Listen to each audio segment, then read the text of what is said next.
戏剧教育与剧场研究 Research in Drama Education and Theater Studies 2022年12月第15期 Anno 15 December 2022国立台南大学戏剧创作与应用学系目录 Contents 主编语 Editor as Note 陈希如 She Zhu Chen 5研究论文填满黑方格社区剧场作为民众历史叙事的书写与再现之实践。以台南水交社眷村社区剧场那些烟花灿烂的岁月为例。Regarding community theater as the practice of historiography and representation of people's historical narrative, the case study of Tainan Shwaji Atishay Community Theater 陈少君 Shao Changchen 王婉容 Wang Yunwang 七横线40东方神话与戏剧教育融合，以《山海经》改编新神话山海米肉粽戏剧教育全人课程为例。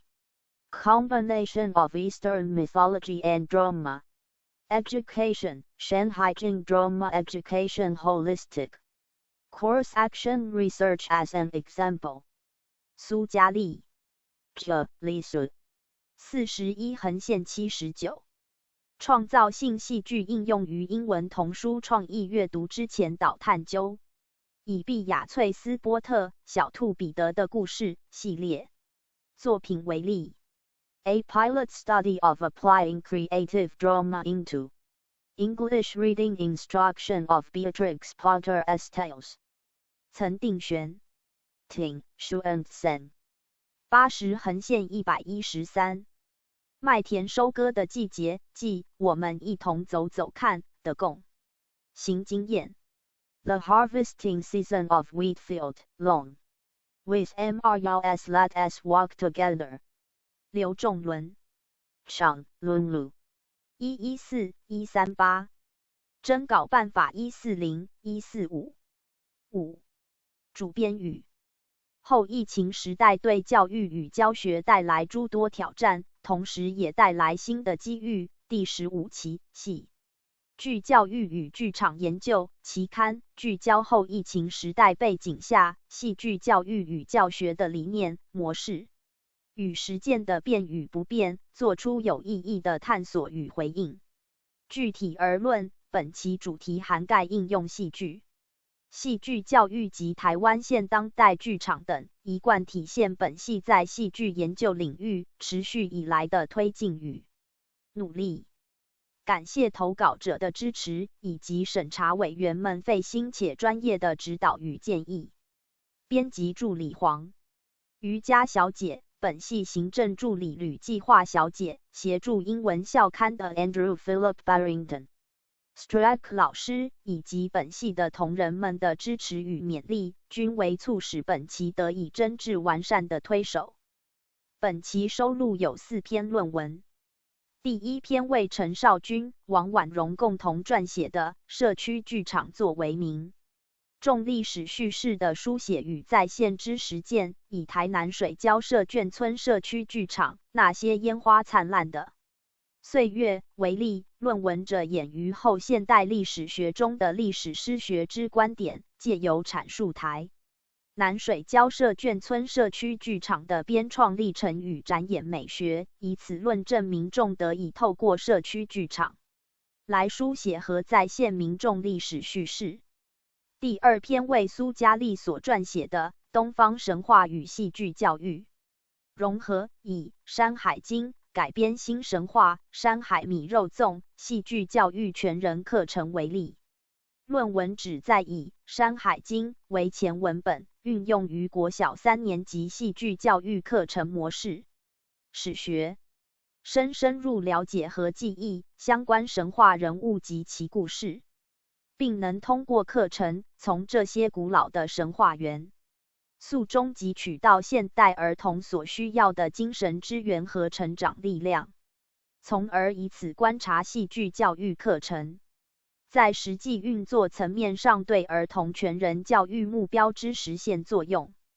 第3篇为曾定选所撰写的创造性戏剧应用于英文童书创意阅读之前导探究，以毕雅翠斯波特、小兔彼得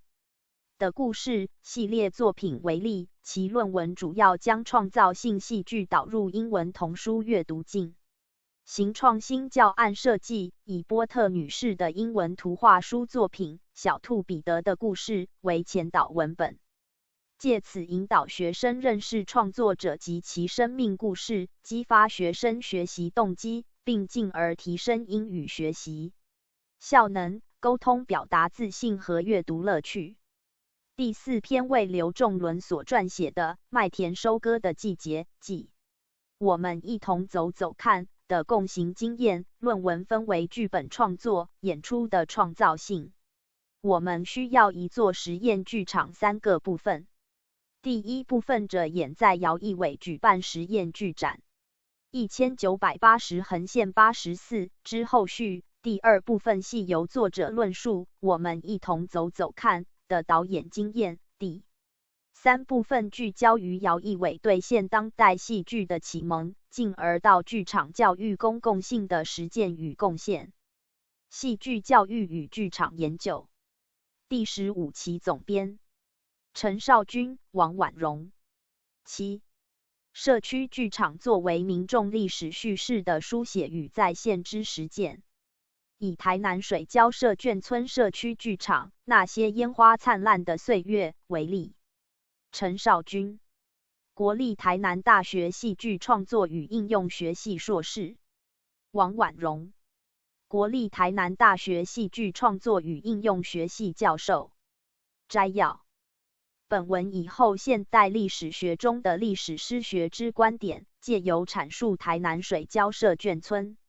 社区剧场的编创历程与展演美学，以此论证民众得以透过社区剧场来书写和再现民众历史叙事。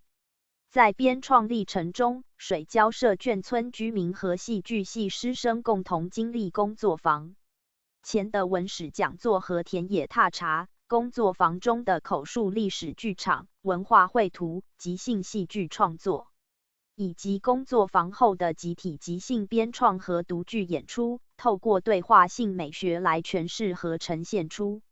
水交社眷村的历史记忆与叙事观点。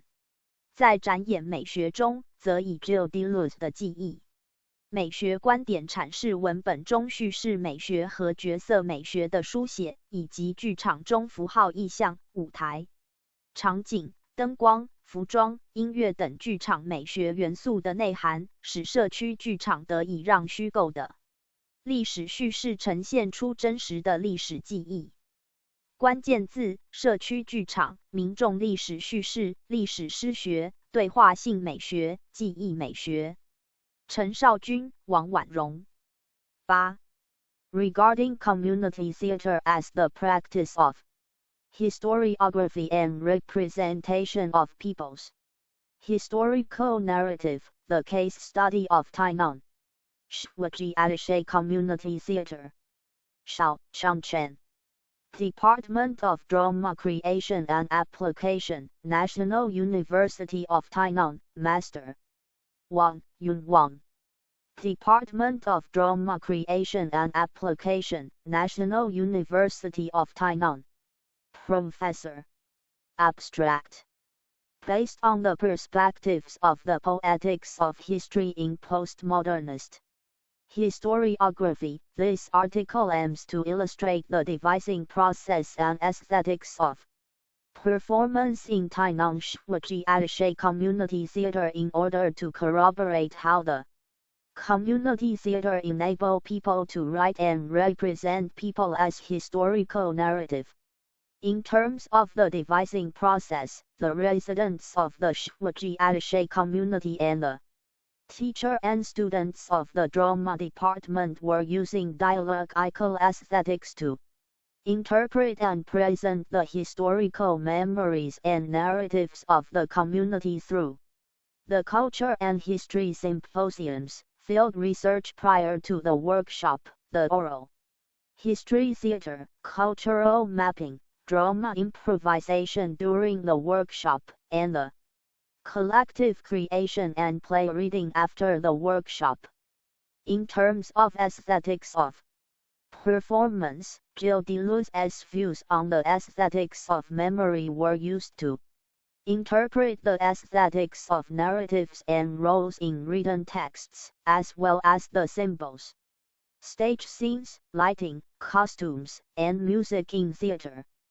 By so doing, it was possible to present the real historical memories through the fictional historical narrative. Keywords: community theater, people's historical narrative, the poetics of history. Dialogical aesthetics, the aesthetics of memory. 陈少君、王婉容。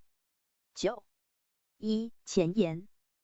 当代台湾的社区剧场自1989年起已历经30年的发展，并在政府的社区总体营造计划中，作为以剧场为媒介，让社区民众凝聚地方文化认同共识，重新认识在的人文地产景的艺术实践方法之一。以这其中更不乏对于在的文化历史相关主题进行剧场展演的记录，甚至成为台湾村史运动的实践方法之一。1998年，中华民国社区营造学会与台湾省政府文化处合作，开启由台湾大学吴密察教授所主持的大家来写村史，民众参与式社区史种子村建立计划，由当地的文史工作团队策划与协助，推广社区民众来实际参与活动，从中探索与发掘自身、家族乃至于社区的共同记忆，制作出多元的社区史。各个种子村在探索如何记录自己家乡的过程中，逐渐摸索，发展出村史记忆搜集、空间与环境记录、社区斜线族群议题、村史展演4种取向共13类的实践方法，并以最适合当地的方式记录自己的家乡。其中，顽石剧团1999在此计划里即以社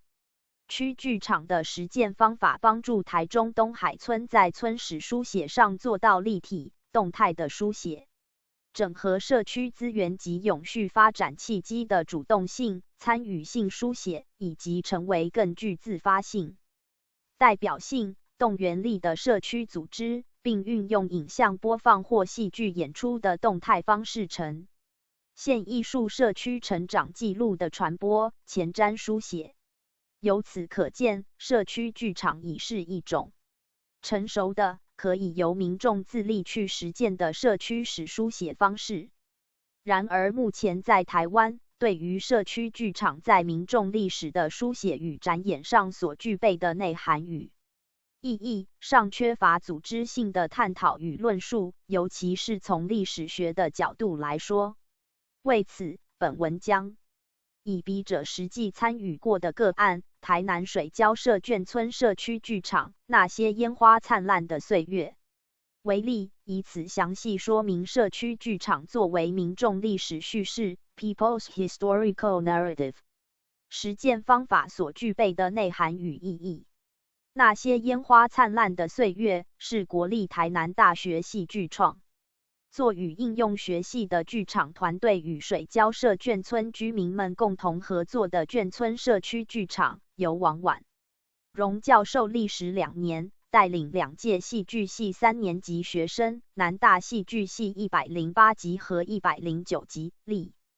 经社区剧场的编创之后，于2019年上半年正式制作，并作为水交社文化园区开幕剧而于6月初在水交社眷村剧场空间演出。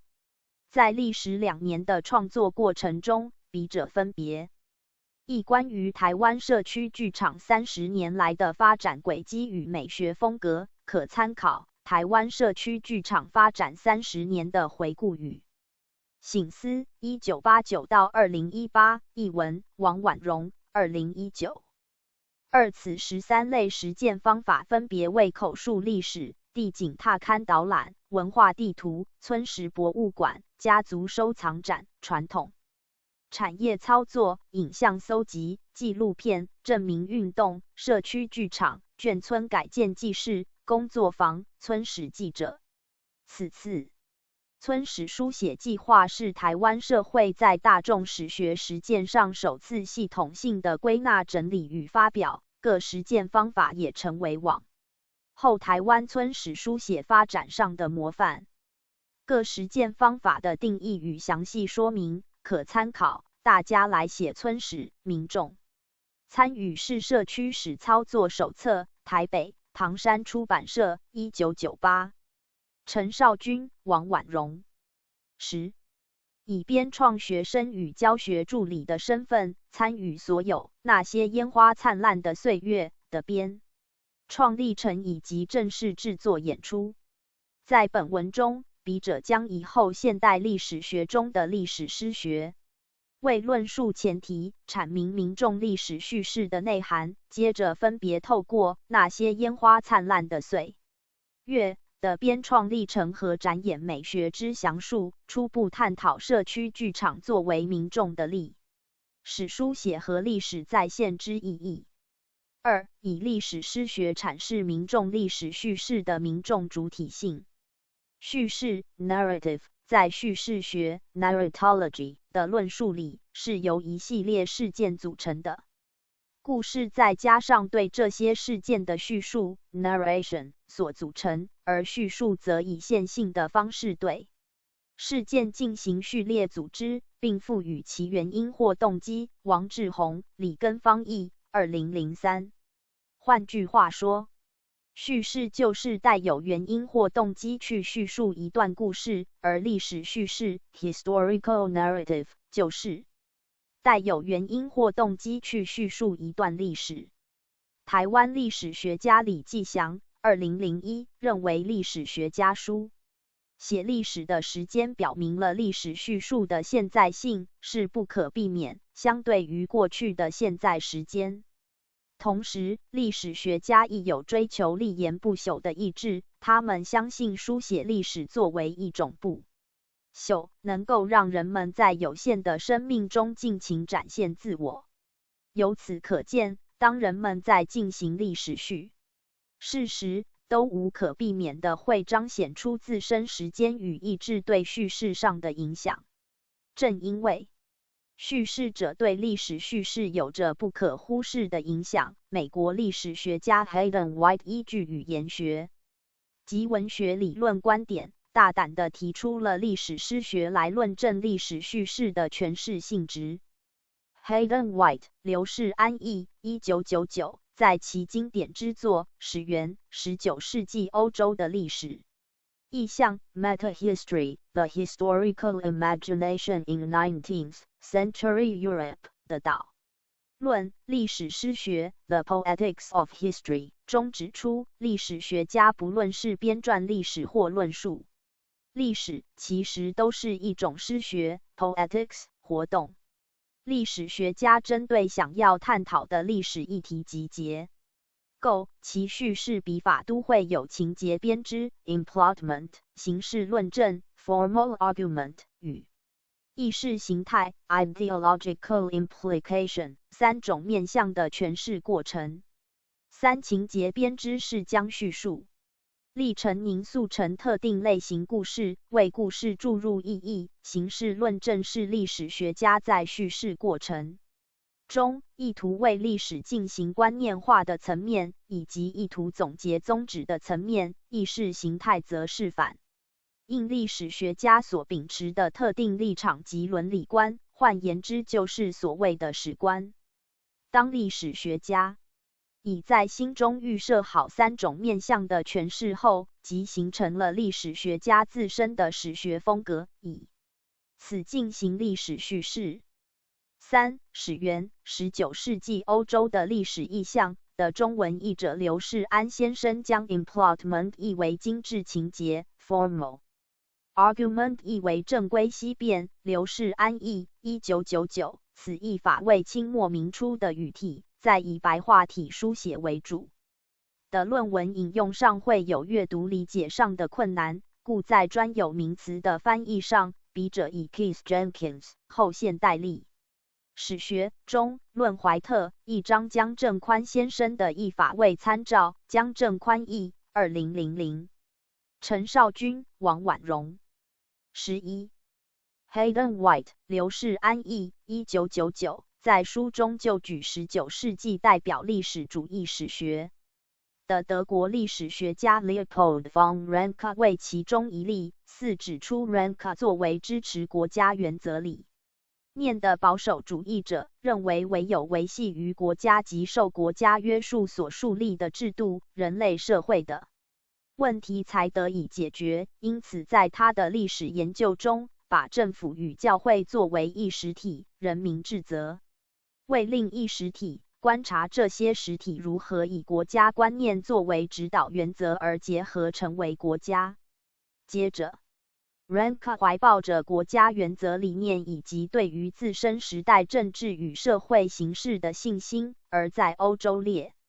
国历史的叙事上，采用喜剧3部曲的形式，即起自一明显和平情势，经由冲突之显现，终能建立真实和平社会秩序，而为冲突带来解决，以此顺序来书写自中古世纪起，历经千年以来的冲突，最终达成国家及个体制林立，人类社会内部达成统一和谐的拟想。因此总结来说， Hayden White 认为 Ranke 是以保守主义的意识形态以及喜剧的情节编织等诠释过程来书写历史的。或许有人会质疑 Hayden White 是以过去的专业历史学家作为研究对象，但社区剧场的参与者大部分都是一般大众，并非专业的历史学家，用 Hayden White的历史诗学来论证社区剧场的历史叙事性质是否恰当。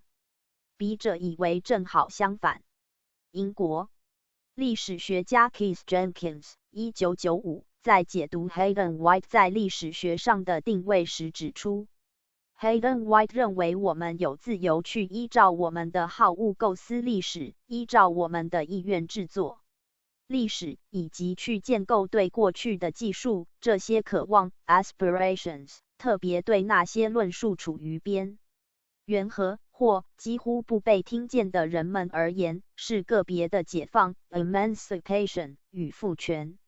empowering。 Hayden White 的历史观点让那些有创造力的诠释的曲解 distortions 能够乐观地用乌托邦的方式超越解读过去、现在和未来的正统方式。换句话说， Hayden White 正是透过历史诗学的诠释，让历史学走下客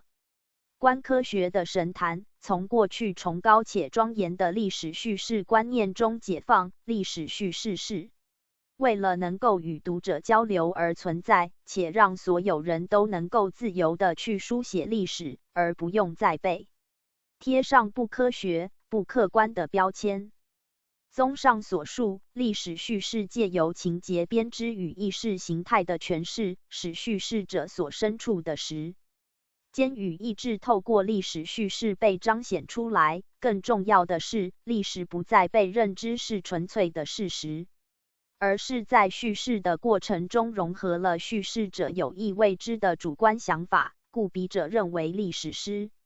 学对民众最大的贡献就在于对历史书写与诠释权利的解放，使得人们能够积极地透过各种适合自己的历史书写方式，来为个人或族群的历史经验发声，以此也彰显了当代民众历史叙事中的民众主体性。社区剧场，那些烟花灿烂的岁月。4. Hayden White 在始源19世纪欧洲的历史意象所举例之历史学家，皆为19世纪以来学术上有其独特经典成就的历史哲学巨擘。他们的历史哲学思想迄今多被奉为认知历史的典范，因此 Hayden White 认为以他们作为历史诗学的论述对象必定十分相宜。刘世安译1999。陈少君、王婉容。12. 作为水交社眷村历史叙事的独特展演形式，不同于传统的历史书写方式，而是历史叙事的一种再创造，可以作为传统历史叙事的一种参照，也是当代历史学将诠释权解放给民众的其中一种具体实践方法及例证。参那些烟花灿烂的岁月的编创历程，以对话性美学书写眷村历史叙事。历史书写 （historiography） 在一般文化研究定义上是指与编纂历史有关的行为。不过，剧场人类学词典的作者 Eugenio Barba 和 Nicola Savarese 丁凡译2012则表示，剧场的历史书写是记忆的艺术，包含了各种语汇、肢体和声音的节奏口传下来的，或演员和舞者传记所记录下来的教学等经验记忆，以及根据各种具体遗迹、文献、笔记、故事和回忆中对事件和关系的描述、重建、透视并与过去产生连结的书写记忆。所以历史书写就是经过筛选和诠释的记忆，并且是从书写者的角度重新诠释，例如 Henry Irving 的舞蹈能量表演方法、Stanislavski 的表演体系，以及 Meyerhold 的生理机械学形体表演方法等，都属于剧场的历史书写方式。由此可知，剧场的历史书写之重点不在于书写者是用文字或是其他媒材进行书写，而在于书写者如何诠释和筛选记忆的过程。由于那些烟花灿烂的岁月是台南大学戏剧系师生与水交社眷村居民共同合作的社区剧场，因此其历史书写必定包含了双方对水交社眷村记忆的诠释与筛选。接下来笔者将以那些烟花灿烂的岁月的编创历程为对象，从对话性美学 （dialogical aesthetics） 的观点切入，以此探讨水交社眷村居民与戏剧系师生如何共同去书写水交社眷村的历史叙事。1. 对话性美学。美国艺术史学家 Grant Castor、吴玛丽、谢明学、梁景云译2006指出，艺术家与艺术团体以各种艺术计划，透过累积性的交流和对话过程，鼓励参与者去思考固定的身份认同、刻板印象等社会议题，使得艺术不再作为即刻性的经验，而成为一种持续性的美学过程。Castor 把这类型的艺术作品称为对话性艺术创作 （conversation pieces）， 并以此提出了对话性美学的美学理论。首先 ，Castor 透过德国社会学家 Jürgen Habermas 在公共领域理论中的言说互动观点，指出对话性美学与传统美学之间的差异在于，对话性美学不主张一致性，而是基于合作互动而产生共同知识，其主体性是透过言说与跨主体间的交流所形成的。其中，同理心在对话性美学占有重要的地位。由于艺术家通常以外来者的身份占据陈少君、王婉容、13这被认为是文化权威的地位，因此艺术家需要透过同理心与合作者平等沟通，产生和谐关系。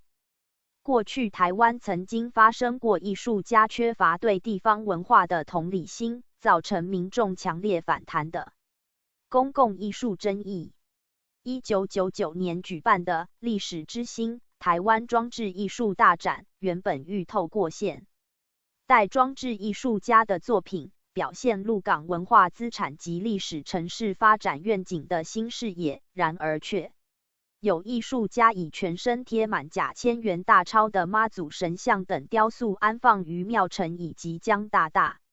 小小的眼睛给图绘在日茂行四周沿路与墙壁上等形式呈现作品，被当地知识青年和一般民众认为是污蔑在的传统信仰以及挑衅鹿港文化与会的恶行，导致艺术家与居民长达数个月的冲突与对峙。陈碧玲2001。相反的，若艺术家进入社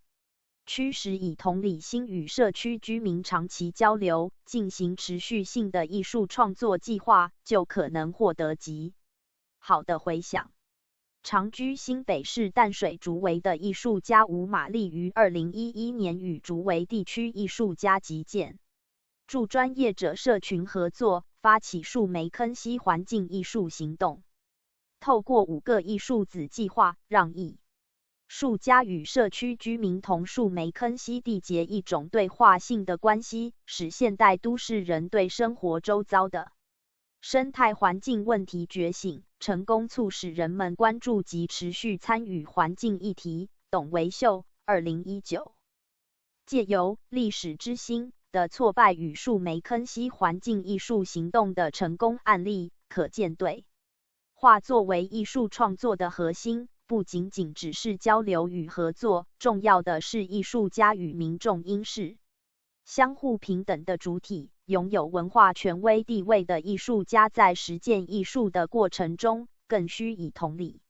心尊重民众的主体性。透过对话性美学，艺术家以在的民众能够接受的方式进行持续交流与对话，其艺术创作多能得到对方的认同与支持。由此来看，笔者认为那些烟花灿烂的岁月的编创历程，正是艺术家、戏剧系师生秉持着对话性美学的理念，与水交社眷村居民们共同创造的美丽艺术品。关于那些烟花灿烂的岁月的编创历程，主要可以分为3个阶段：爬梳水交社眷村历史与文化内涵的前置作业，水交社眷村居民与戏剧系师生共同编创水交社眷村历史叙事的社区剧场工作坊，以及包含集体即兴编创、独剧演出和水交社眷村居民回馈的从眷村口述历史到社区剧场文本。接下来，笔者将依序对此3阶段分别详加阐述。2、第1阶段前置作业。1、居民的文史讲座以及学生的眷村研究。社区剧场编创历程一开始是邀请熟悉水交社及眷村历史文化背景的水交社眷村居民，为学生演讲一系列与水交社眷村相关的文史讲座，分别由水交社文化学陈少君、王婉容。14、会理事长朱荣梅，前空军飞行员周金生，水交社志开新村自治会前会长孙桂熙，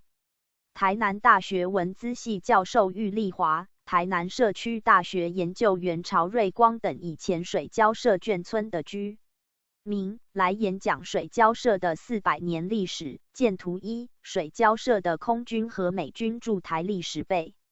景，水交社眷村的拆迁议题，眷村历史发展与水交社文化记忆，水交社眷村的文资保存等水交社眷村居民共同关切的社区议题。国立台南大学戏剧创作与应用学系2017比，国立台南大学戏剧创作与应用学系2018。水交社眷村居民透过演讲，将水交社作为空军眷村与美军驻台基地等重要的历史文化记忆，以及面对拆迁、保存文资等社区议题的观点毫不保留地传授给学生，而学生则得以透过这些不同的观点，从不同的面向去认识、了解水交社眷村。图1，朱荣梅老师中准备演讲水交社眷村的400年历史。另一方面，学生也以自身独立研究的能力去学习水交社眷村及一般眷村的相关知识。例如在第2年的课程中，王婉容安排学生于讲座前事先根据眷村的各种主题，例如眷村形成的历史背景、眷村内外环境、眷村文化元素、眷村人物故事、眷村改建与转型、眷村意象与精神再现、眷村认同问题，以及包含迁移、离散、战争的眷村族群情感记忆，还有水交社眷村的相关著作，如朱荣梅主编的《将军居雷虎情》，萧文的《水交社记忆》，郁丽华的《台南市水交社眷村文化保存及活化之研究》，以及第1年课程所整理记录的水交社眷村居民口述历史访谈等，对上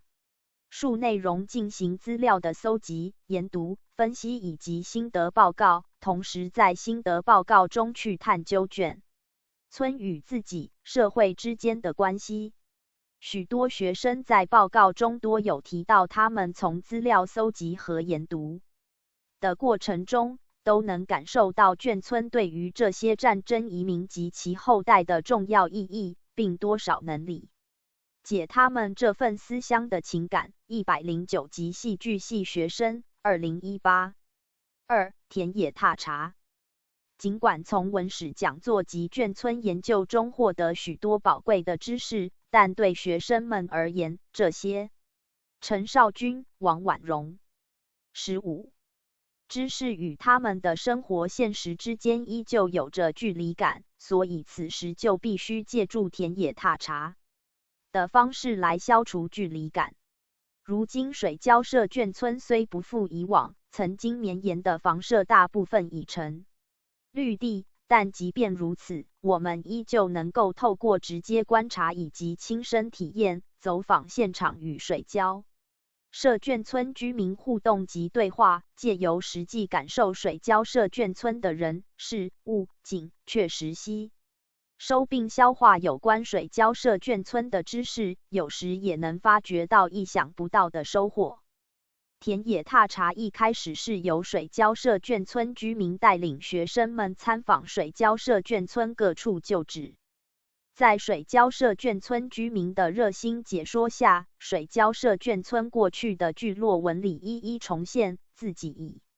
前住的家屋、某位雷湖小祖飞将军的寓所、建图2、桂子山的特殊之处等。在参访的过程中，学生们不仅地以实际见证讲座中所提到的水交社眷村景观和空间分布，了解空间和聚落对文化和人际关系所产生的影响，同时更确实感受到了水交社眷村居民对家乡的怀念与热情所在，进而产生情感上的共鸣。图2水交社眷村居民左，在水交社眷村遗址讲解水交社眷村的日式宿舍来历。除了直接观察之外，学生们也在现场与担任水交社学会志工的水交社眷村居民一一做访谈。学生们以不失尊重态度的好奇心，从居民志工们的言谈中发掘初不为人所熟知的水交社眷村记忆。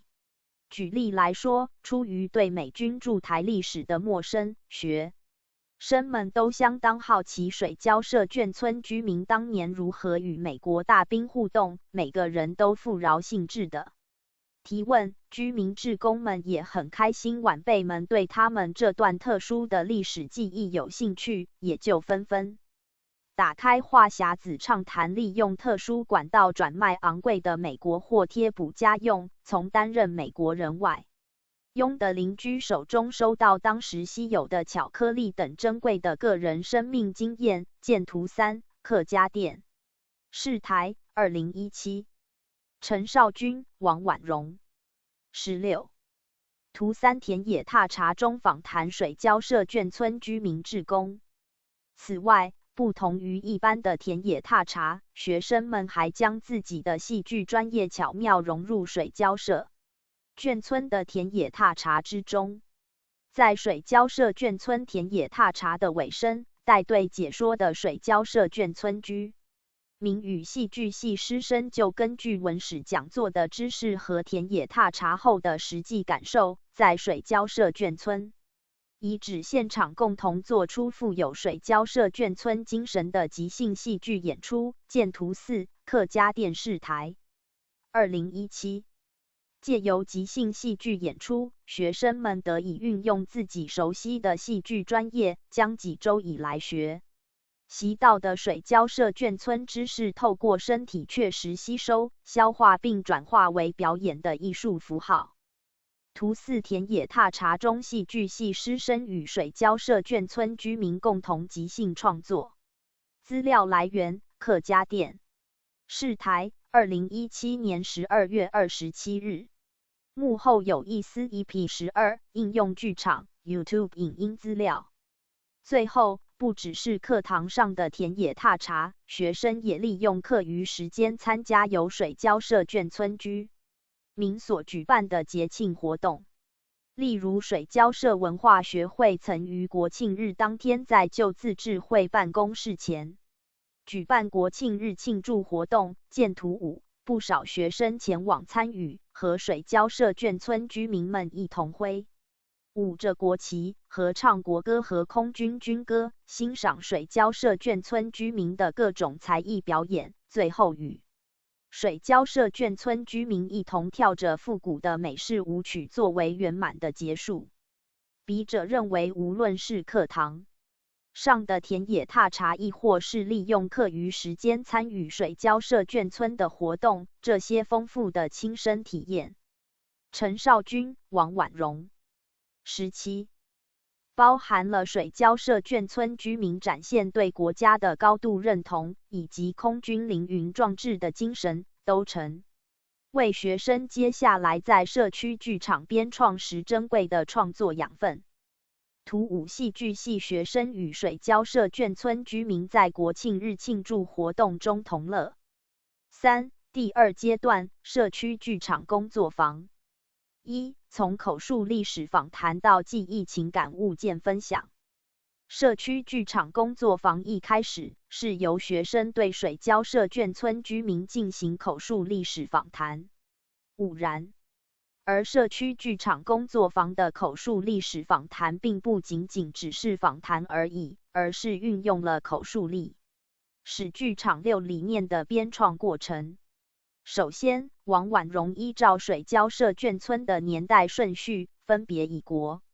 民党迁台、美军援台、历史寻根3个时期为特征，让学生和居民分为3组，进行口述历史访谈。此外，王婉容还根据先前讲座的内容，设计了许多类型的题目提示给居民参考。见表1，让居民有足够的时间思考，准备自己想要讲的内容。另一边也让学生们事先预习，使现场的口述历史访谈能够迅速聚焦并有效进行。现场访谈的同时，学生还要根据访谈状况，针对歌曲、舞蹈、故事、人物等时代和眷村元素进行补充访谈。国立台南大学戏剧创作与应用学系2017 B5水交社文化学会参与口述历史访谈及戏剧工作坊的成员：丁梦秋、毛明华、周金生、孙桂珠、徐素芬、耿顺娟、张英、郁丽华、詹崇德、吴寻惠、史慧文、张娟、陈青云、叶秀娥。国立台南大学戏剧创作与应用学系2019 A6王婉容定义口述历史剧场是运用历史学中的口述历史深度访谈，或是参与者以自己的语言和声音彼此述说生命经验故事，再用戏剧即兴创作工作坊的排戏过程，寻找适当的剧场表现形式，以达到传承及反省历史的目的。同时以戏剧形式来借着共同的历史记忆达成参与者与观众相互交流、沟通的目的。陈亦如2007陈少君、王婉容。18表1口述历史访谈题目：一您或您的家族何时住进水交社？您家人从事的工作和水交社有哪些关联性？二，您可否分享在水交社的生命成长中不同阶段的难忘事件和人物有哪些关系？如恋爱、结婚。三，您最难忘的水交社生活记忆和活动是哪些？如舞会、雷虎小队、表演、球赛、过年的眷村美食团圆饭、看露天电影。四，您可以分享当时水交社的地理环境、生活环境以及当地的市场是怎么样的呢？居民们日常的生活又是怎么样的呢？如料理、打牌、工作等。五，可以分享您觉得在水交社人与人之间交往的情况是如何，又与非水交社的人相处有什么样的差异呢？六，您还记得美国人在水交社生活时的生活情况吗？又有些什么特别的关系或事件吗？七，您在水交社最难忘的家的记忆有哪些？您对家的定义是什么？如邻居的鸡，互相合作的好情感，爸妈的拿手好菜，叔伯阿姨的故事、歌曲。又有哪些难忘的人物、长辈深刻地影响了您？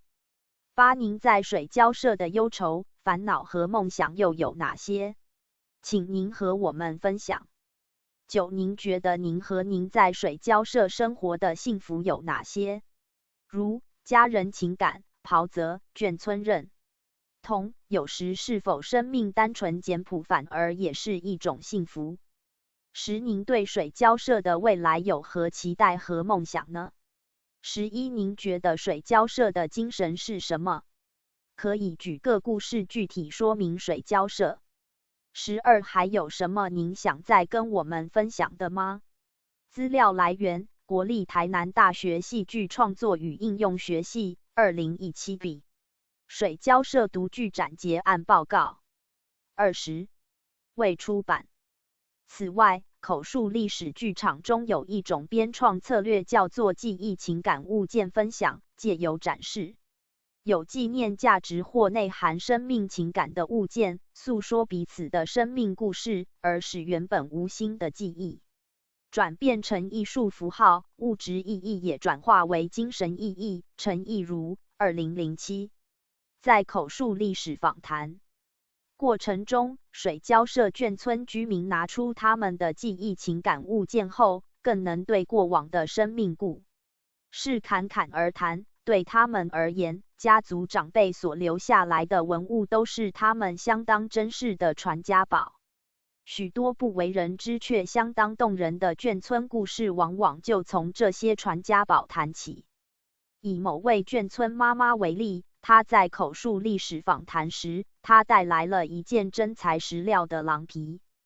见图6是她公公于对日抗战胜利后，在中国东北绥远省担任沦陷区接收专员。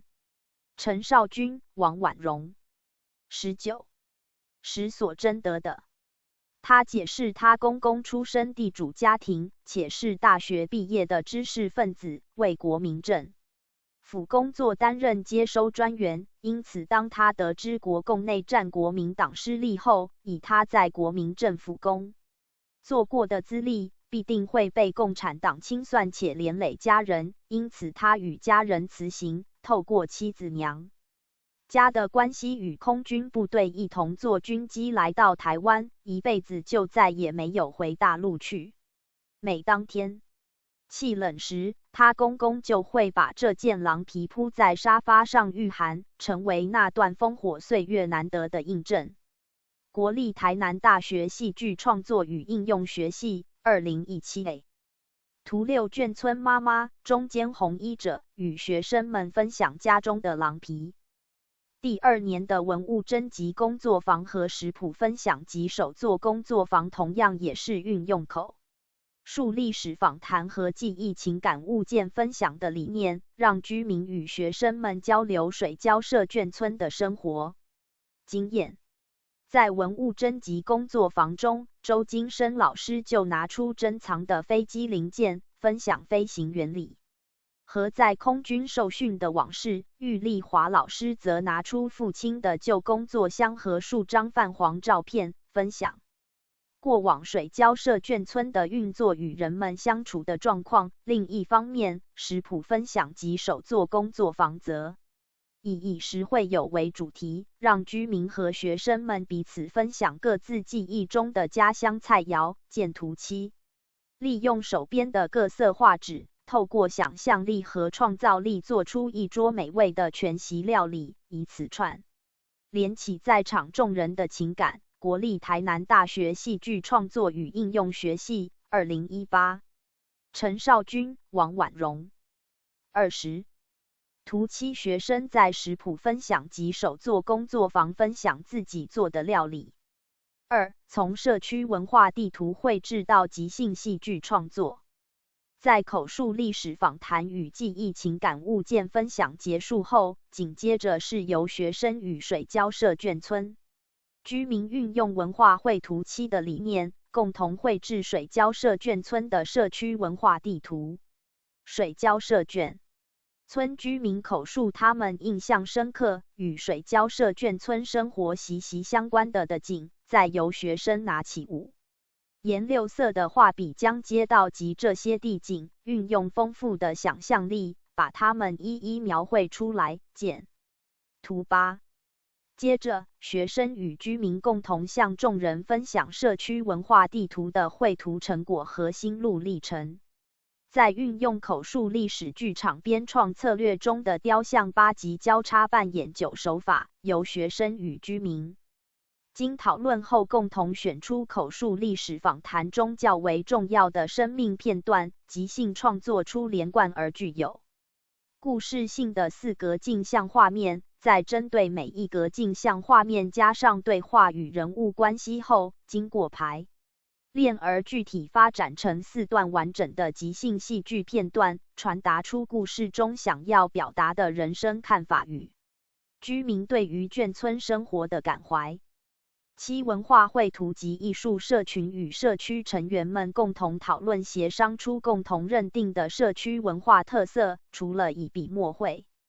制出社区地图之外，也以身体姿态与动作、声音表达与情感投射等剧场美学手法，展现出文化绘图中的身体性、声音特质以及情感叙事的特性。王婉容2019。8将过去的生命片段转为一个静止画面。陈亦如2007。9参与者互相分享完自身的生命故事后，共同发展剧情、台词后，扮演该角色真实生命故事的人非当事人，让故事的主人得以在演出中扮演其他的角色，观看被扮演的自己，借由从旁观看自己的生命经历再次重现，获得重新检视自身记忆与情感的机会。陈亦如2007。陈少君、王婉容21。图8学生与水交社眷村居民一同绘制社区文化地图。以笔者参与观察的经验来说，笔者所在组别访问的眷村大哥，由于小时候家里有开过早餐店和杂货店的经历，因而对于水交社眷村吃的方面有相当多印象深刻的回忆。同时，他也是一位非常虔诚的天主教徒，向学生讲述了天主教神父 Fox 早年为水交社眷村所做的许多贡献。在他的指导下，学生们将他在水交社眷村的回忆情景，如神父在致开国小发放救济物资的善举，水交社眷村居民跟随神父前往教堂礼拜，退役老兵骑脚踏车沿途叫卖茶叶蛋等，以及他印象深刻的水交社眷村的景，如当时候最现代化的篮球场、自家开的杂货店、早餐店，以及好吃的烧饼店家等，都一一在社区文化地图上绘制出来。在进行即兴戏剧创作时，学生们在与那位眷村大哥讨论后，选择以神父在致开国小发放救济物资、退役老兵骑脚踏车叫卖茶叶蛋和卖早餐的人，从水交社眷村搬迁到国宅新家以及眷村居民搬迁后在天主教堂重聚这4段重要的生命记忆场景作为4格镜像呈现，并且邀请他亲自下来演出发放物资和布道的神父以及卖茶叶蛋的退役老兵。此外，其他组别像是夫妻在美军俱乐部跳舞定情的浪漫回忆、剑图酒、夫家婆婆给媳妇定做结婚旗袍的亲情故事、骑脚踏车往返水交社的爱情故事以及水交社眷村生活的童年往事等4格镜像呈现，也再现了水交社眷村历史叙事精彩万分的历史记忆群像。陈少君、王婉容。22. 图9学生与水交社眷村居民一同呈现跳舞定情的画面。4. 第3阶段，从眷村口述历史到社区剧场文本。1. 集体即兴编创。在第3阶段的集体即兴编创中，王婉容主要运用 Stanislavski 表演体系中的规定情境 Given circumstances 以及身体行动方法 Method of physical actions 元素，借由建构集体即兴编创的情节大纲，给予学生对于角色、关系、冲突、目的等编创目标，以此将原本的居民口述历史编创为适合社区剧场呈现的水交社眷村历史叙事文本。首先，为了能够在课堂中对居民口述历史进行合适的集体即兴编创，王婉容借用了水交社眷村居民周金生老师水交社历史4幕戏剧的构想，日治时期日本神风特攻队的传说，国共内战下的人民离散，水交社眷村的美式生活意识，以及水交社眷村居民对于自己故乡的历史寻根。国立台南大学戏剧创作与应用学系2017比，以此来发展集体即兴编创的情节大纲。有了情节大纲作为规定情境，学生接下来便以身体行动方法进入集体即兴编创。过程中，学生们分小组以导演、演员、编剧的剧场创作配置来进行编创，由导演做情境说明和表演指示，演员则根据情境和指示进入角色去做即兴编创。最后编剧再将编创的成果以笔记和录音等方式记录下来，整理成为叙事文本，而王婉容则以教师的身份，在学生陷入编创的瓶颈时给予协助和指导。集体即兴编创完成后，王婉容与学生们认为水交社眷村的生活与精神就像烟花一样灿烂，因此共同将水交社眷村社区剧场命名为那些烟花灿烂的岁月，以此作为礼物献给曾经生活在水交社眷村的居民们。陈少君、王婉容。23. 2. 独剧演出及叙事修整。水交社眷村居民的口述历史经由社区剧场工作坊和集体即兴编创以后，成为完整的社区剧场叙事文本。由于编创的过程经历好几次剧场美学手法的转化容易导致叙事文本在某些想法与细节上难免会与水交社眷村居民的原意有所出入。因此必须借由邀请水交社眷村居民观赏独剧演出，让水交社眷村居民能够对叙事文本发表他们的想法和意见，以此进行叙事修整。不同于不带情绪动作的冷读剧 （cold reading） 以及加入情绪动作而不走位的全读剧，水交社眷村社区剧场的独剧演出是由演员们手拿剧本，一边带入角色情绪念出台词，一边做戏剧动作的方式来演出。演出过程中会运用象征性的服装及道具，并搭配简易的灯光和声音效果来呈现剧本中的美学概念。见图10。水交社眷村居民在欣赏完独剧演出后，针对叙事文本的内容就给出了对水交社眷村历史叙事相当重要的反馈。首先，对于第一幕日治时期水交社的描写，部分水交社眷村居民认为日本神风特攻队的凄美故事并不属于水交社的史实，而且根据长辈们对日作战的历史记忆，神风特攻队的描写不仅与他们所认知的战争记忆相去甚远，也有美化日本军国主义侵略行为的感觉。再来，对于第二幕非官抗日牺牲与传承的描写，水交社眷村居民表示，这些牺牲故事虽然壮烈精彩，但并不属于水交社眷村共有的集体记忆。他们的长辈当时并非第一线作战的战机飞官，而多是第二线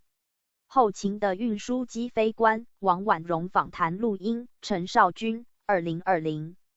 图实独剧演出剧照，尾声意景。借由居民们的反馈，社区剧场叙事文本才得以进行后续的叙事修整，让水交社眷村历史叙事的面貌更加完善。如第一幕日治时期水交社的描写删除了原本神风特攻队的故事，将其改为日本海军航空队在水交社举行宴会，并在宴会中展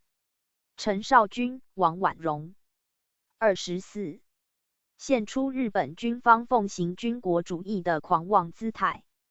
第二幕非官抗日牺牲与传承的描写，王婉容经居民牵线，去拜访了一位年事已高的运输机飞官遗孀，访谈她当年与丈夫相识相恋到后来迁居水交社眷村的经历，并将这段往事改编为国共内战时期躲避战火的运输机飞官携其年轻的妻子搭乘运输机从大陆撤退到水交社眷村的迁移故事，以此取代原本非官抗日牺牲的故事。因为对于恩情与真情的追忆，才正是大部分水交社眷村居民共有，属于迁移的集体记忆。王婉容访谈录音，陈少君2020那些烟花灿烂的岁月，编创历程的历史书写意义。在第一阶段前置作业的过程中，笔者认为受邀演讲的水交社眷村居民除了是一般居民，同时也身兼在的文史研究者，在文史讲座和田野踏查中，针对水交社眷村历史文化的不同面向，提出其主观、客观交融的研究心得和生命经验，以平易近人的方式同学生分享，使他们对水交社眷村人物、生活、历史和文化都有第一手的脉络化的理解，以此在水交社眷村历史叙事的诠释上有可以参照的对象。从历史诗学的角度来看，水交社眷村居民透过文史讲座与田野踏查，分享水交社作为空军眷村特有的生命经验、情感回忆，展现出空军眷村精神的意识形态诠释。另一方面，没有经历过眷村时代与眷村生活的年轻学子们，透过文史讲座和田野踏查，再加上自身对眷村的研究心得，除了承继水交社眷村居民的集体记忆和历史观点外，同时也以后来者的身份反思眷村之于自己和当今台湾社会所代表的意义及感想，以此建立了一种后眷村时代多元观点的意识形态诠释。在第二阶段社区剧场工作坊的过程中，社区居民与学生透过共同运用口述历史剧场和文化绘图的理念，能够进行深入的对话与探索，并以此筛选、建立具有共识的社区重要叙事和相关议题，再借由文化绘图转化成戏剧的历程，共同寻找出最合适的民众美学形式和剧场美学符号，演出充满活力与当地文化物质特性的社区故事，以此对社区的人物、人文及自然环境等感受到认同感和归属感。王婉蓉，2019。从历史诗学的角度来看，笔者认为这就是社区居民与学生利用剧场美学的编创，共同将水交社眷村民众文化美学意义注入到历史叙事的一种情节编织诠释，可以视为民众在历史叙事上解放的一种体现。至于第三阶段从眷村口述历史到社区剧场文本的编创历程，笔者认为其完整展现出对话性美学的精髓，艺术家以同理心尊重民众的主体性。不同于社区剧场的编创大多是由在的居民或艺术家其中一方主导，那些烟花灿烂。陈少君、王婉蓉。25的岁月，剧场文本的编创是由戏剧系师生根据水交社眷村居民的口述历史，以规定情境与身体行动法等表演体系美学来进行集体即兴编创，强调对于居民口述历史的真实情感以及剧场的美学想象之间的平衡，诚如其中一组学生导演的导演理念所言。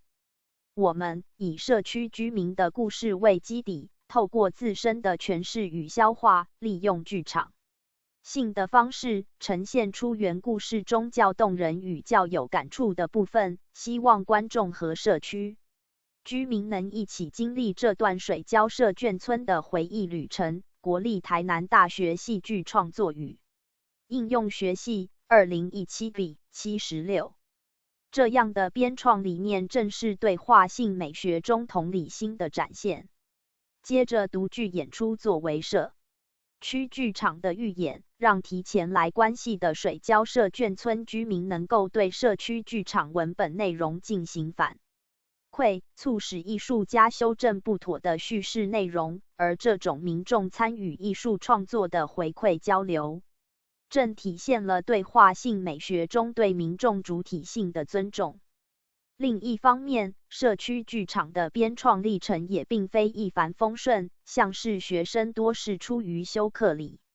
由才参与社区剧场编创，故一开始对眷村议题不是不理解，有刻板印象，不然就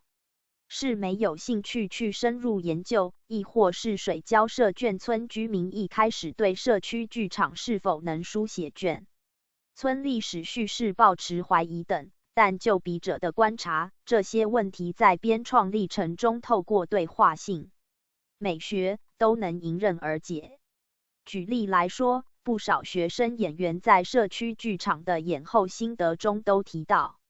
一开始对于眷村文化和那段历史年代感觉没有连结，相距甚远，且故事中的眷村角色与自己无共同点，无法理解等，甚至觉得自己是为了课程备办，强迫去学习眷村文化而提不起兴趣去深入研究。不过随着经历田野踏查、社区剧场工作坊、社区剧场排练的洗礼，大部分的人都表示自己改变了以往对眷村的印象，理解了水交社眷村居民对于水交社眷村这座家的情感，同时多少对水交社眷村产生了认同感与归属感。国立台南大学戏剧创作与应用学系2019A。另外，根据社区剧场工作坊的居民匿名问卷，活动内容的收获和满意度选项中同意和非常同意加起来都超过70%，且11位参与居民中有9位愿意再度参加工作坊。国立台南大学戏剧创作与应用学系2017B。可见居民在参与社区剧场工作坊之后，大多对社区剧场书写眷村历史叙事的形式充满信心。综上所述，那些烟花灿烂的岁月的编创历程，除了参考水交社眷村相关的历史书写和文学创作，以及在的文史研究者的专题讲座内容等客观、主观的书写记录之外，更着重在戏剧系师生透过各种剧场美学策略和水交社眷村居民对话交流，共同凝聚和筛选出具有共识的水交社眷村历史叙事。这种共同编创的社区剧。陈少君、王婉容。26. 场叙事文本具备统一、完整、组织化和时间顺序因果关系的特性，而与原本零碎、松散、片段式的民众口述历史有着表现上的差异。由此可见，那些烟花灿烂的岁月的编创历程作为历史书写，透过对话性美学与历史诗学的交融，由戏剧系师生和水交社眷村居民双方共同协商出来水交社眷村历史叙事，并建立起相互倾听、持续回馈、互为主体的平等创作权利关系，最后更促进双方对彼此产生深刻的认同感。笔者认为，这正是兼顾民众主体性和剧场美学的一种动态历史书写之实践体现。4. 那些烟花灿烂的岁月的展演美学。以记忆美学再现眷村历史记忆。再现 representation 在文化研究的范畴中包含了代表发生、叙事表现、表意实践 signify practice 等不同层面的意义。廖炳慧2003 Barker 罗世宏译2010。且再现也被认为无法与物质表达分离，必须依托于声音、铭刻、物件、影像、书刊与电视节目等各式各样的媒介，在特定的社会脉络中产制成型，并被使用与被理解。罗世宏译2010。因此，接下来笔者将以那些烟花灿烂的岁月文本中的叙事美学、角色美学以及舞台上的剧场美学元素为对象，从记忆美学的观点切入，以此论述那些烟花灿烂的岁月如何再现眷村历史记忆。1. 记忆美学。美国历史学会主席 Carl Becker 黄玉文译2014曾把历史化约为最简要的定义，即对于说过与做过的事的记忆，且记忆更连结着人们对过去事件的回想和对未来事件的预期，而使得历史与人们的生活无法切割。记忆也给了人们一种与过去的可靠关系，有一些记忆更可能是社会集体命运的投射。陈登武2008。由上述可知，民众的记忆与他们的生活历史犹如形影，映照出民众的记忆，民众历史的轮廓也就会显现出来。由于民众的历史如何再现，取决于他们的记忆如何再现，因此笔者认为应该以记忆美学的观点去探究那些烟花灿烂的岁月如何再现水交社眷村居民的历史记忆。法国哲学思想家 Gilles Deleuze 在其著作《普鲁斯特与符号》Proust et les signes 中，透过符号为主的艺术论点去解读普鲁斯特的小说《追忆似水年华》。王婉容2007则借用了 Deleuze 的论述来建构出记忆美学 The Aesthetics of Memory。陈少君、王婉容27。王婉容认为 Deleuze 以普鲁斯特的《追忆似水年华》指出艺术符号透过文字艺术，从生活与回忆的符号中提炼出来。创造艺术符号的目的在于传达具有差异性又不断重复的生命本质，这就是记忆美学形成过程与目的之理念。换言之，记忆美学的意义即在于透过将生命中的记忆符号转化为艺术符号而呈现具有差异性又不断重复的生命本质。为了详述记忆美学的内涵，以下笔者就以记忆美学中记忆与生命本质之间的关系，以及记忆符号转化为艺术符号两部分依序进行阐述。首先，Deleuze将与徽义2008认为记忆可以分为自觉记忆 voluntary memory 与不自觉记忆 involuntary memory 两者。自觉记忆是现实的当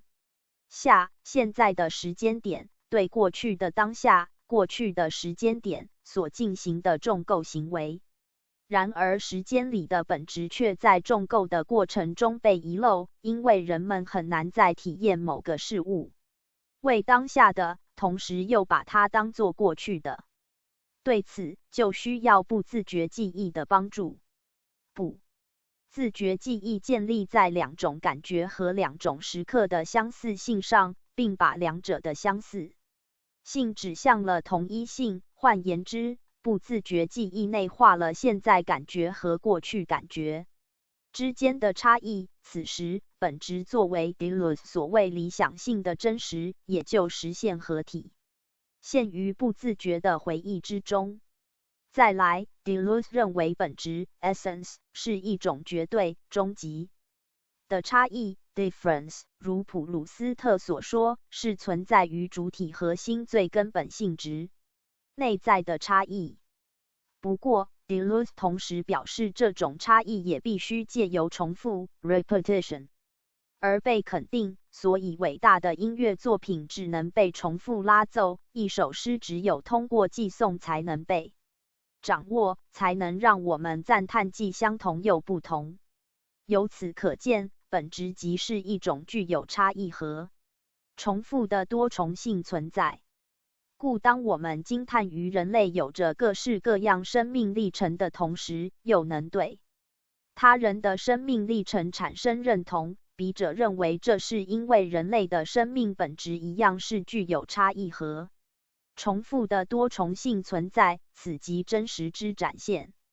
综上所述，笔者认为 Deleuze 所阐述记忆与生命本质之间的关系，其中自觉记忆可以理解为理性意识所驱使的记忆所进行的重构行为，不自觉记忆则可以理解为感性潜意识所驱使的记忆，而不自觉记忆的内化也就是感性潜意识的一种共鸣。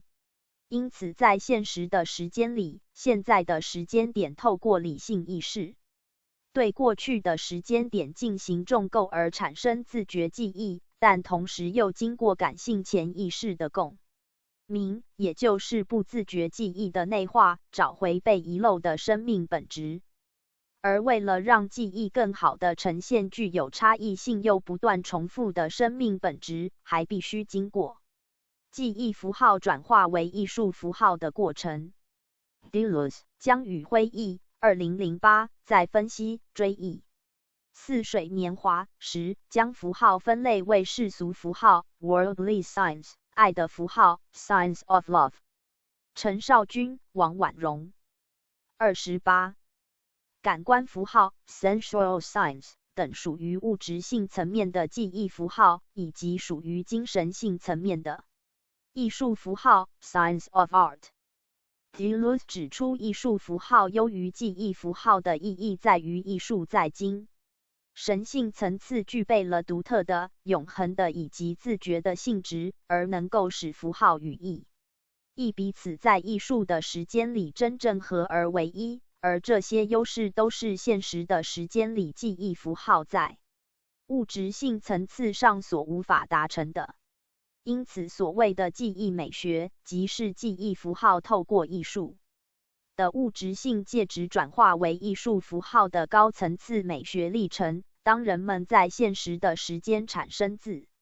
觉记忆的同时，记忆符号经过不自觉记忆的内化，将过去感觉与现在感觉之间的相似性连结起来，找回现实的时间里被遗漏的本质，最后在艺术的时间里，以艺术符号的形态呈现出具有差异性又不断重复的生命本质，同时也是生命的真实。为了更具体阐述记忆美学的样貌，笔者接下来以社区剧场工作坊的编创历程为例，来说明记忆美学如何在编创历程中初步展现。社区剧场工作坊一开始，水交涉眷村居民进行口述历史时，大多是自觉性的挑选自己印象最深刻的人事物来回忆，也就是一种理性意识的重构行为。然而，许多精彩却难以口语表达的感觉记忆，在口述的过程中，往往都会被居民不自觉地给遗漏掉，而成为口述历史的遗珠之憾。然而，水交社眷村居民在与学生交流的过程中，透过记忆、情感、物件分享、社区文化地图绘制、即兴戏剧创作等编创历程的实践，过去时刻的感觉与工作坊当下的感觉连结在一起，许多先前被遗漏的感觉记忆逐渐被他们不自觉地表达出来。例如绘制社区文化地图时，居民边画边侃侃而谈许多关于吃的店家历史脉络，以及食物制作方法等细节；即兴戏剧创作时，则亲自下场扮演在眷村中发放物资和布道的神父，以及骑脚踏车卖茶叶蛋的退役老兵，让学生们得以从戏剧动作里更进一步看见居民记忆中人物的身体美学。这些记忆加上原本的口述历史内容，两者共同呈现出水交社眷村居民的生命真实，也就是水交社眷村居民的记忆美学，并在工作坊的艺术实践中初步再现。因此，笔者认为记忆美学的展现应如下。图所示，见图11。陈少君、王婉容。29。图11 Deleuze 记忆美学模型图，以社区剧场工作坊的编创历程为例。由此可知，那些烟花灿烂的岁月的记忆美学再现，其意义就在于以社区剧场的艺术时间为媒介，运用了记忆美学中自觉记忆和不自觉记忆共构的丰富意识和潜意识之记忆符号，转化成具现生命本质的艺术符号。这种记忆符号转化为艺术符号的创造性转化过程，才能呈现出水交社眷村居民具有差异性又不断重复的生命本质，同时也让拥有不同生命经验的参与者能产生情感共鸣。接下来，笔者将以记忆美学和水交社眷村历史叙事为主轴，阐述那些烟花灿烂的岁月在文本中和舞台上所呈现的展演美学内涵。2. 那些烟花灿烂的岁月的展演美学。1. 文本中的叙事美学与角色美学。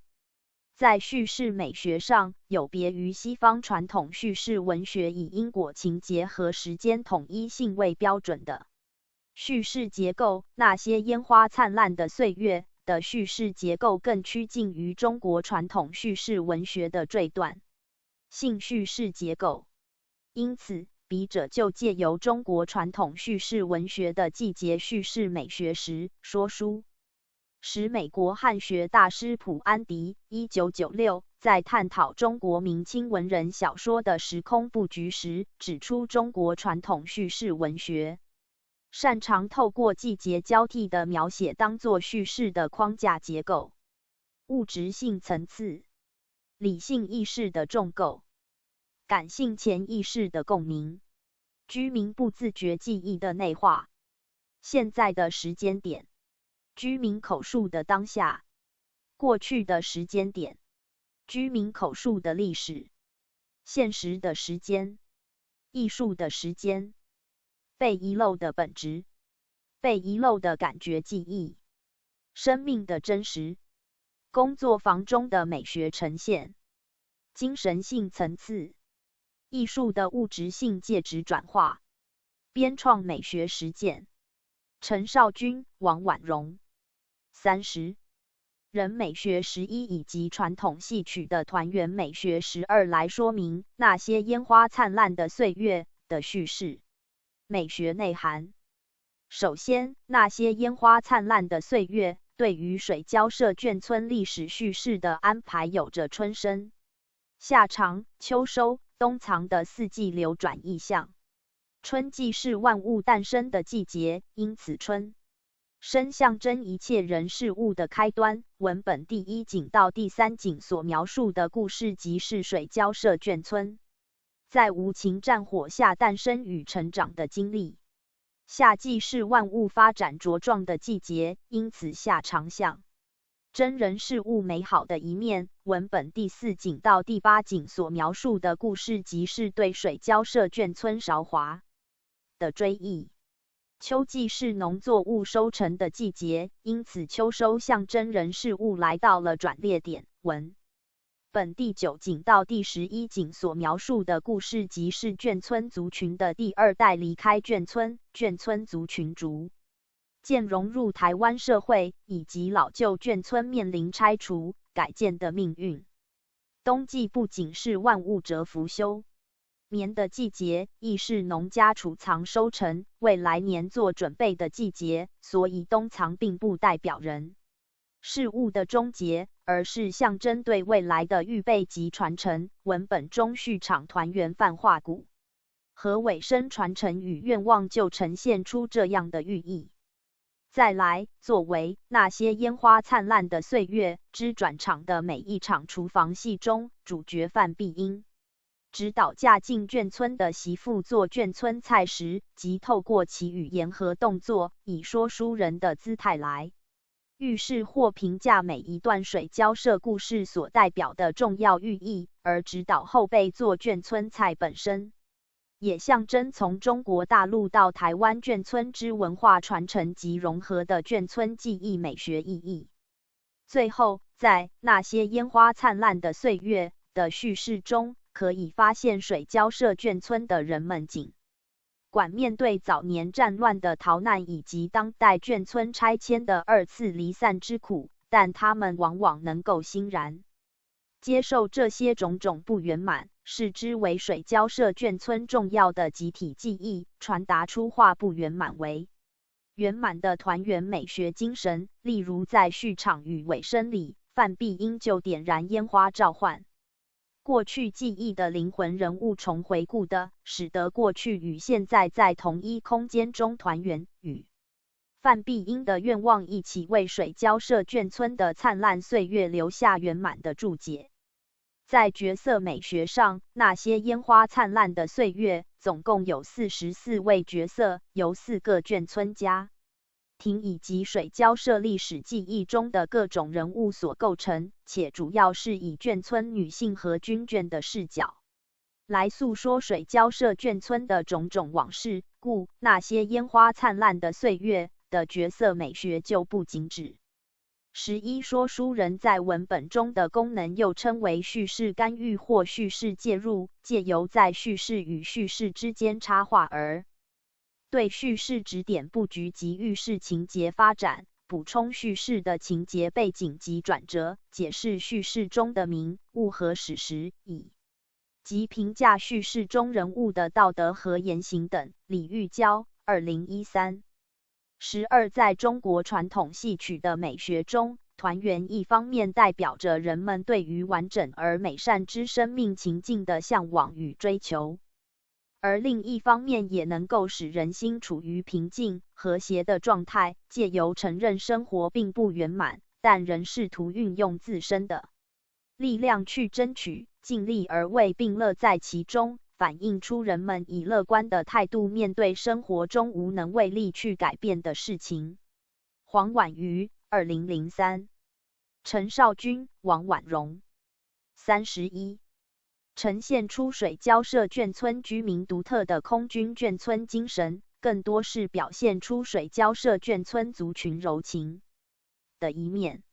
以下笔者就分别以离散、英雄、生活、愿景、历史文化为主题来说明那些烟花灿烂的岁月里各角色所演绎的记忆美学意义。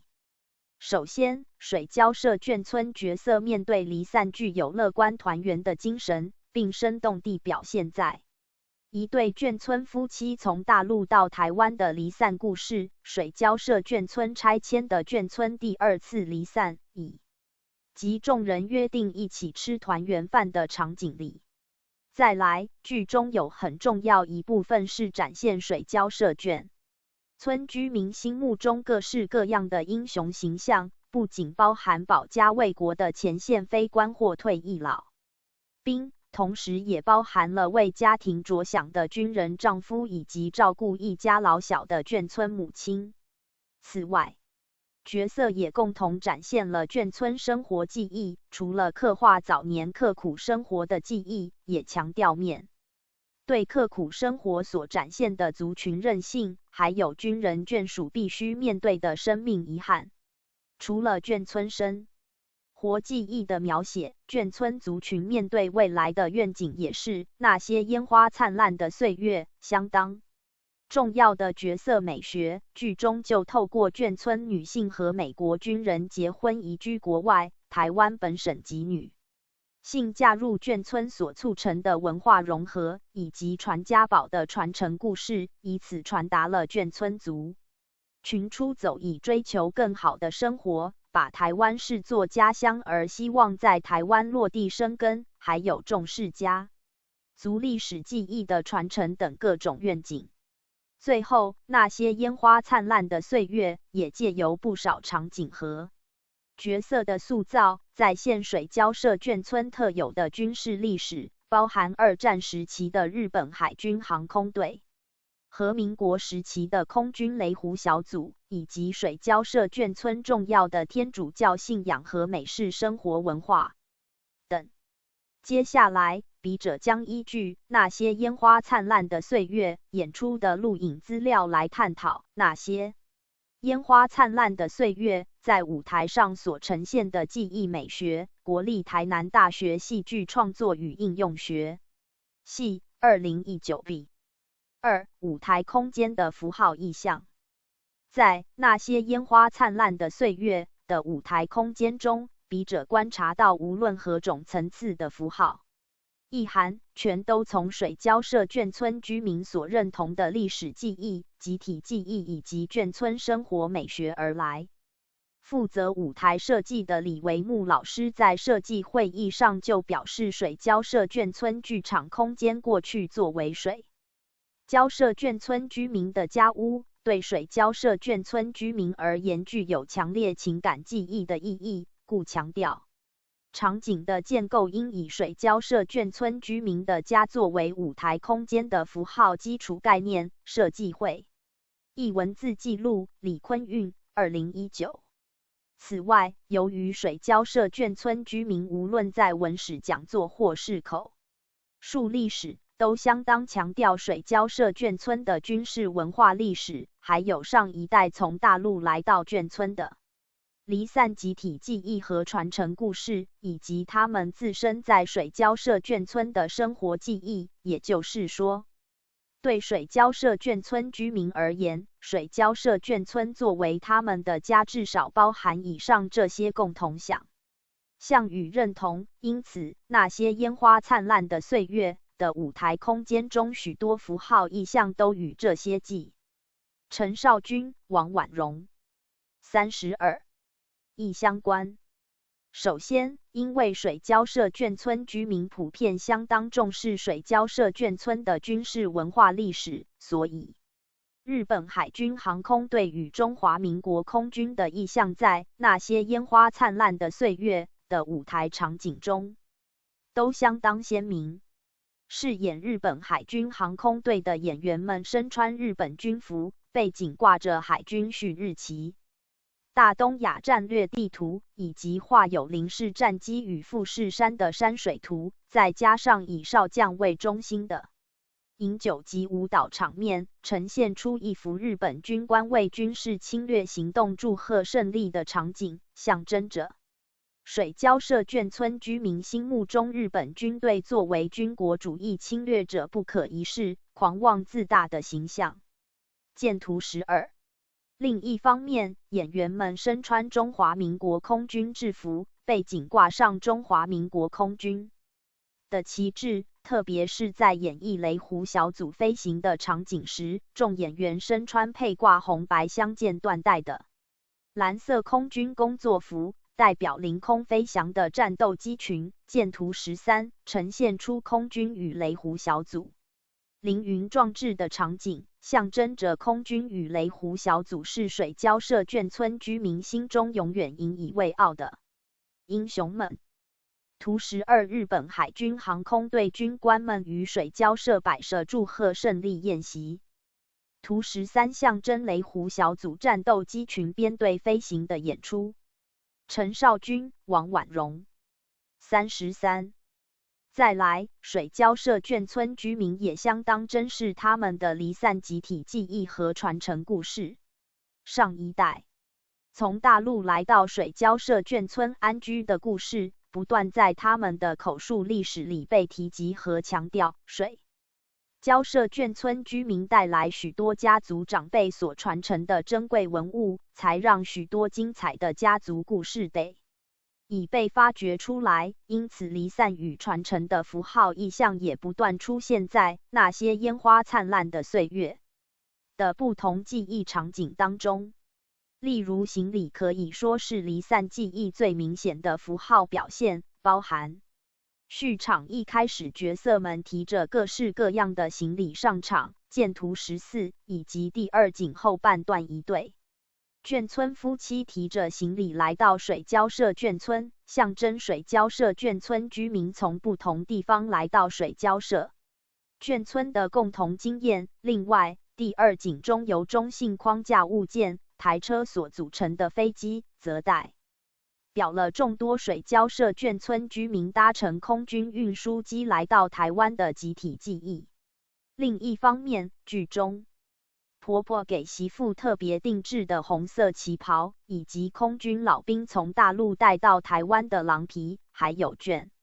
村母亲交给台湾媳妇的订婚手镯，这些物品在剧中则象征着水交社眷村居民对于水交社眷村从认同到传家的重要意义。图14，水交社的角色们提着各式各样的行李上场。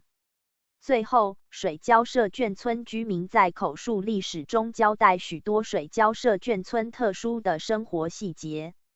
包含了天主教会带来的物质帮助与信仰上的支持，以及美军顾问团带来的生活文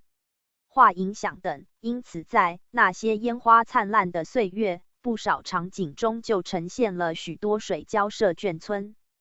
的生活记忆意象。例如在第三景中就有十字架、麻布袋和物资箱所组成的天主教教堂，神父发放物资并同时为人们祷告的场景，象征天主教信仰在早年水交社眷村生活中的重要地位。见图15。另外，同一景中眷村小孩身上穿着以中美合作面粉袋做成的衣服，手拿巧克力、彩色糖果、玻璃弹珠等从美国来的零食、玩具，以及第7景水交社眷村居民到美军俱乐部参加舞会的场景。以上不仅呈现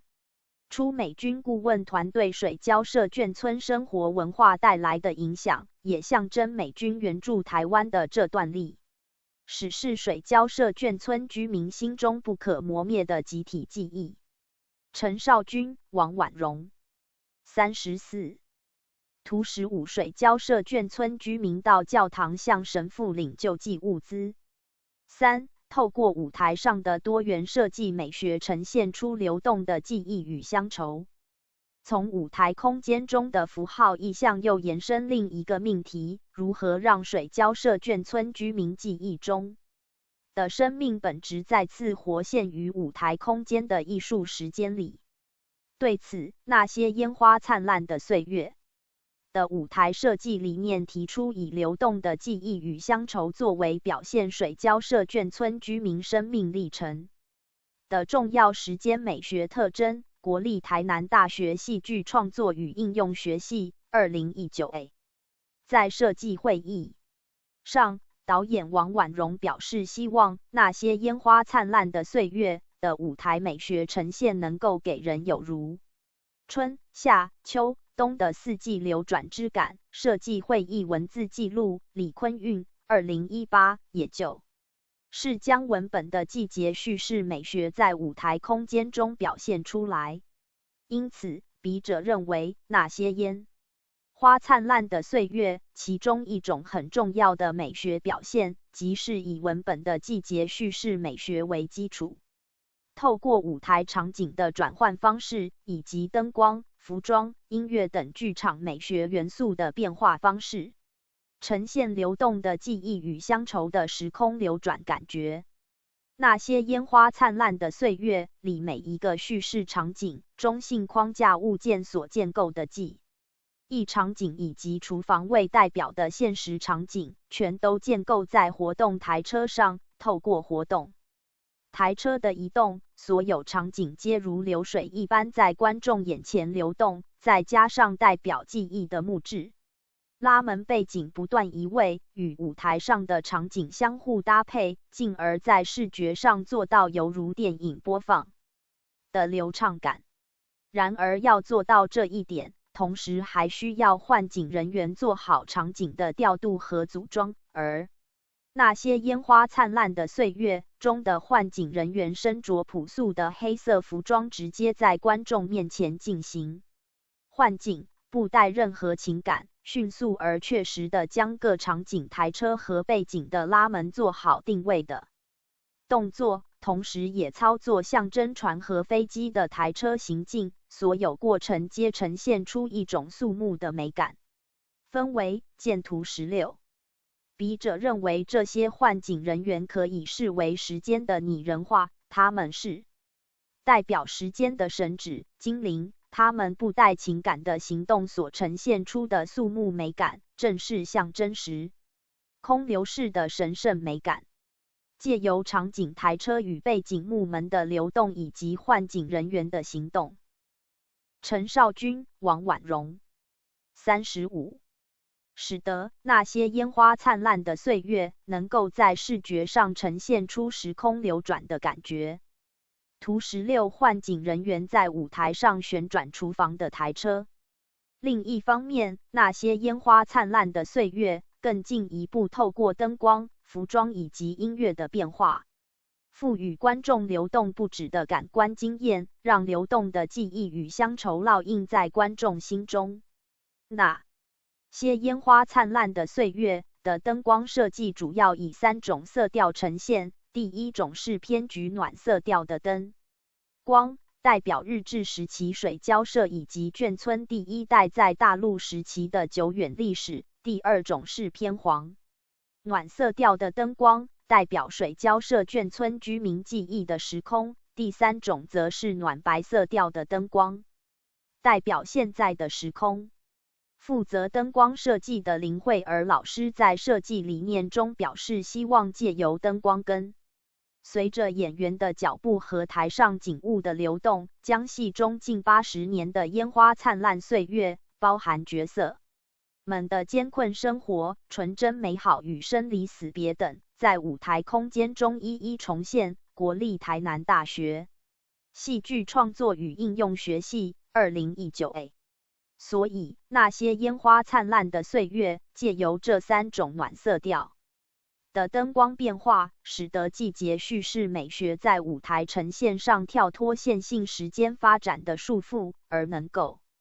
在空间中立体的流动。在角色服装方面，负责服装设计的曾启廷、孙嘉轩老师在设计理念中表示，当时的服装性格，女士是优雅、舒适也有俏皮、可爱，男士则是简单、朴质，整体而言都是复古风潮的情怀，所以服装设计也就意在让观众能重返美好的优雅、复古年代。国立台南大学戏剧创作与应用学系2019A。因此，尽管那些烟花灿烂的岁月的角色众多，角色随场景时序的不同也需要换上符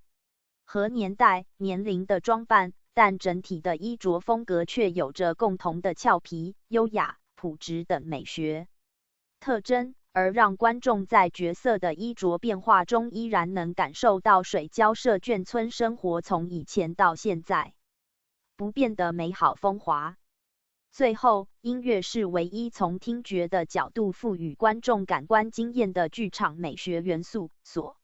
以负责音乐设计的李光兴老师就在设计理念中强调音乐的时间性要同时让熟悉和不熟悉当年时代氛围的观众都能够有无比深刻的感受。国立台南大学戏剧创作与应用学系2019A。因此，那些烟花灿烂的岁月的音乐设计就以大家耳熟陈少君、王婉容36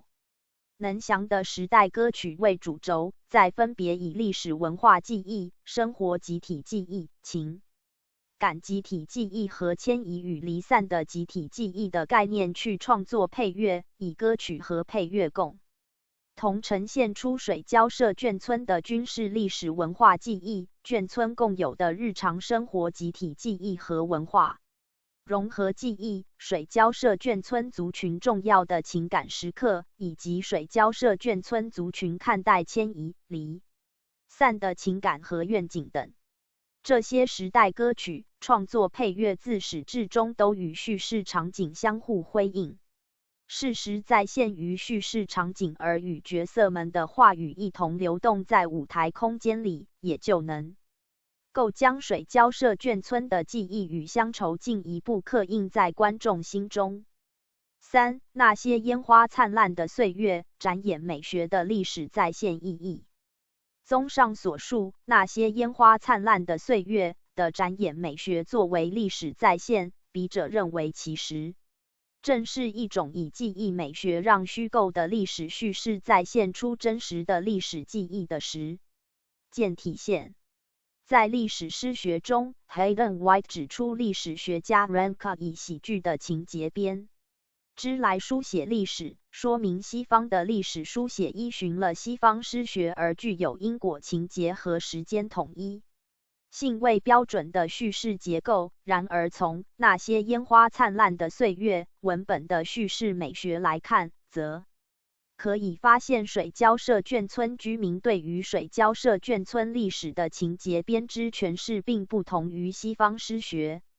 的传统，而是属于中国传统叙事文学的美学范畴，以看待季节流转的平常心，去回忆那段如烟花般灿烂的岁月，而又以团圆的乐观精神去诉说那段岁月的美好与遗憾。此外，不同于历史学家以保守主义等政治取向意识形态来书写历史，那些烟花灿烂的岁月文本中每一位角色都蕴含着眷村居民对于眷村历史生活记忆所抱持的深厚情怀，无论是面对离散的乐观精神，对于眷村英雄的不同诠释，刻骨铭心的眷村生活记忆，眷村族群的各种愿景，还是水交社特色的历史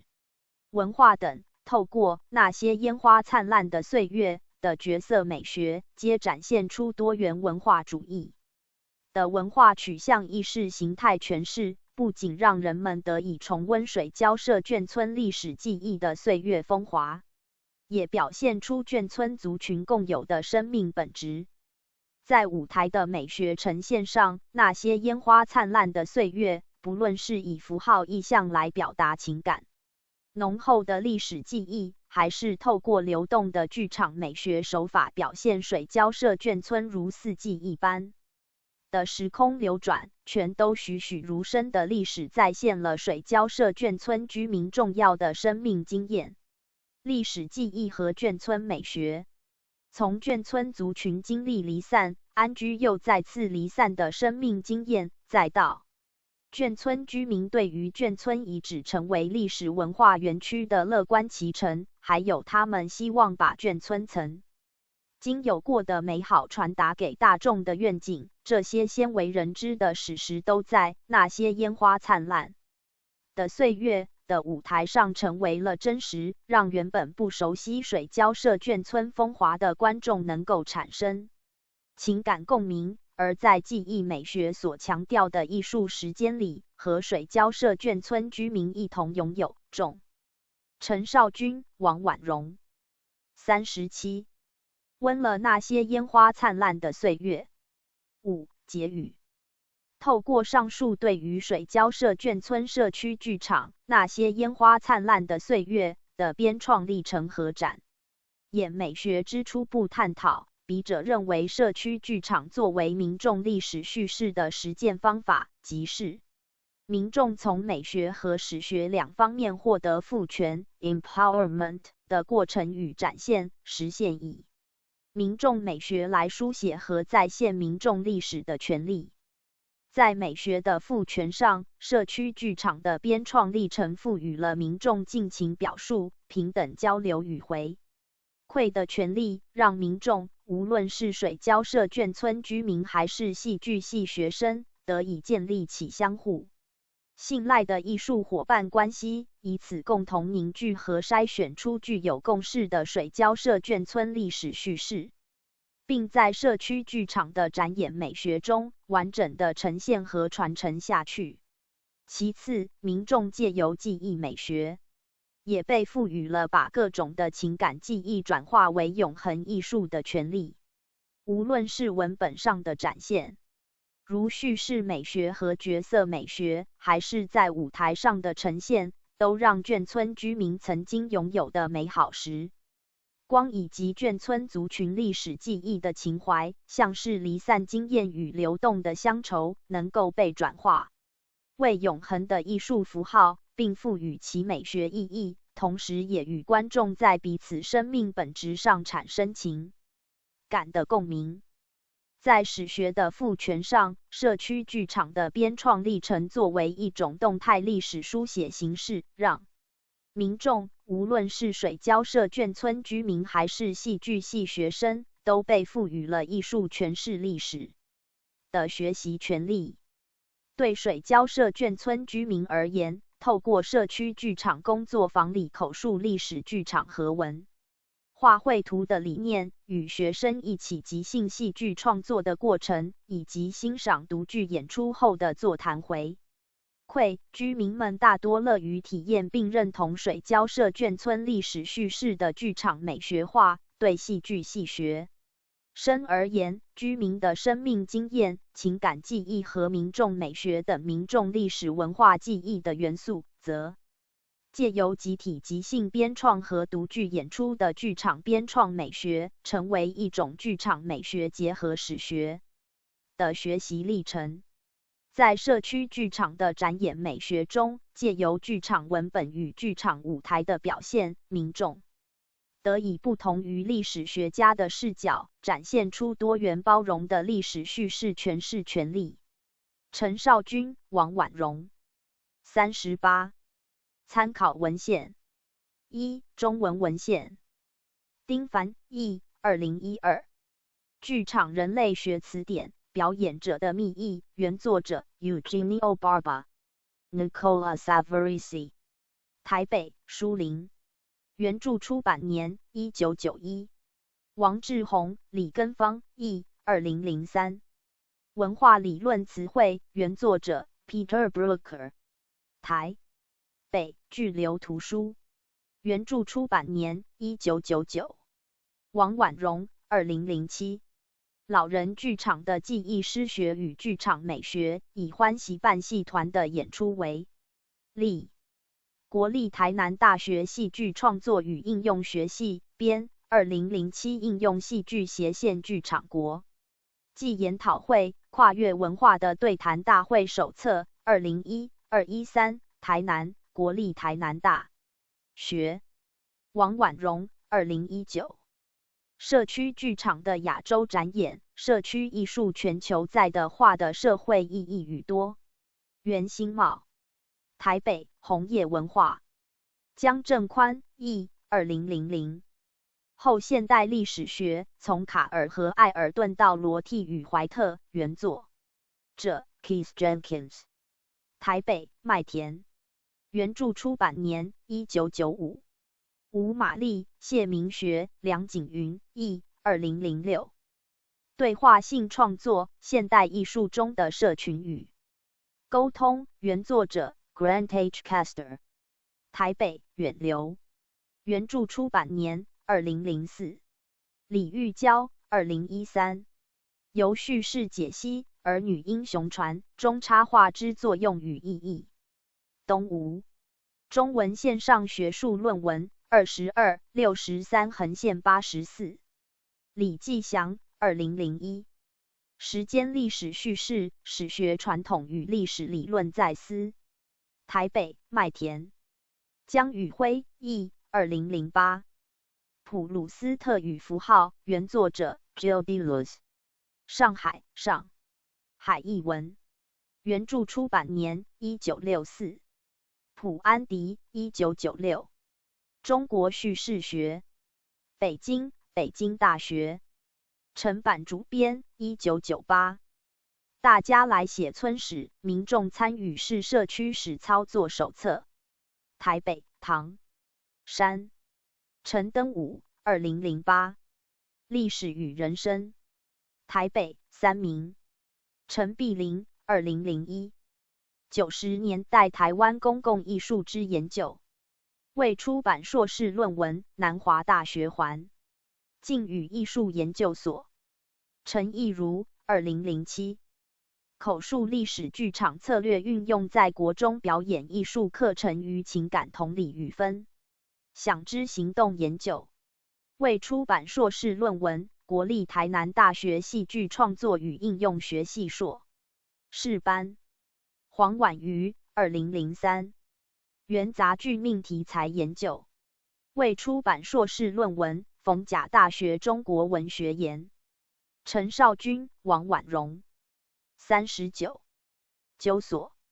黄玉文译2014。每个人都是他自己的史家，原作者 Carl L. Becker。历史台湾8153-166。原文出版年1931。董维秀2019。美学逆袭，当代艺术的社会实践。台北艺术家。顽石剧团1999。依旧桃花源，即台中县东海村村史写作计划前后。吴密查陈版，杨长正编，村史运动的萌芽58-67。台北唐山。廖炳惠2003。关键词200，文学与批评研究的通用词汇编。台北麦田。刘世安译1999。始源19世纪欧洲的历史意象，原作者 Hayden White。台北麦田。原著出版年1973。罗世宏译2010。文化研究、理论与实践，原作者 Chris Barker。台北五南图书。2. 英文文献。Jenkins, K. 1995。On What is History? From Carl and Elton to Rorty and White. London, New York, Routledge. 3. 影音资料。109级戏剧系学生2018。课程大纲、学生心得、小组研究报告。2018年社区剧场课程资料。笔者自藏，高雄市国立台南大学戏剧创作与应用学系主编2017 A。水交社口述历史珍藏册。未出版。国立台南大学戏剧创作与应用学系主编2017 B。水交社读剧展结案报告。未出版。国立台南大学戏剧创作与应用学系主编2018。社区剧场课程结案报告。未出版。国立台南大学戏剧创作与应用学系主编2019 A。那些烟花灿烂的岁月剧场展演结案报告。未出版。国立台南大学戏剧创作与应用学系主编2019 B。那些烟花灿烂的岁月剧场展演录影资料。未出版。李坤运2018年12月13日。第2次设计会议文字记录。那些烟花灿烂的岁月剧场设计团队内部资料。笔者自藏，高雄市。李坤运2019年1月3日。第3次设计会议文字记录。那些烟花灿烂的岁月，剧场设计团队内部资料。笔者自藏，高雄市。陈少君、王婉容。40。陈少君2020年10月26日。王婉容访谈录音。笔者录音记录，高雄市。4. 网站资料。客家电视台2017年12月27日。幕后有意思 EP12 应用剧场 YouTube 影音资料。取自 https://www.youtube.com/watch_v.c_ctg 苏嘉丽。41。东方神话与戏剧教育融合，以《山海经》改编新神话。山海米肉粽戏剧教育全人课程为例。苏嘉丽。深圳骑士教育戏剧教师。摘要：怀揣着对全人教育目标之关注，研究者从对中华神话源头及戏剧教育发源国之课程形态的文献研读开始，并通过3大循环、4小循环检证的行动研究，对《山海经》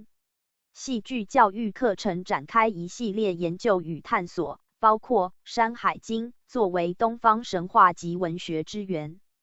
头文本作为前文本 （pre-text） 运用于国小3年级戏剧教育课程相对优化的方式。为何《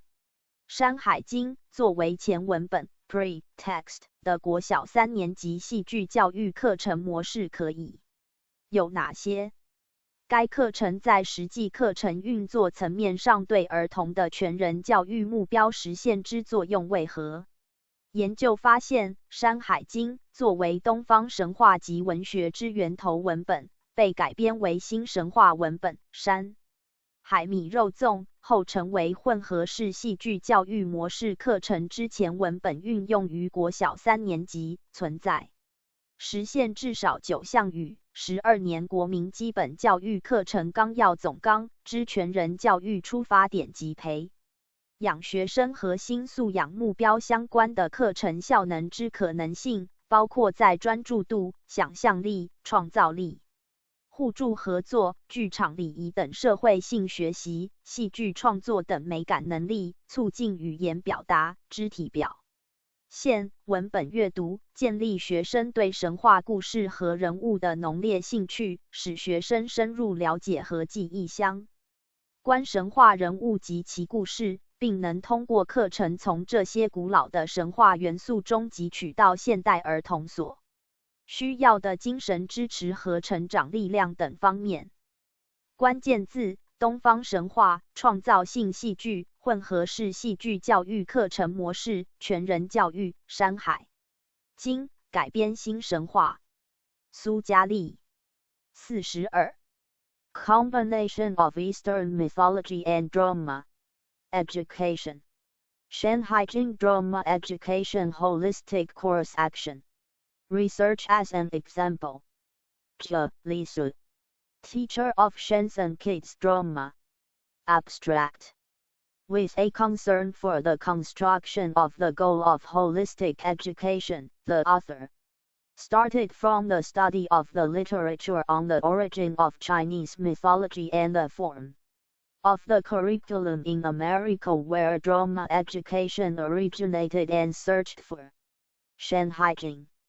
In addition, the author launched a series of studies and explorations on the drama education curriculum of Shanhaijing, the source document of the Oriental mythology, through the action research of 3 major and 4 minor cycles of verification, including how can Shanhaijing be used as a pre-text in the primary San drama education curriculum in a relatively optimal way? What is the role of the drama education curriculum of primary San Yingcun, the elementary school education, which uses texts related to Shanhaijing as pretexts to achieve the goal of holistic education for children. In terms of the actual curriculum operation, the study found that Shanhaijing was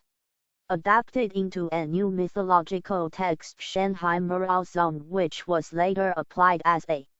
pretext for the hybrid drama education model curriculum in grade 3 of the elementary school education. It is possible to achieve at least 9 curricular effects related to the holistic education starting point of curriculum guidelines of 12-year basic education, and the goal of developing students' core literacy. This includes a multiple of positive effects in the areas of concentration, imagination, creativity, mutual cooperation, social learning such as theater etiquette, aesthetic abilities such as theater creation, and the promotion of verbal expression, physical expression, text reading, building students'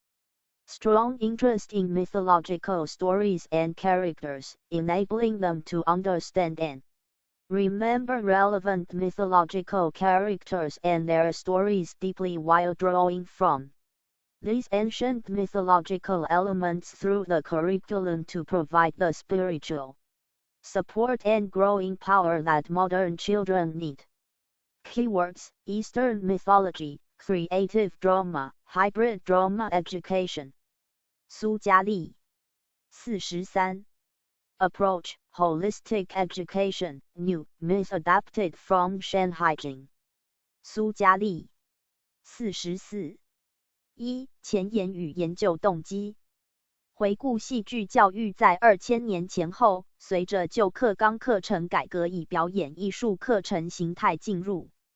台湾基础教育正式课程的历程，与其课程内涵与功能不仅符合，而且可能帮助教育改革实现全人教育，培养学生核心素养的因素息息相关。旧课纲艺术与人文学习领域之内容要点与能力指标系依照艺术教育法及总纲纲要之精神研定，即教育重点不在于培养专业理论、技能、研究与创作人才，而是在培养一个人格健全的国民与世界公民。张晓华 2004-352365，但研究者自2016年至2018年在台3年间，曾利用参访、观课、协同合作授课等机会与台湾教师就戏剧课教什么之问题展开非结构性调查，口头询问台湾幼儿园4所、国小4所、国中1所、高中职2所、大学2所、校外课堂2处教师15人，其中13位教师答案为教戏剧表演。一定程度上反映戏剧教育从理念课程层面落到运作课程层面过程中，学习重点存在从全人教育内涵转移至戏剧艺术本质内涵的倾向。及张晓华早在2004年发表之论文《表演艺术戏剧教学在国民教育10大基本能力上的教育功能》中所呼吁需注意的问题，至2016到2018年间仍较普遍的存在。张晓华2004-29-38戏剧教育与教育改革之间的关系似乎在逐渐淡化，作为从大陆来台取经的研究者，内心不禁产生为什么之余，亦想知道如何才能帮助扭转局面，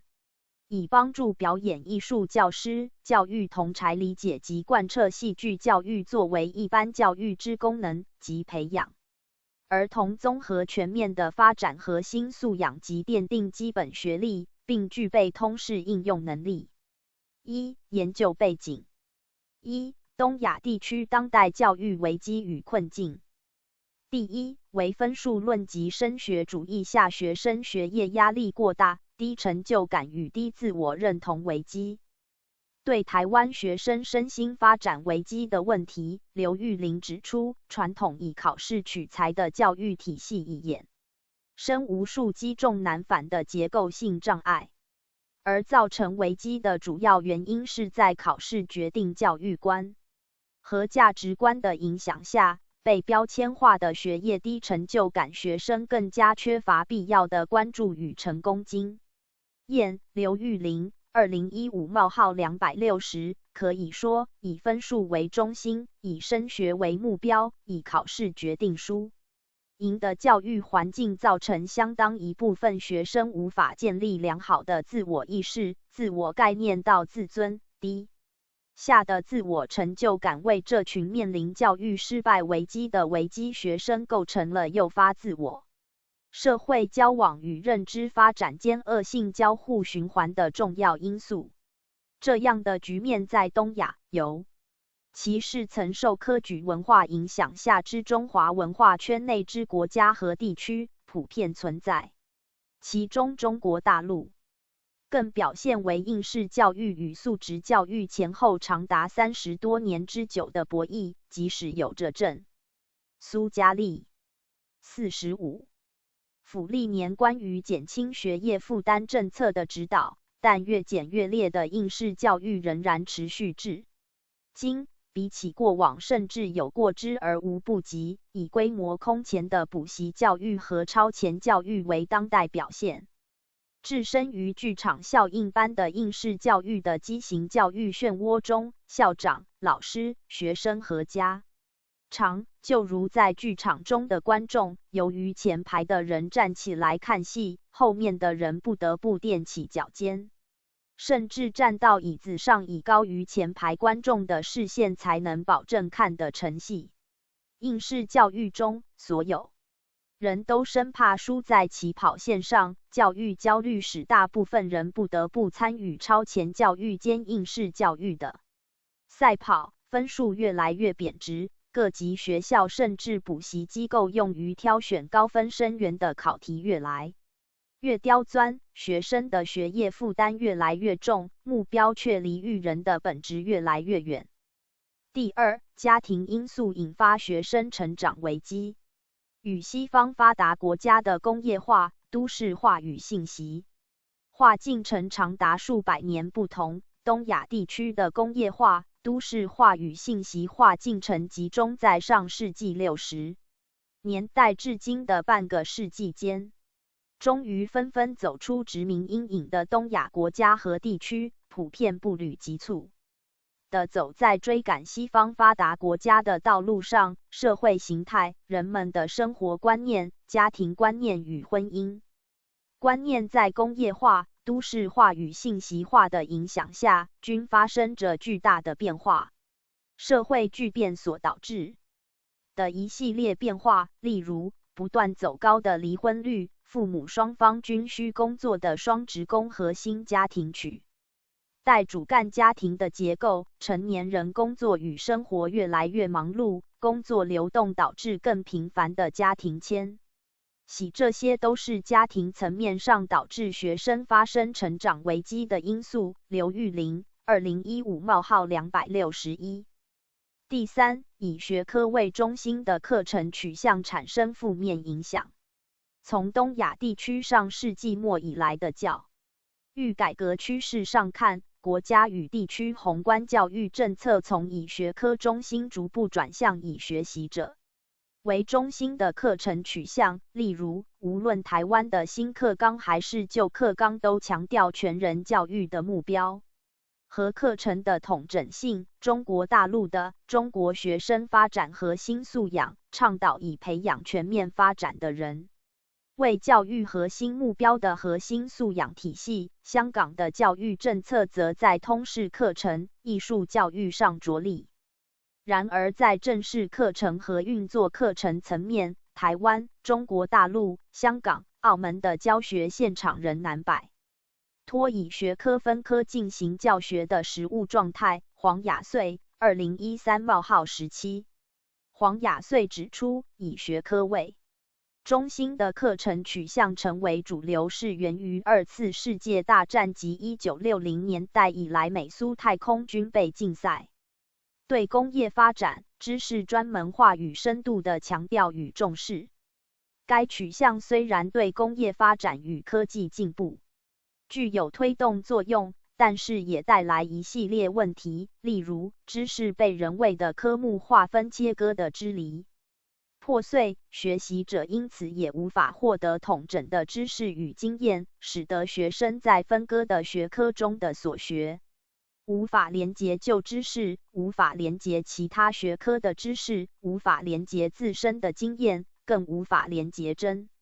实的生活情境，导致学生在学校阶段所学习到的零碎的学科知识与解决真实问题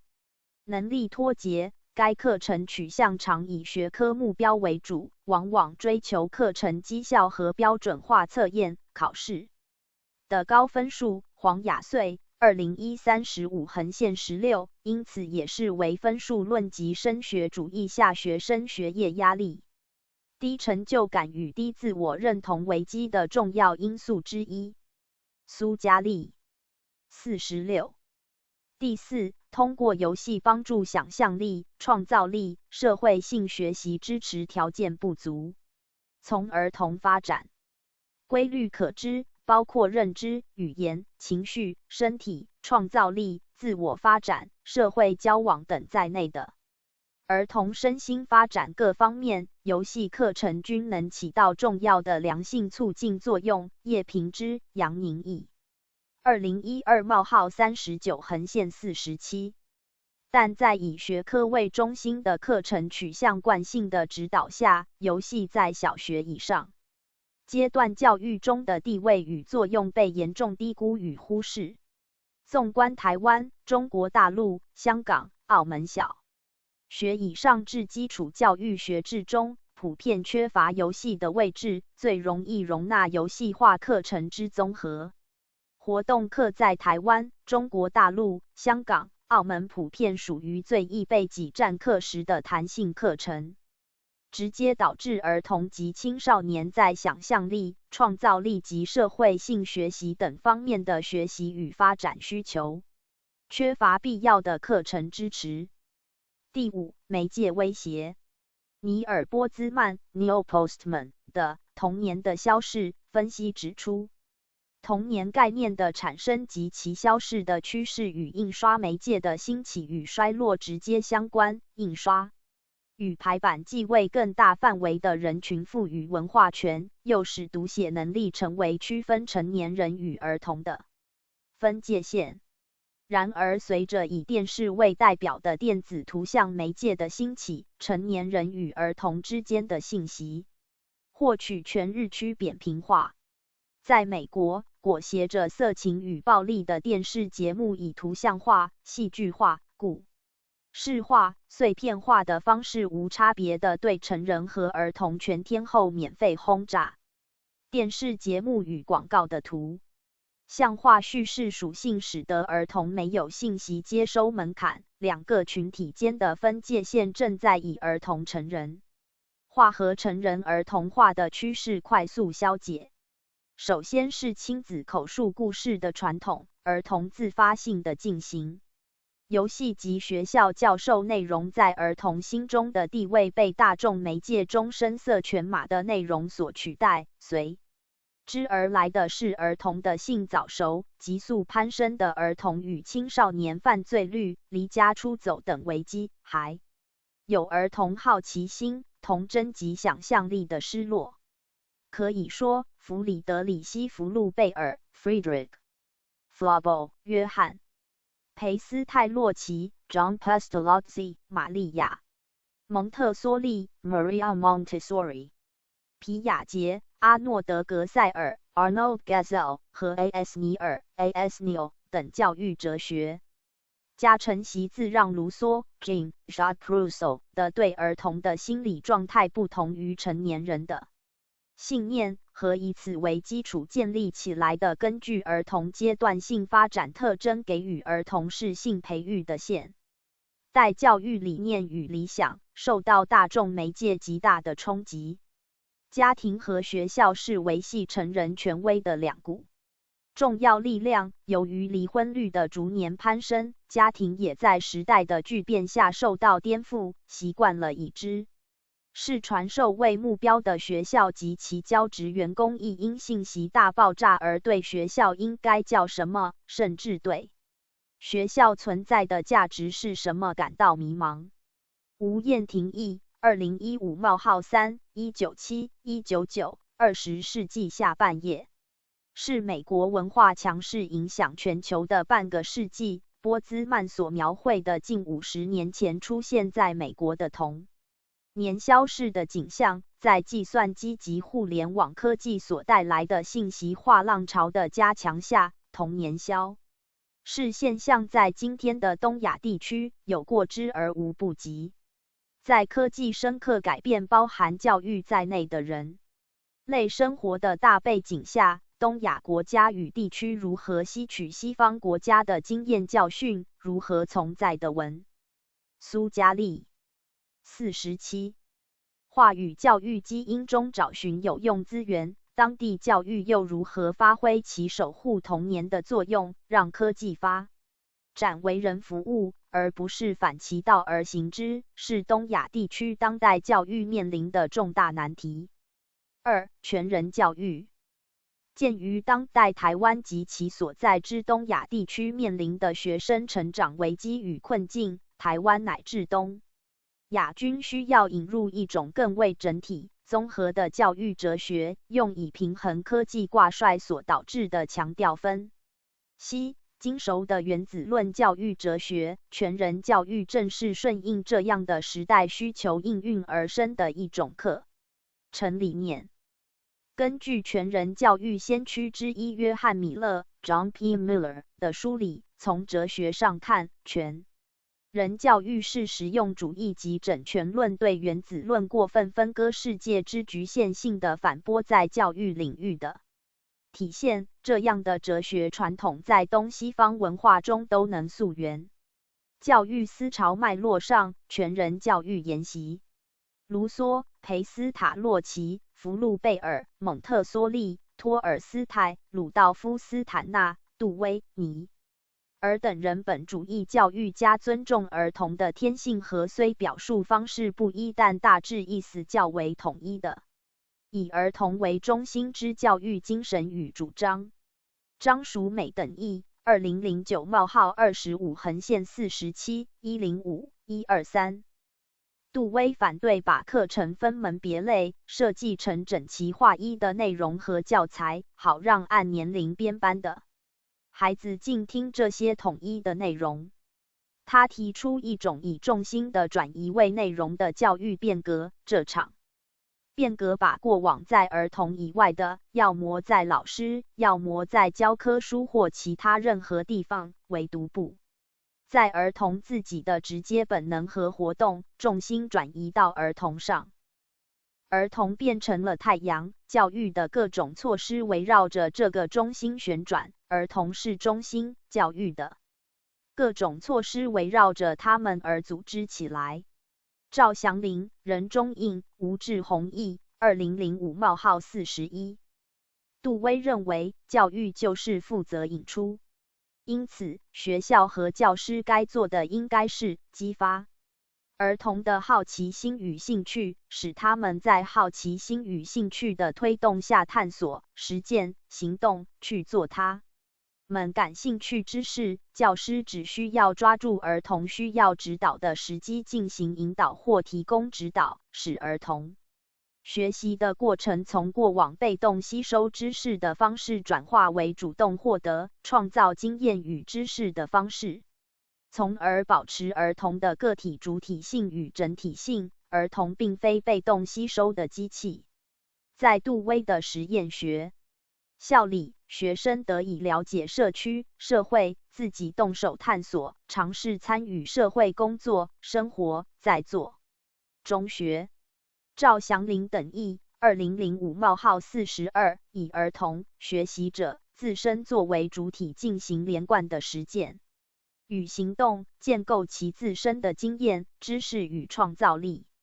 虽然他并未明确为其教育主张命名为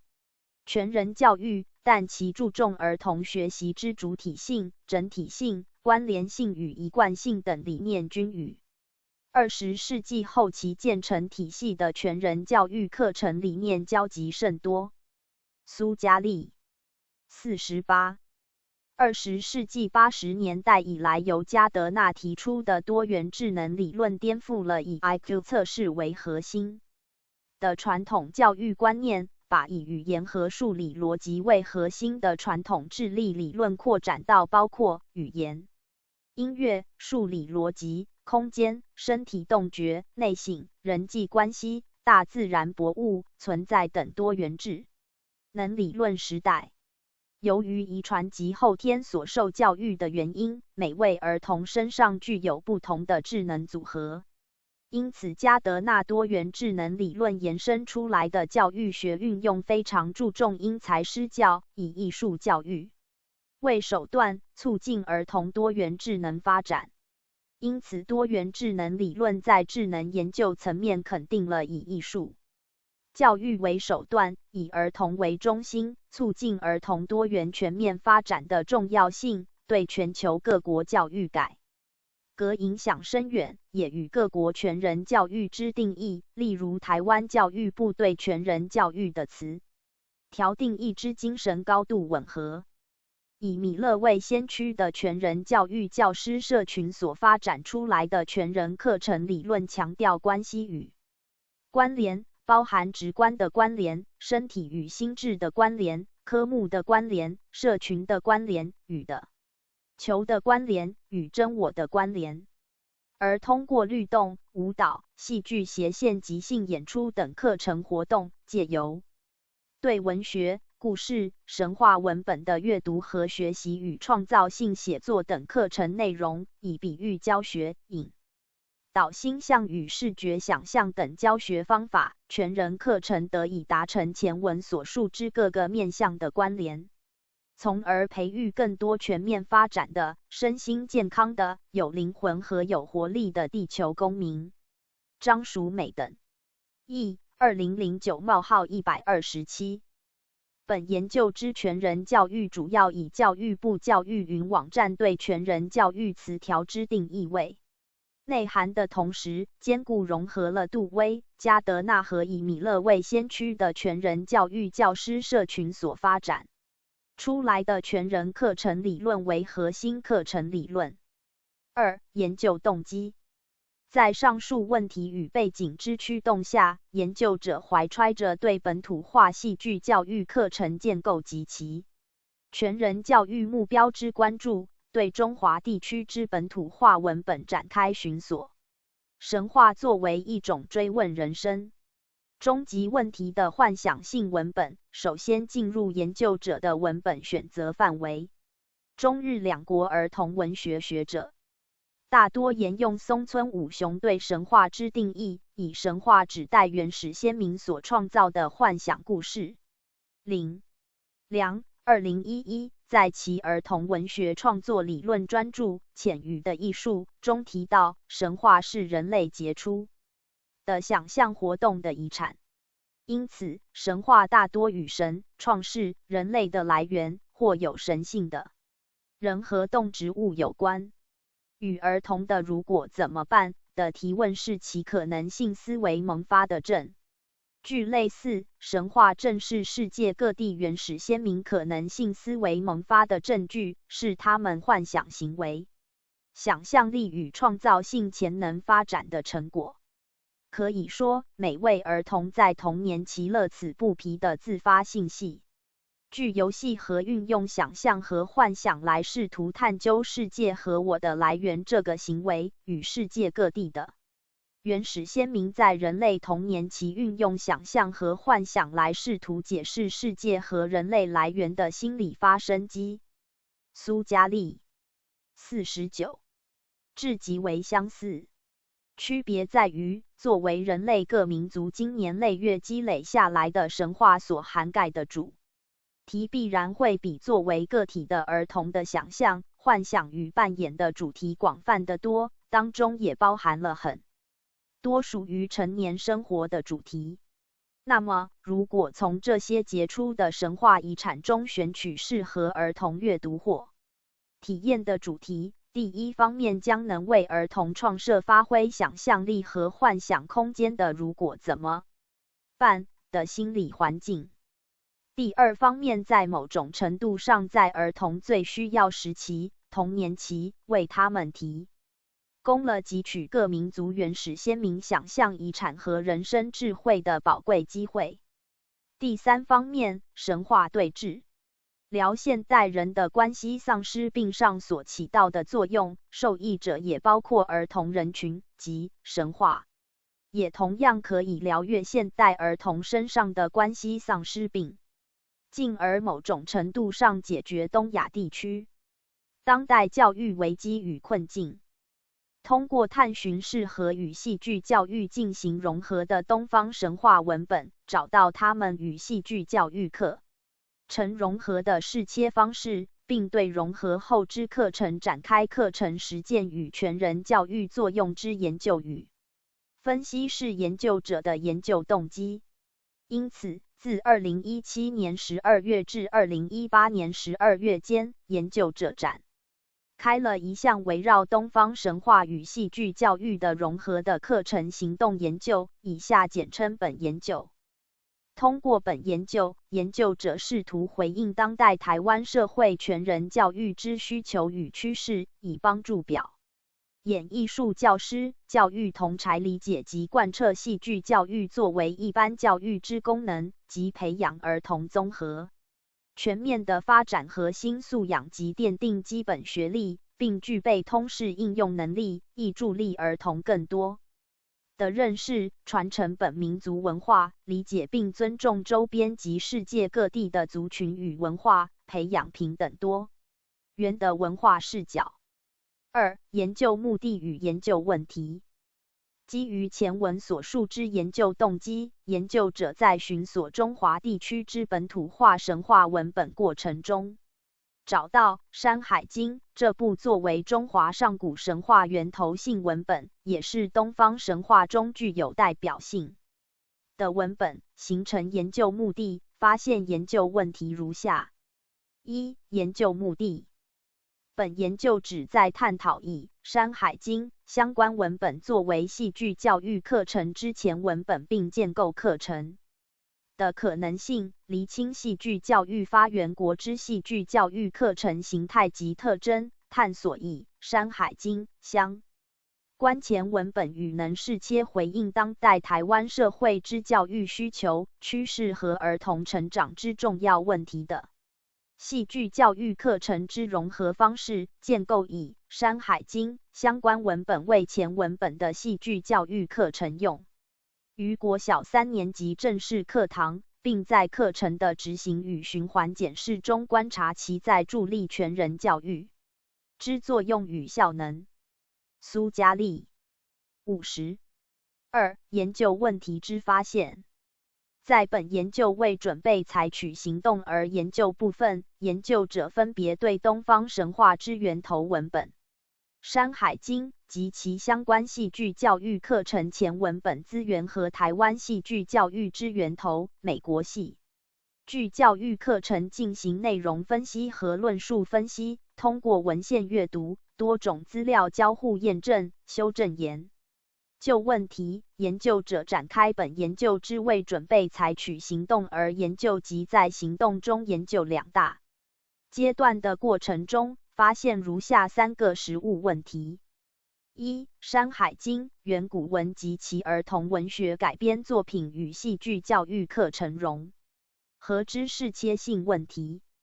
从对影响台湾戏剧教育至深的美国戏剧教课程相关课程文献的进行内容分析，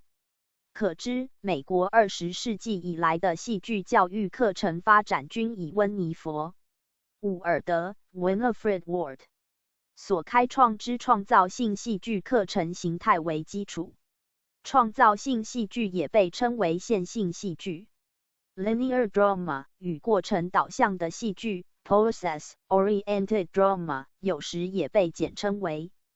process drama 过程戏剧或 holistic drama 全面直观式，并称为这两大基础方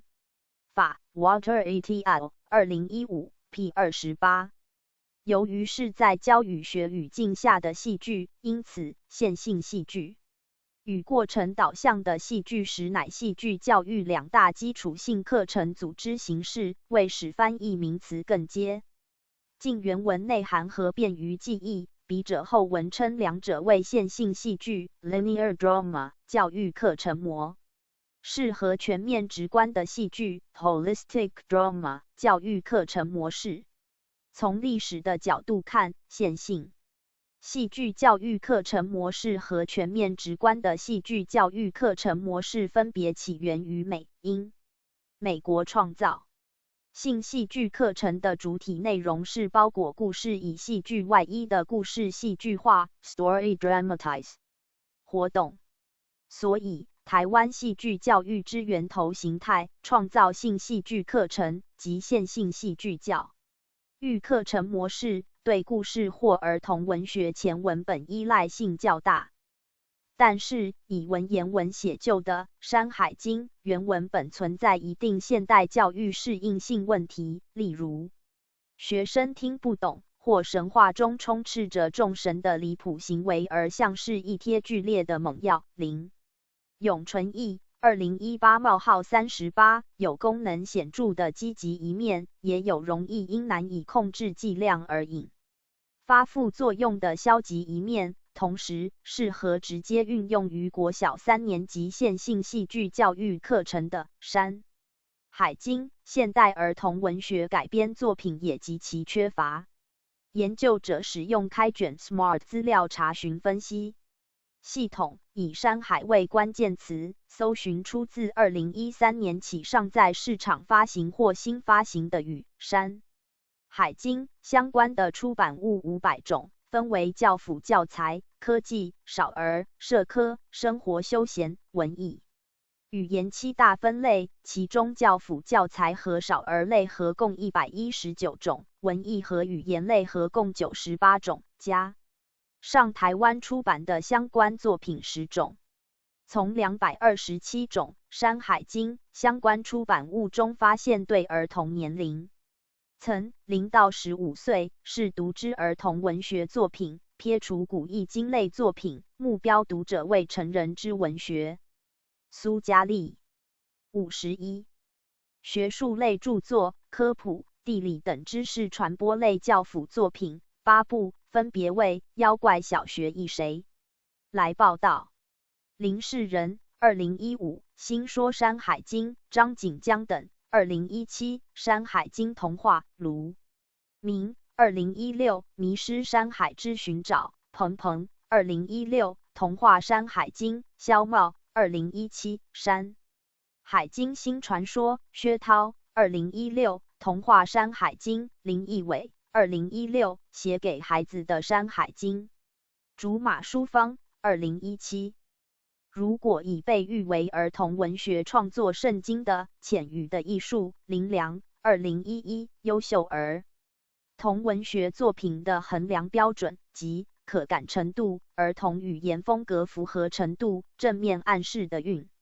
用得当程度、故事的趣味程度、想象力的丰富程度、思想的教育意义与独特程度等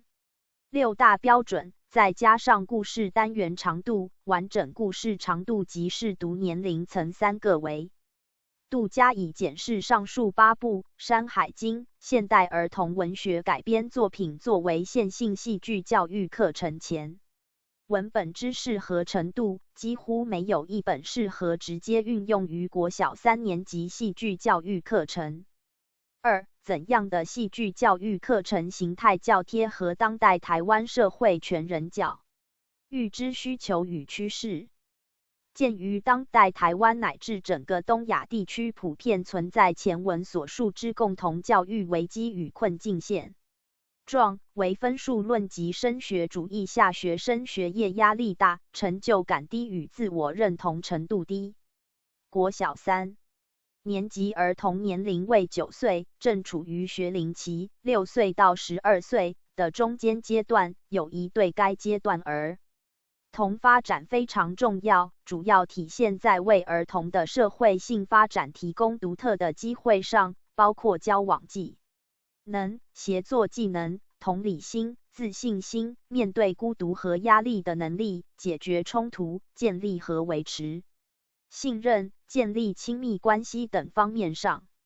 反之，缺乏朋友或缺乏交友等社交技能的儿童将面临各种身心困境与危机。而小组学习、角色扮演练习社会问题解决的技能与合作活动和游戏都是帮助儿童发展社会交往技能、合作互动、学习建立和维持友谊关系的重要手段。邹小燕等译2009-290-305。但在校园运作课程中，通过游戏帮助想象力、创造力、社会性学习的支持条件却又极为不足。戏剧教育在2000年前后随着旧课纲课程改革，以表演艺术课程形态进入台湾基础教育正式课程，与其课程内涵与功能不仅符合，而且可能帮助教育改革，实现全人教育，培养学生核心素养的因素息息相关。旧课纲艺术与人文学习领域之内容要点与能力指标系依照艺术教育法及总纲纲要之精神研定，及教育重点不在于培养专业理论、技能、研究与创作人才，而是在培养一个人格健全的国民与世界公民。张晓华2004-352365，兼具游戏课程属性与功能，又与实现全人教育、培养学生核心素养的因素息息相关的统整型课程，戏剧教育应该是解。苏嘉丽52觉当代台湾乃至整个东亚社会全人教育之需求与趋势的课程。但如前文所述，戏剧教育与全人教育目标及教育改革之间的关系似乎在逐渐淡化。探索易于教师理解，便于操作，又符合全人教育内涵的戏剧教育课程作为践行、统整、整全课程理念之运作课程形态及其评量方法，乃扭转为分数论及升学主义下学生学业压力过大、低成就感与低自我认同危机的关键所在。3. 美国戏剧教育课程的主要特性及发展形态为何？如何以美国戏剧教育课程的主要特性与形态为基础，设计贴合当代台湾社会全人教育之需求与趋势的课程形态。从陈希如所著《台湾儿童戏剧的兴起与发展史论》1945-2010，陈希如2015可知，戏剧教育最早以创造性戏剧之形态，在上世纪60年代后期由李曼圭从美国引进到台湾，发展30年后，终于随着1997年艺术教育法的通过和2001年起国中小9年一贯课程依2000年颁布之国民中小学9年一贯课程暂行纲，要把戏剧纳入表演艺术学习，列入艺术与人文学习领域中。陈希如2015 87 135 209 210，戏剧教育自列入课纲至今已发展近19年。鉴于研究者发现，在运作课程层面，不少老师对戏剧教育、表演艺术中的戏剧课教什么等学习目标、课程内涵等问题存有探讨空间。因此，研究者以内容分析之研究方法梳理影响台湾戏剧教育至深的美国戏剧教育相关课程文献，以其通过对美国戏剧教育课程主要特性与发展形态某种程度的解构，为本研究建构本土化戏剧教育课程提供背景脉络。美国的戏剧教育一直将戏剧教育纳入艺术教育的范畴之中。从最早期的戏剧教育家温尼佛·伍尔德 （Winifred Ward） 在小学实验一系列戏剧教学的活动开始，在20至40年代的启蒙时期，他们逐渐将戏剧推广到其他学校的小学课程。50到80年代，戏剧作为一门独立科目，其教学的内涵与方法已经被学者们勾勒出来。最后80年代迄今的生根时期，由于美国各戏剧协会组织的运作及国家艺术课程标准的建立，戏剧在学校课程中的定位更趋明确。以此为基础，美国戏剧教育近年还逐渐重视戏剧与其他学科及社区发展结合的可能性。林梅君2006加上美国戏剧教育以创造性戏剧之形态影响台湾戏剧教育弥深，因此研究者按林氏所归纳的美国3大历史时期的代表戏剧教育家之重要课程著作进行研读，试图厘清戏剧教育课程的主要特性及发展形态，从而指导本行动研究之《山海经》或其改编文本戏剧教育课程设计。苏嘉丽53经过研读、整理和比对之后，发现美国近1个世纪的戏剧教育课程发展呈现如下主要特性： 1. 美国戏剧教育课程具有显著的故事属性。 2. 美国戏剧教育具有以全人教育和戏剧艺术本质为内涵的双重课程属性。 3. 美国戏剧教育课程具有显著的游戏属性。 4. 美国戏剧教育具有多元的课程组织形态。 5. 美国戏剧教育课程在全人教育内涵指导下采用多元评量的方法。那么，本研究后续的课程设计与实施将如何以台湾戏剧教育课程之源头美国戏剧教育课程的主要特性与形态为基础，设计贴合当代台湾社会全人教育之需求与趋势的课程形态，包括课程规划、教案设计、课程实施与评量方法。 3. 研究问题。针对研究过程中发现的3个实务问题，研究者把它们修正为如下3个研究问题。 1. 山海经作为中华神话之源头文本及东方神话之代表性文本，作为前文本 （pretext） 运用于国小3年级戏剧教育课程相对优化的方式为何？ 2. 山海经作为前文本 （pretext） 的国小3年级戏剧教育课程模式可以有哪些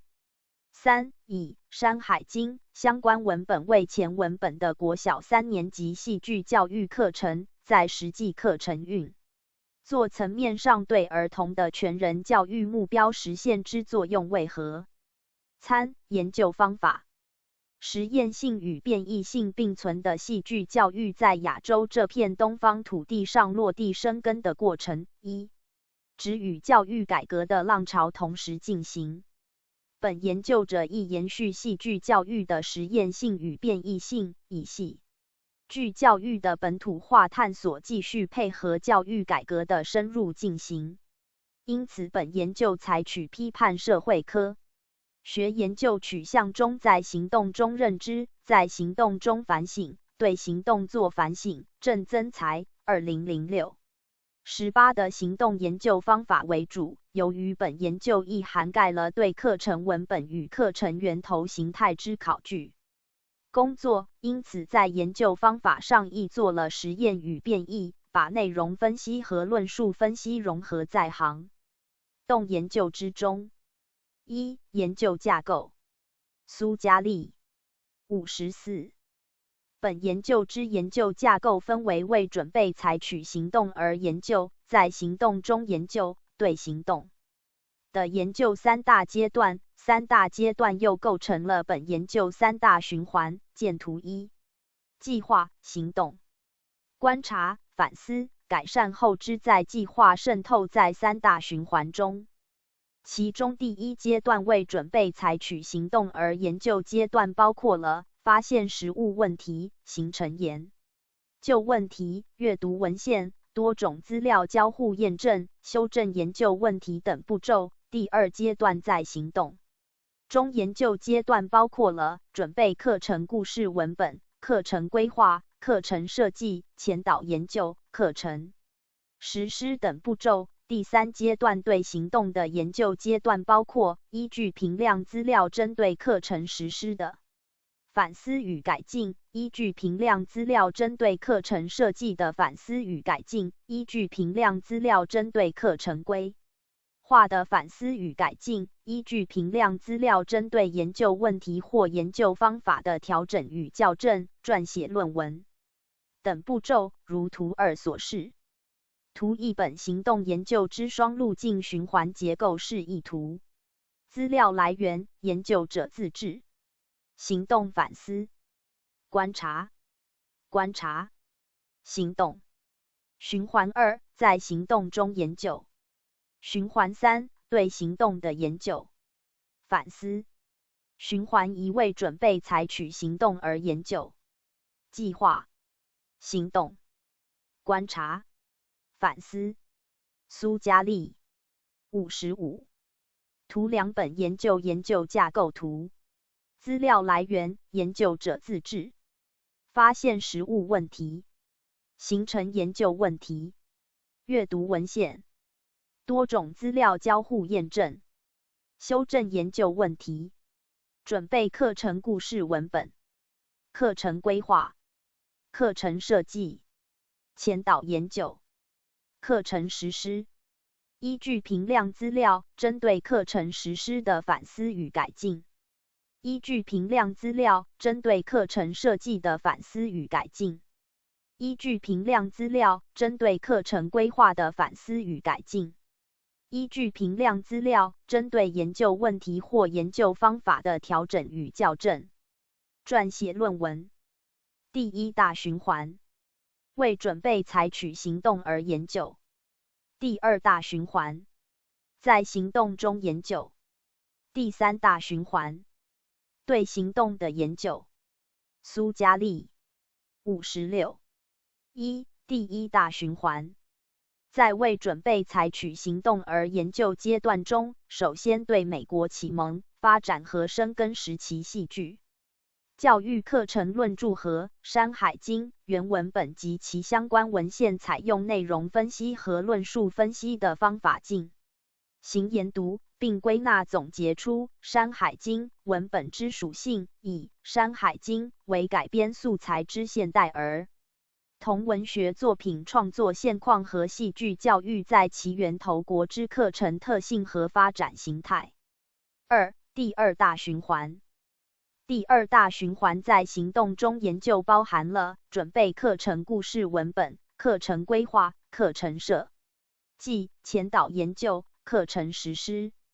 根据《山海经》戏剧教育课程的结构，本循环又细分为前导研究、第一小循环、第一阶段、第一、二次课、第二小循环、第二阶段、第3到6次课、第3小循环和第3阶段、第7、8次课、第4小循环等4个小循环。从前导研究起，每阶段都在前一阶段课程实施、学生反应的基础上调整后续课程的设计。4个小循环同样依照计划、行动、观察与反思程序进行循环检证。见图3。计划、行动、观察、反思、行动、行动、观察、观察、反思、反思。第一阶段、第二阶段、第3阶段。行动、观察、反思、前导研究。第1、2次课。第3到6次课，第7、8次课，第1小循环，第2小循环，第3小循环，第4小循环。苏嘉丽57图3本研究循环仪课程设计与实施4个阶段之循环示意图。资料来源：研究者自制。3. 第3大循环。依据评量资料针对课程实施的反思与改进，依据评量资料针对课程设计的反思与改进，依据评量资料针对课程规划的反思与改进，依据评量资料针对研究问题或研究方法的调整与校正，撰写论文。2. 研究场域。1. 学校背景。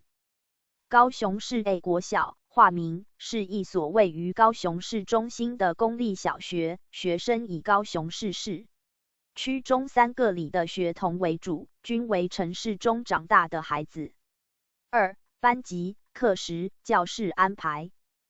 本研究之前导研究使用该校2年级某班下学期生活表演艺术课之课时1，正式课程实施则使用该校3年级某班之表演艺术课之课时，在该校表演艺术教室、地板教室中进行。3. 研究参与者。1. 学生。前导研究和正式课程实施阶段研究对象班分别有学生26、25人，均为城市中长大的孩子。1年级时并未上过表演艺术课，2年级起参与表演艺术课堂，所以大部分学生已有一定戏剧扮演经验，其中4人于2018年6月曾参与过研究者所组织的前导研究，升上3年级后参与本研究2018年9月赴11月实施之正式课程。全班为进入3年级后重新组成之新班级。一在台湾，无论是教材、课纲还是落实于学校的正式课程，表演艺术及戏剧的内容均从国小3年级才开始。但是该校老师积极发挥教师能动性，将表演艺术及戏剧课的内容向下延伸至1、2年级，整合生活课的课时，与生活老师及学校排课老师联动配合，使得该校学生从1年级起即有机会以生活、表演艺术课的课时及形式上戏剧课。苏嘉丽58。2. 操作反思者。在 A 国小所实施之前导研究与正式课程实施之主班老师均为研究者本人。3. 协同观察员。1. 前导研究。前导研究的协同观察员是 A 国小表演艺术课吴老师。吴老师教龄23年，从事国小表演艺术课教学10数年。2018年4横线6月期间，研究者在他所任教的2年级某班级进行为期7周的连续观课和2周的前导研究，吴老师为研究者提供观课意见与回馈。2. 正式课程实施阶段。行动研究远程协同观察员在正式实验课程实施阶段，即自2018年9月起，吴老师调任屏东 H 国小，研究者于每次 A 国小正式实施实验课程前均于 H 国小3年级试教该课，由吴老师担任试教课之协同观察员。试教课后，研究者与吴老师针对试教课和上周于 A 国小实施的正式实验课进行课后讨论，吴老师为研究者提供观课回馈与教学改善意见。行动研究 A 国小协同观察员班导黄老师是 A 国小3年，及某班的班导黄老师教龄3年。他在本研究的 A 国小课程实施过程中担任协同观察员，对本研究的课程实施给出执教老师以外的观察意见与回馈。4. 研究资料收集。研究采用如下数种方式收集本行动研究所实施课程之资料与数据，为了降低学生对教师现场计分评量的恐惧感，教师以课堂录影、课堂成果与学生反馈单、教师教学记忆为主要的学生评量资料，分阶段予以分析。1. 课堂录影。课堂录影将作为评量学生组织扮演过程及戏剧片段呈现的依据。2. 课堂成果。苏嘉丽59。教师每次课后完成对课堂照片、绘图成果、讨论成果等课堂成果的数位化合规档留存。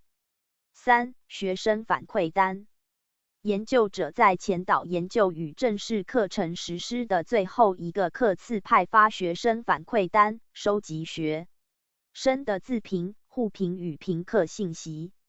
4. 协同观察员反馈意见。协同观察员的反馈意见是本研究课程评量资料与数据来源。5. 研究资料整理。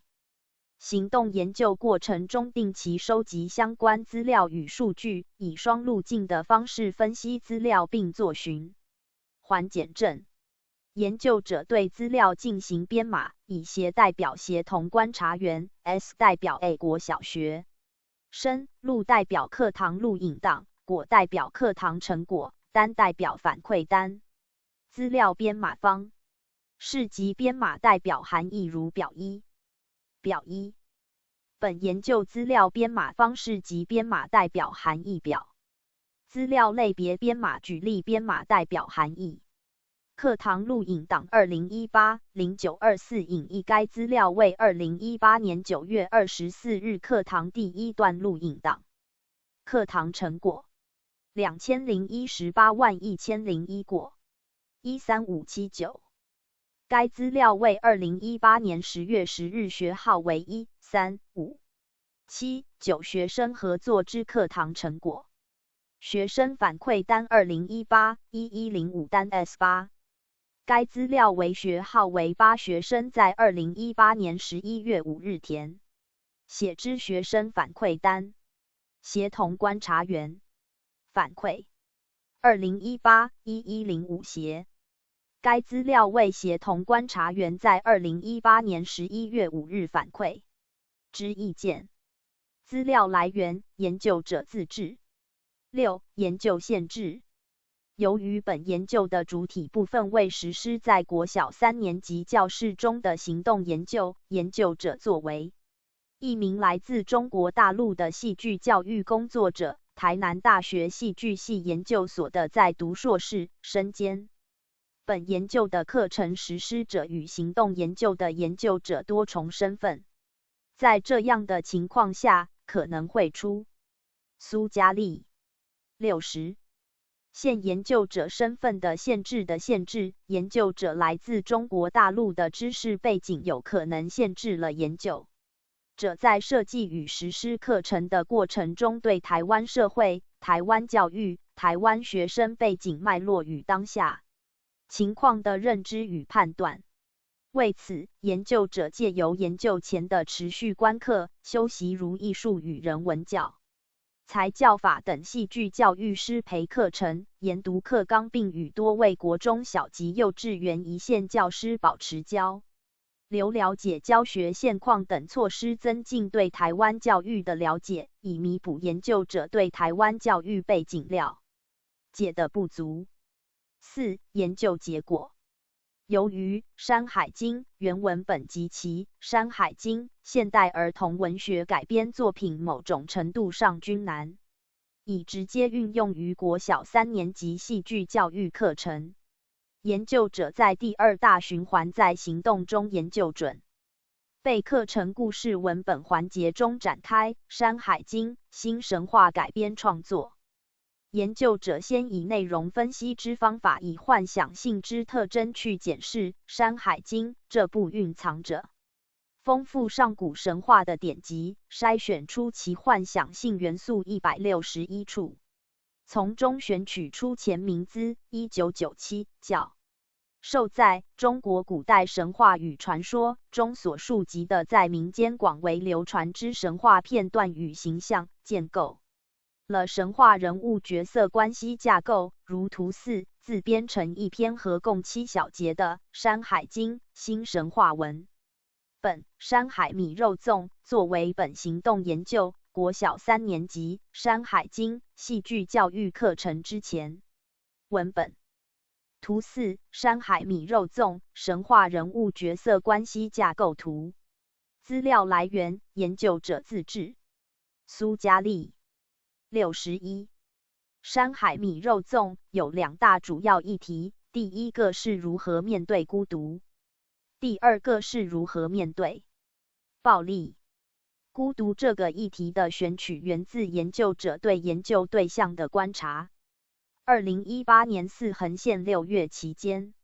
研究者第2次造访高雄市 A 国小，化名，并对该校即将升入国小3年级的2年级某班进行了为期7周的连续观课和2周的前导研究。在此期间，研究者从该班表演艺术课吴老师2处了解到，由于该校位于高雄市中心，学生家庭以双职工和新家庭结构为主，父母均需上班，工作较忙，因此孤单感是该校学生普遍面临的一个问题，而该问题在现代社会生活中亦具有普遍性。而暴力的议题则来自《山海经》。正如李泽厚2012在《美的历程》一书中所揭示的，《山海经》记录了龙、凤、图腾发展成型及融合统一之前的原始面貌，而《山海经》中所记载的黄帝、共工、炎帝、刑天、蚩尤等故事，正是龙、凤图腾发展所象征的长时间的残酷战争、掠夺、屠杀和逐渐融合统一过程的神话转化。而在现代校园生活中，暴力问题往往与校园霸凌、中辍、青少年行为偏差等问题相关联，是关乎儿童安全成长的重要问题。但是在情况各不相同、力量对比不一的具体事件中，应该秉持何种态度，以何种方法应对暴力问题及施暴者，却是一道难题。因此，研究者也选取这道重要而难以抉择判断的难题作为文本的第2个主要议题。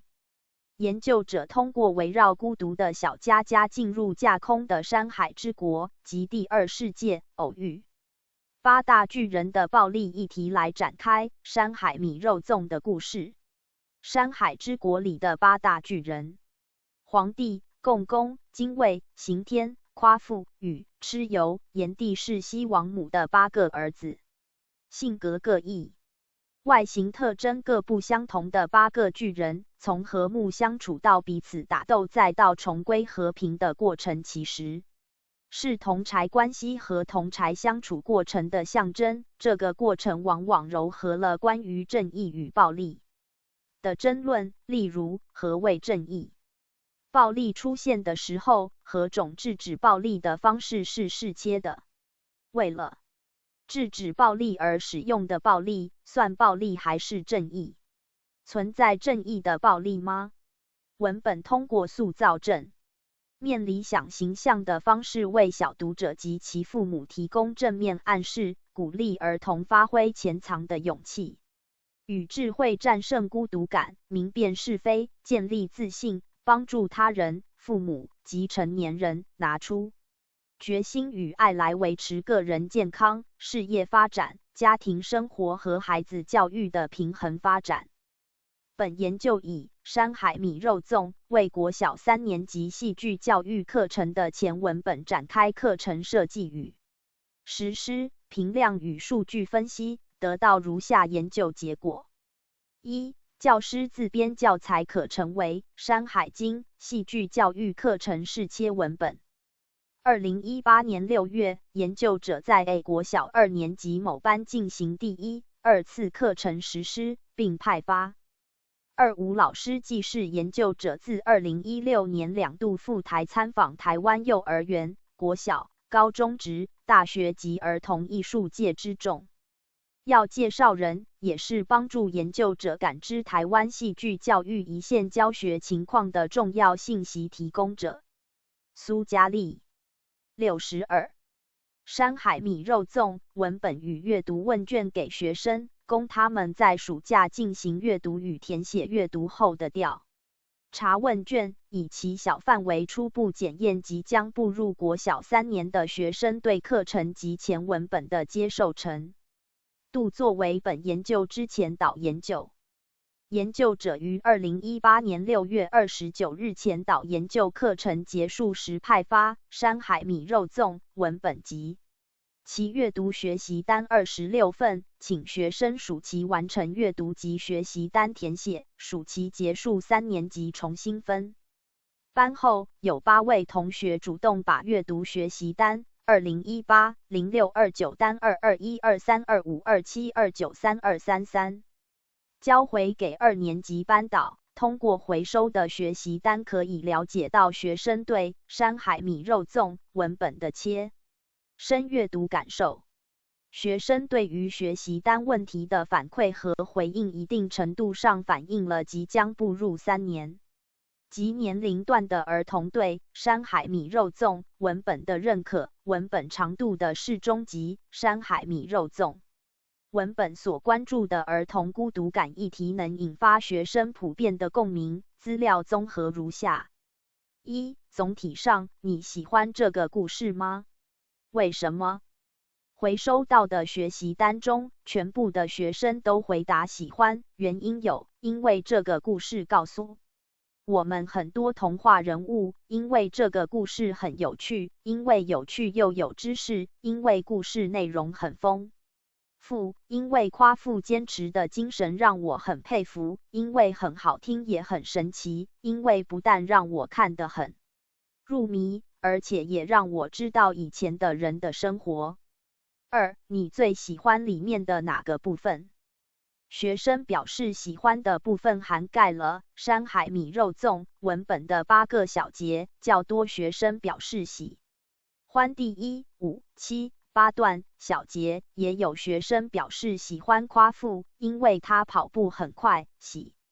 欢小佳佳与螃蟹娃娃一起玩斜线比赛的时候，喜欢西王母为了让大家停止打来打去的行为，让洪水停止，就做了一个大粽子，请鸟带他们去把大粽子给巨人吃。巨人闻到大粽子的香味时，就想到他们和西王母一起包粽子，就哭了。喜欢他们和好的时候。有学生表示第7段和第8段结局很感人，所以很喜欢。3、最不喜欢里面的哪个部分？学生最不喜欢的情节有：巨人吵架、斜线打架、螃蟹娃娃说小佳佳羞羞脸、小佳佳见西王母那段。第2段小节长脚先生夸父去世的时候，有学生觉得螃蟹娃娃很恐怖，也有学生表示我没有不喜欢的部分，因为都很好看。4、读完这个故事后你想到了什么？在这题的反馈中，学生的回馈答案较为开放，有位学生表示小佳佳好可怜。苏嘉丽63有位学生想到小穗老师及研究者上课的时候，有些学生表示想到了屈原，想到了夸父追日、端午节包粽子，有位学生想到了不要乱念咒语，不然有可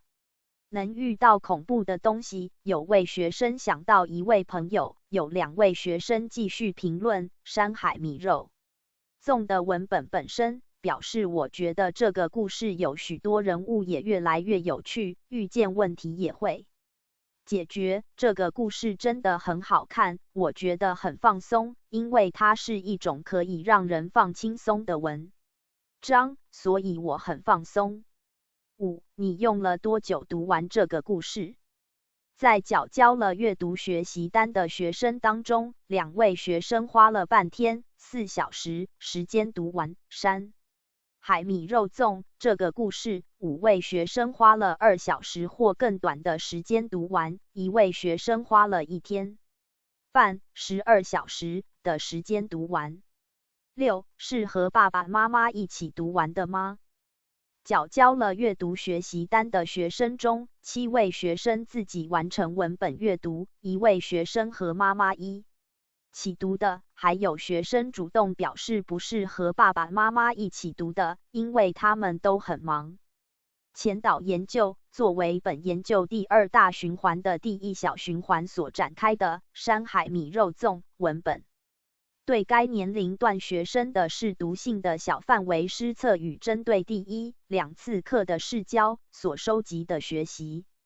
单与学生总体课堂表现反映出这套以《山海经》改编新神话《山海米肉粽》为前文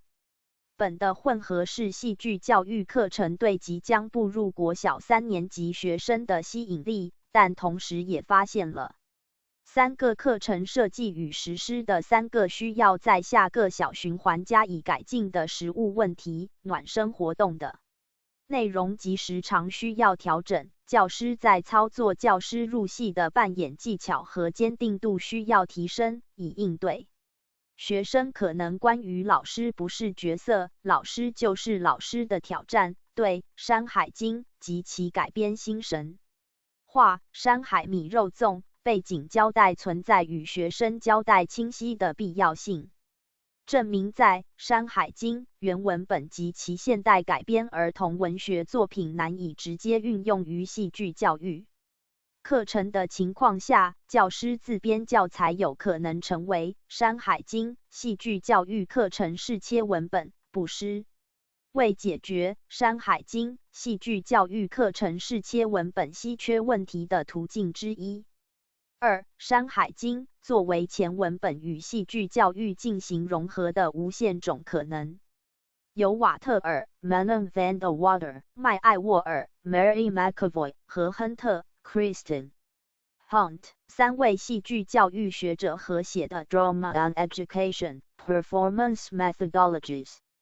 for Teaching and Learning G 戏剧和教育教与学的表演方法学，是近年美国戏剧教苏嘉丽64遇重要课程论著。该书第2章从历史、教学法和实作3个面向详细描绘了戏剧教育2大基础方法：线性戏剧 （linear drama） 与过程导向的戏剧 （process-oriented drama）， 有时也被简称为 process drama 过程戏剧3或 holistic drama 全面直观式戏剧。4.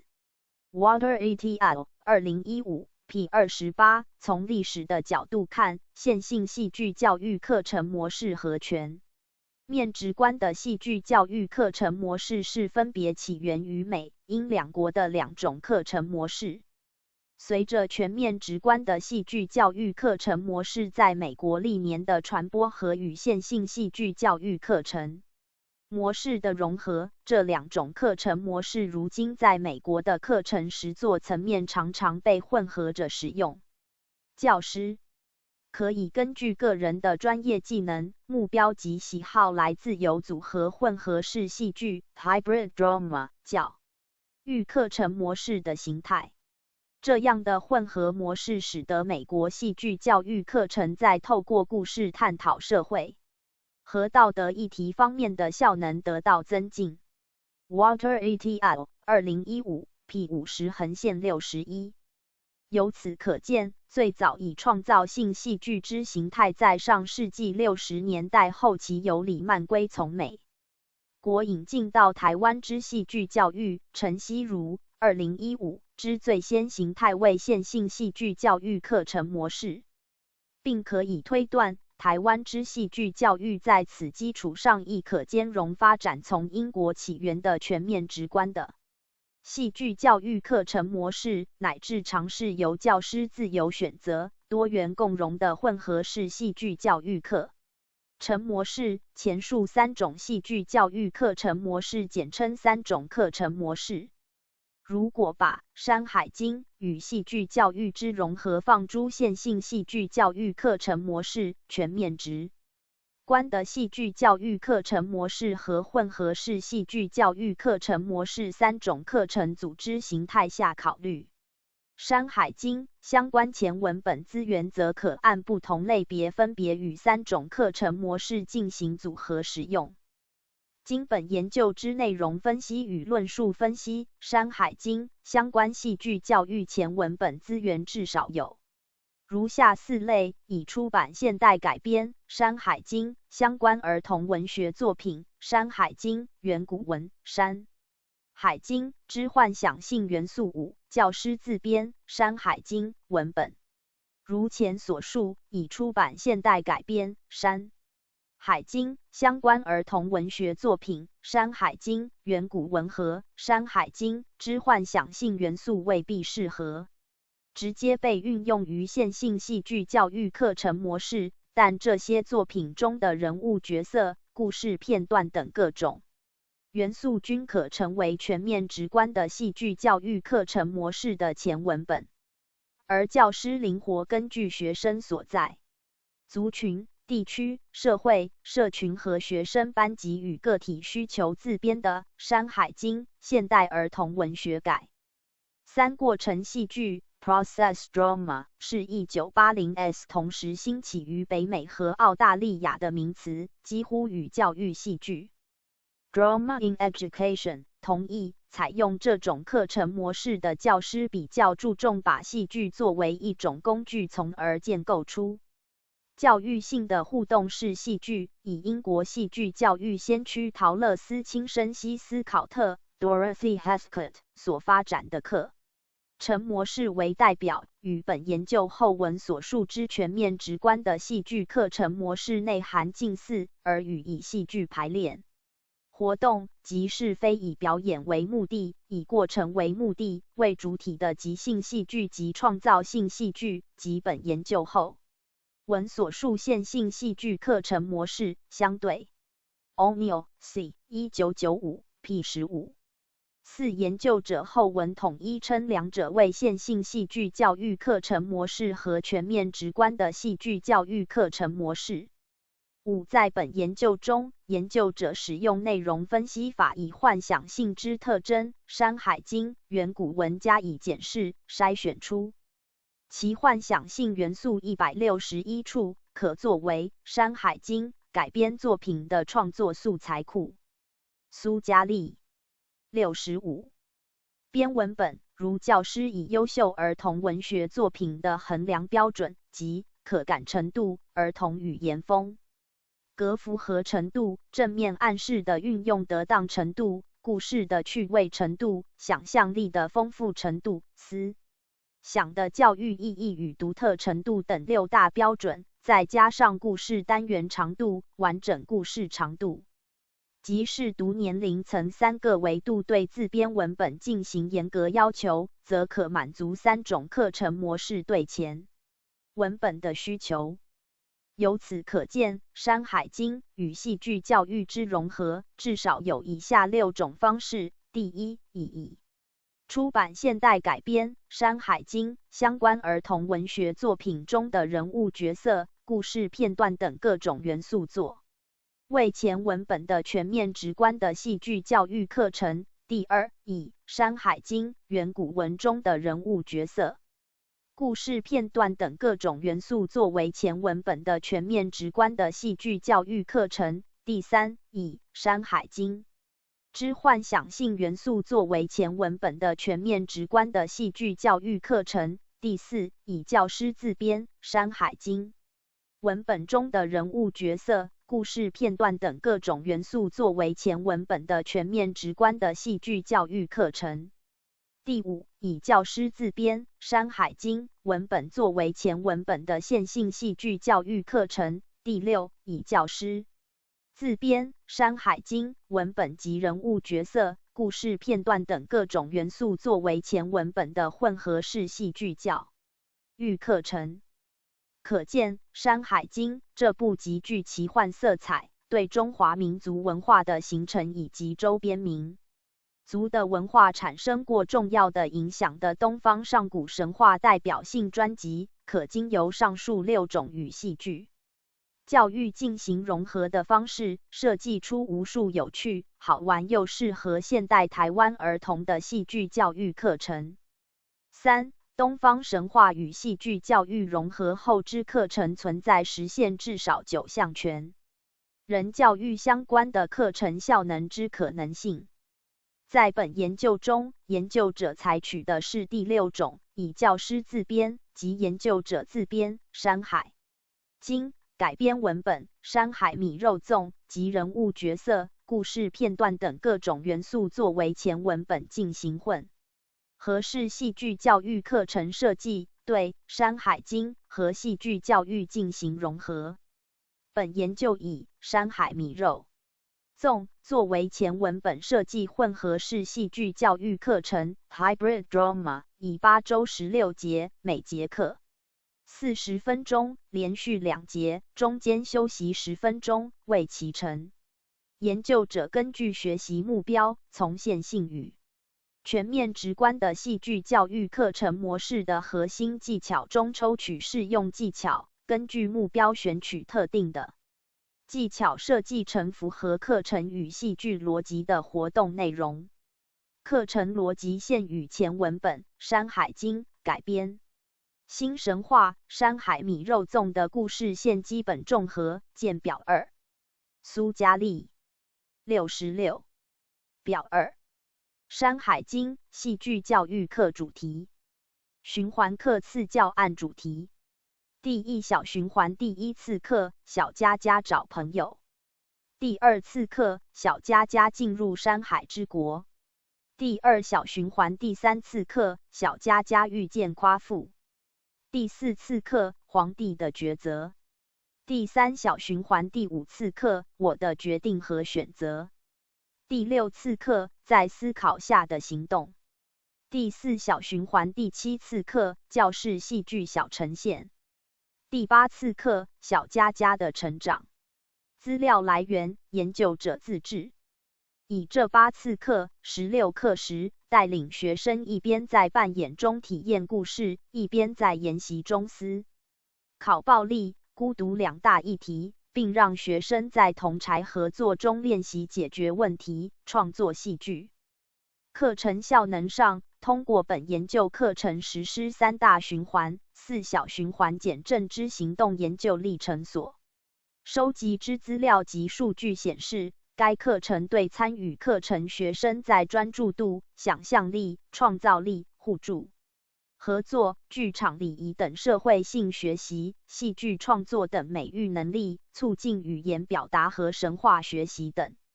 方面均有一定程度的促进作用。第一，学生在参与该课程历程中，专注度有所提升。在课程的第1阶段，即正是课程的第1、2次课，研究对象班级的聆听氛围较为薄弱，群体专注度很容易在教师话未说完之前就被分散，但是经过一系列课程历程，包括专注力游戏的加强、课堂管理控制器的使用、教师入戏技巧的使用等措施，到了课程第2阶段，全班整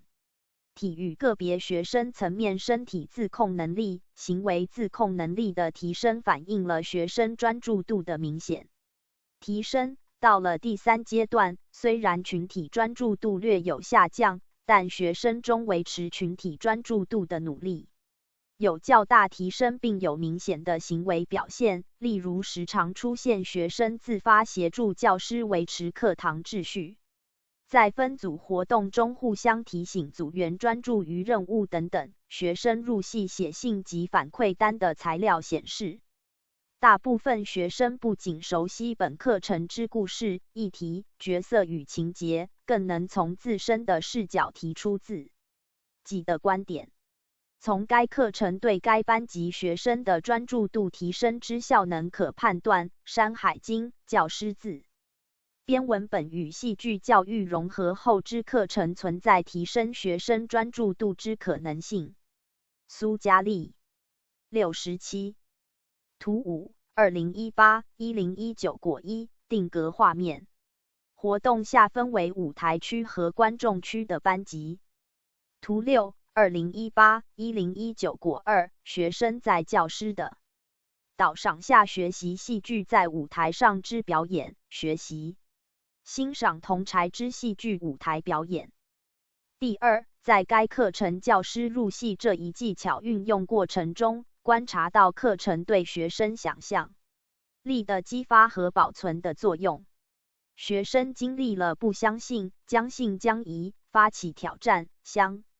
信、完全相信过程之后，在完全相信虚构的戏剧情节下展现出丰富的想象力。学生与教师所扮演的与学生同龄的小佳佳展开兴奋、开放的对话，学生群体受教师感染，运用想象力投入扮演的行为，本质上是学生想象力被激发、保存和正在运作的外化表现。难得的是，在这个过程中，连一些一开始内敛不愿意开口的学生，与小佳佳相处过一段时间之后，变得较为轻松，具有勇气，也加入到发挥想象力进行群戏的扮演游戏当中。因此，从该课程对该班级想象力的激发和保存的作用可判断，东方神话与戏剧教育融合后之课程亦存在保存和激发学生想象力之可能性。图7 2018-1019果4教师入戏扮演小佳佳带领故事圈活动。苏嘉丽68第三，在创造力的维度上，研究对象班的学生从在第一阶段课程循环中从重行为盛行，到第三阶段课程时已转化为独创性明显的状况，反映了该课程所具有的第三种效能，对创造力的奠基作用。与虚构的故事线并行发展的课堂活动环节，使学生的独自创造，如肢体定格扮演、入戏写信件附录1表3、小组创造，如绘图件附录1表4、小组合作撰写解决方案件附录1表5、定格画面、片段扮演和全班创造，如巡回演出，都得以建基于学生被激发、保存和正在运作的想象力之上。例如，学生可以对教师以小佳佳身份向他们介绍的东方神话人物，如肉肉巨人共工、大米巨人禹、凤凰巨人炎帝，提出原创的形象创设建议，绘制出来，并在分享环节向全班大方表达分享。这是该课程实施过程中学生的创造力得以提升的其中一个例证。因此可知，东方神话与戏剧教育融合后之课程存在为学生奠定创造力之可能性。第四，从该课程第一阶段、第二阶段，再到第三阶段的实施历程中，学生的社会性得到增进，学生从小组合作中培养的互相尊重、互相合作的行为及态度从无到有，随着课程的深入得到不断巩固，越来越显著。与此同时，教师入戏技巧的使用，有效地引起的学生的同理心与助人的想法和行为，由此开启的同理心与助人内动力，又促进学生在帮助组员、帮助角色、帮助演员、帮助老师、剧场礼仪等方面的社会性的增进。但课程实施资料及数据亦显示一个耐人寻味的现象：随着课程的推进，学生与教师的关系渐趋熟络，学生对教师的信任感也逐渐建立。在课程第二阶段开始，学生向教师投诉其他同侪学生的行为渐次出现，虽然教师已通过课堂上，但处理同学间矛盾，下课后与个别同学私下谈心的方式试图介入处理，但由于课程时间有限的原因，研究者无法追踪介入效果。因此，本课程在改善班级团体深层次人际关系上的效能上有待日后进一步验证，但至少可以确定，东方神话与戏剧教育融合后之课程存在提升学生社会性之可能性。苏嘉丽69图8 2018-1122果24教师入戏扮演忧心的西王母妈妈向学生求助，从而激发学生的同理心与帮助别人的意愿。第5，该课程还可收集到学生在戏剧创作之美感能力提升方面的效能。由于该课程采取混合式戏剧教育模式，课程之总体目标兼顾了全人教育及戏剧艺术能力培育2个方面。从课程实施的资料及数据可知，研究对象班的学生从一个代表自己的肢体定格开始，循序渐进，一步步的习得与人合作创造定格画面，加入1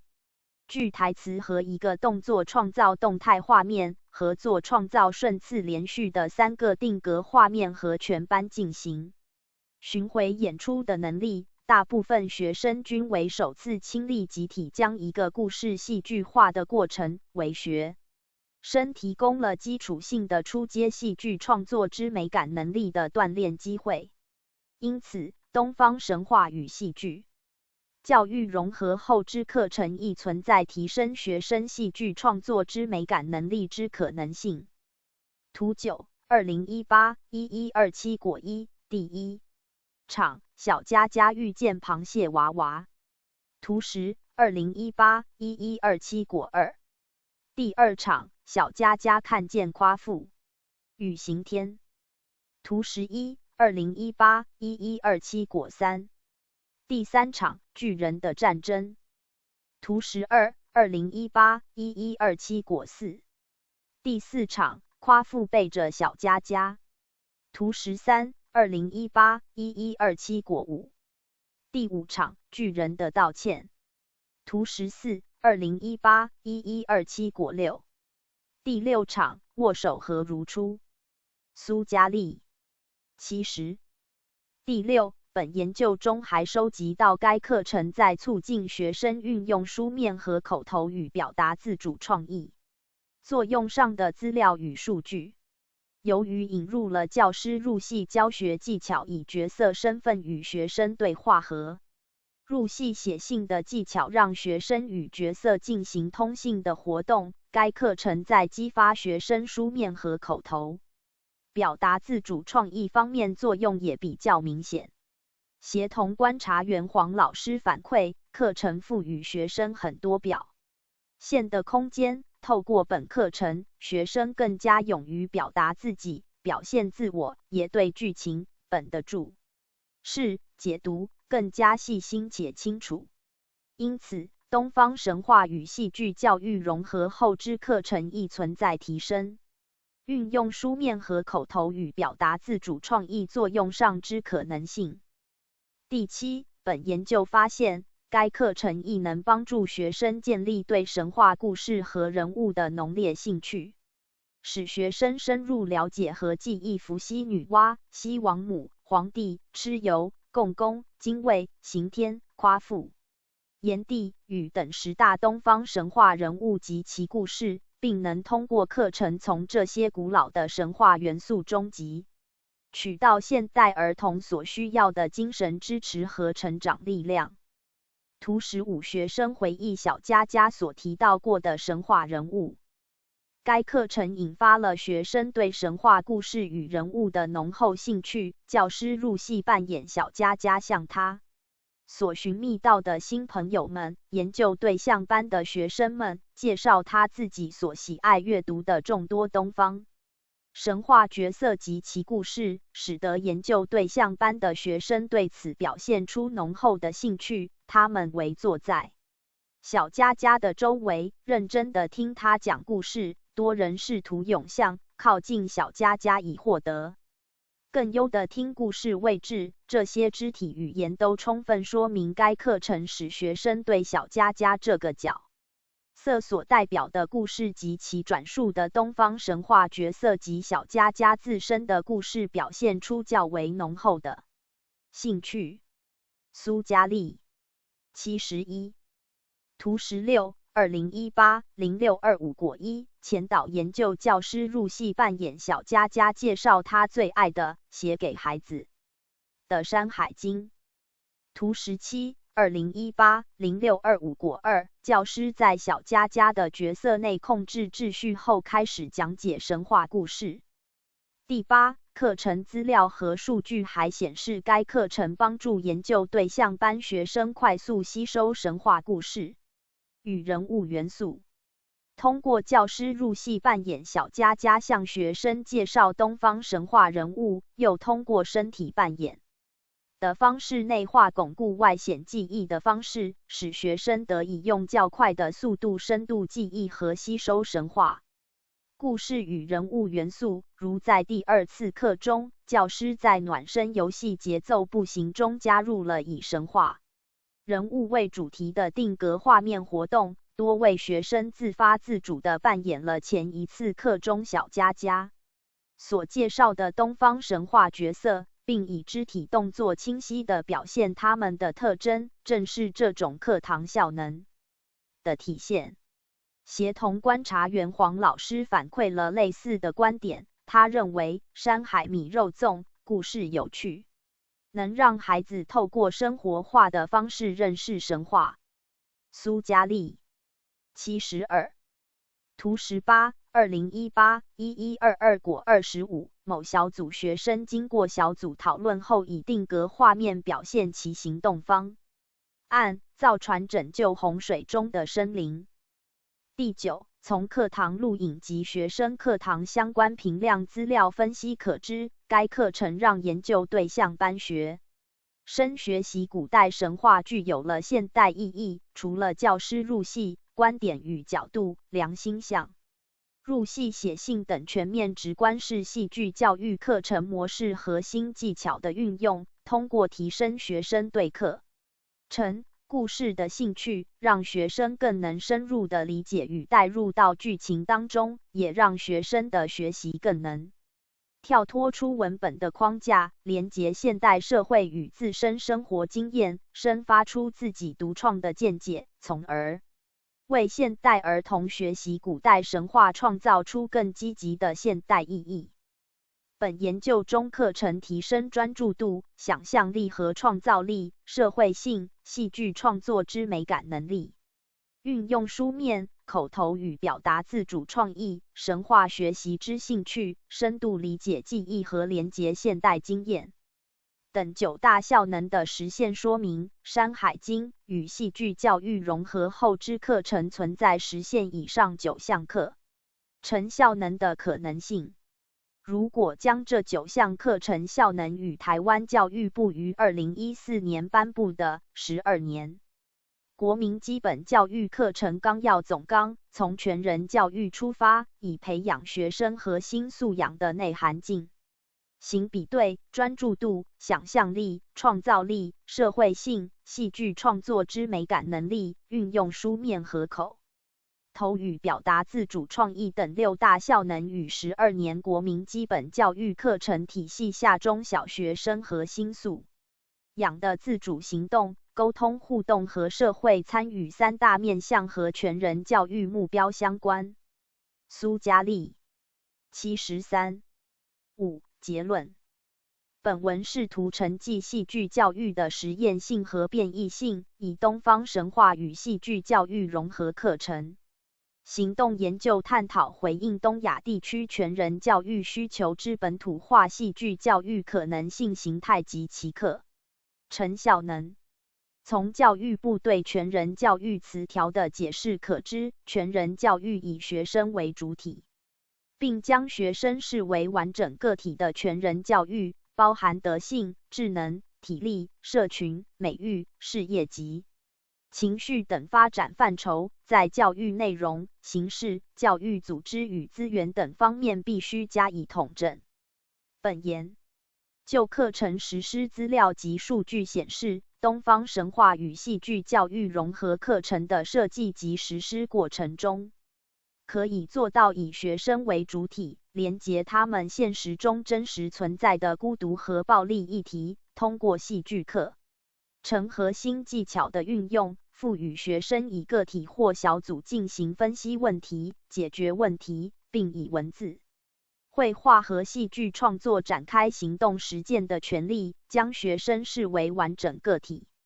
课程目标可以横跨神话知识、动作表现技能、坚强面对孤独、同理他人、帮助他人、视觉想象、图画绘制、与人合作等多个方面。教育内容方面可整合肢体游戏、假装游戏、说故事、讨论、口语及思维训练活动、视觉艺术活动、阅读活动。教育形式可采取戏剧教育这种较为综合、整体和全面的课程形式。课程实施资料及数据还显示，在全人教育目标实现的课程效能上，东方神话与戏剧教育融合课程可以对参与课程学生在专注度、想象力、创造力、互助、合作、剧场礼仪等社会性学习、戏剧创作等美感能力、促进语言表达、肢体表现、文本阅读等方面均发挥一定作用。包括在神话学习教育目标实现的课程效能上，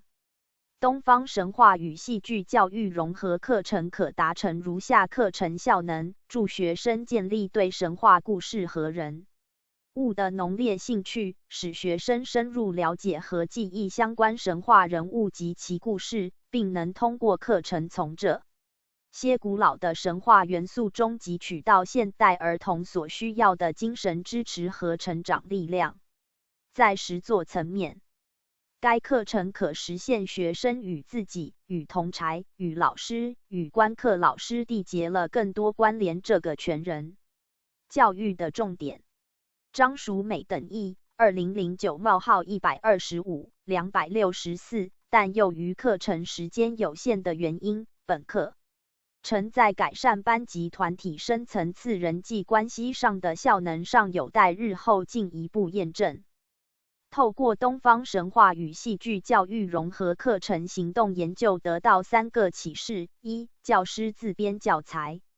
可成为《山海经》戏剧教育课程试切文本；二、《山海经》作为前文本与戏剧教育进行融合的无限种可能；三、东方神话与戏剧教育融合后之课程存在实现至少9项与12年国民基本教育课程纲要总纲之全人教育出发点及培养学生核心素养目标相关的课程效能之可能性。苏嘉丽74。参考文献：一、中文文献，竹马书坊2017。写给孩子的山海经，北京民主与建设出版社。吴燕婷译2015。童年的消逝，原作者 M. Postman。北京中信出版社。原者出版年1982。李泽厚2012。美的历程。台北三民书局。林义伟2016。童话山海经。郑州河南大学出版社。林世仁2015。妖怪小学一谁来报道？台北亲子天下。林良2011。浅语的艺术。台北国语日报。林梅君2006。英美戏剧教育之历史与发展。美育154 78/83。林永纯译2018。神话心理学，来自众神的处方间，原作者和合隼雄。台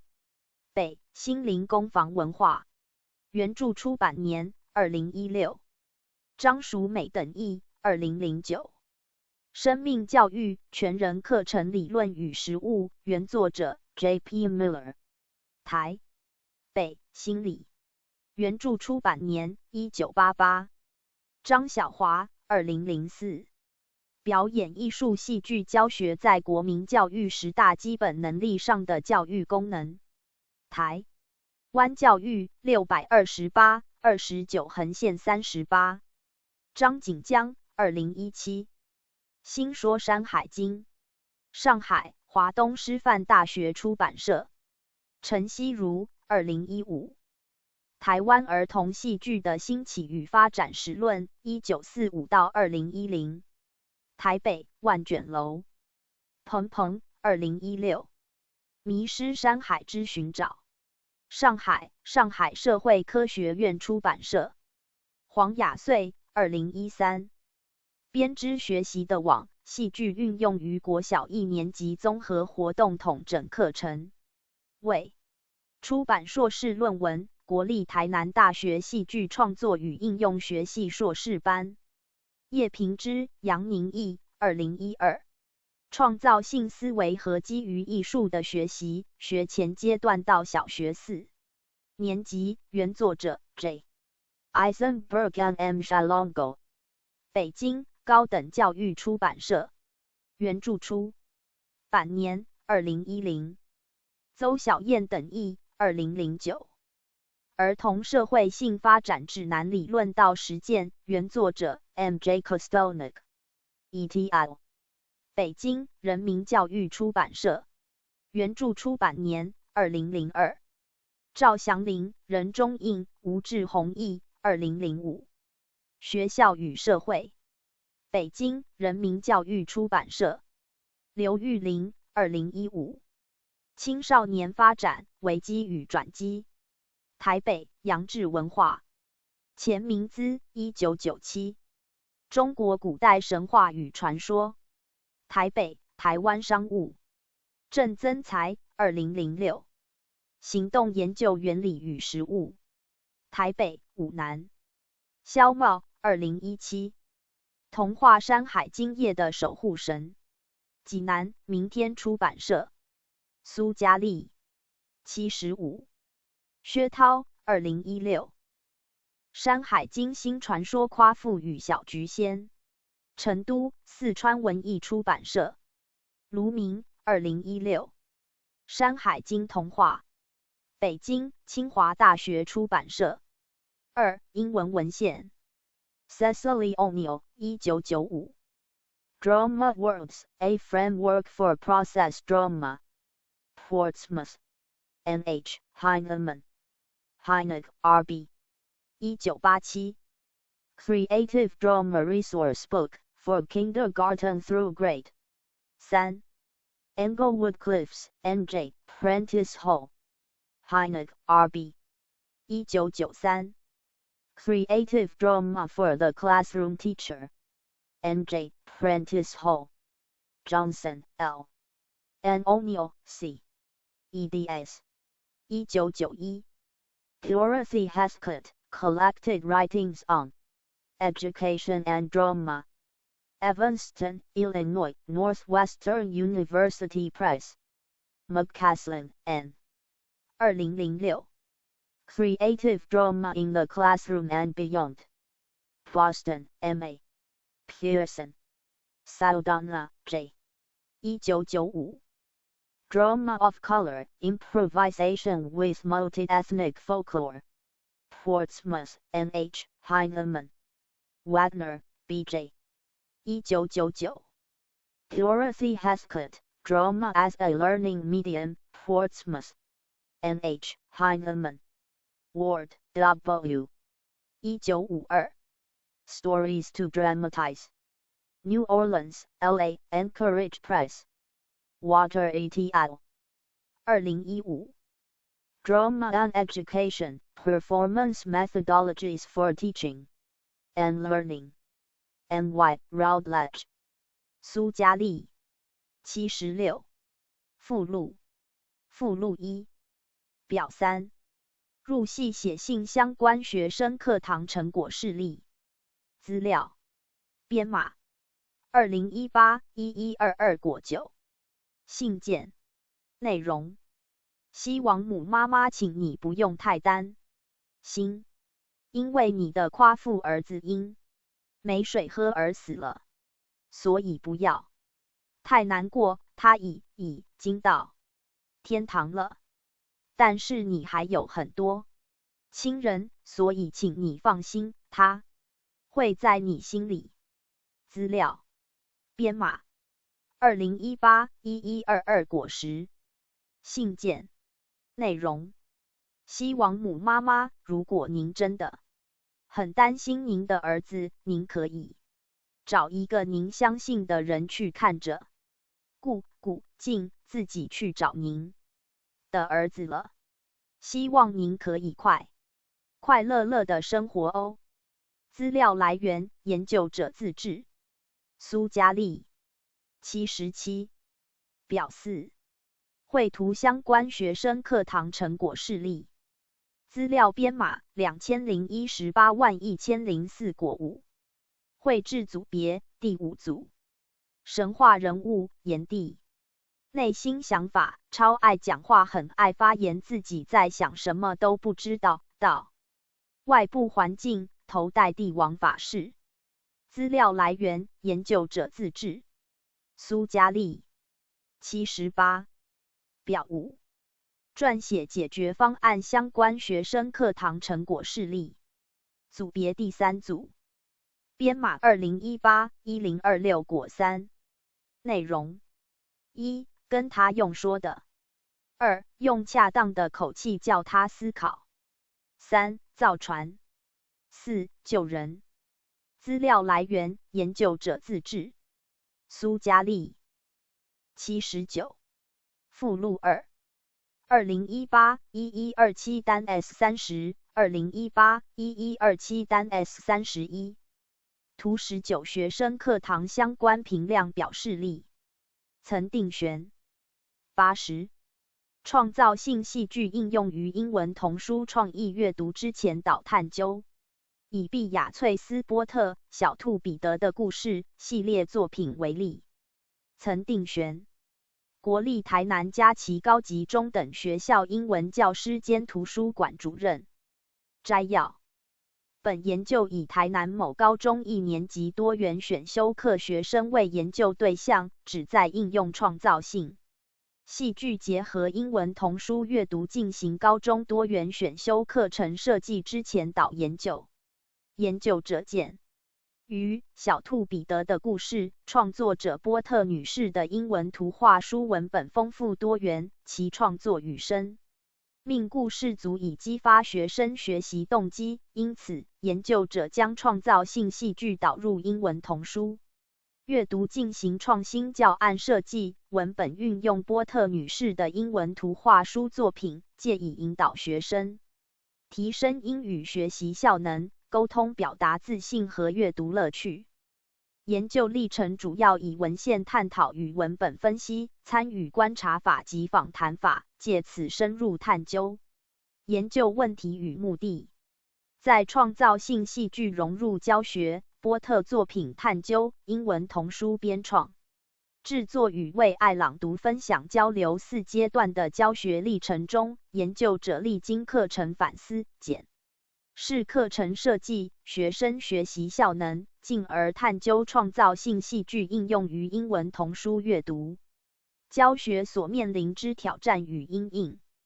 在教学省思与课程回馈分析后，研究者归纳研究结果：其一，就课程设计而言，创造性戏剧启发高中生运用英文童书展演交流，透过讨论与分享，提升了英语学习动机、沟通表达自信与英文阅读乐趣。其二，就学生学习效能而言，学生透过创造性戏剧的引导，改变传统课堂听讲之学习模式，转化肢体意象与口说展能，与同侪在分享讨论的过程中共学共好。其三，就教师专业发展而言，创造性戏剧融入英文童书阅读之教学创新模式，增进教师跨域教学之动能。关键字：创造性戏剧。毕雅翠斯波特，英文童书阅读，英文图画书《小兔彼得的故事》。岑定璇。81. A pilot study of applying creative drama into English. Reading instruction of Beatrix Potter's Tales. Ting, Xuanzhen. National Tainan Chiachi Senior High School, English Teacher Xiexian Chief Librarian. Abstract. This pilot study aimed to apply creative drama into English reading instruction. By adopting Beatrix Potter's classic tales as learning materials, the researcher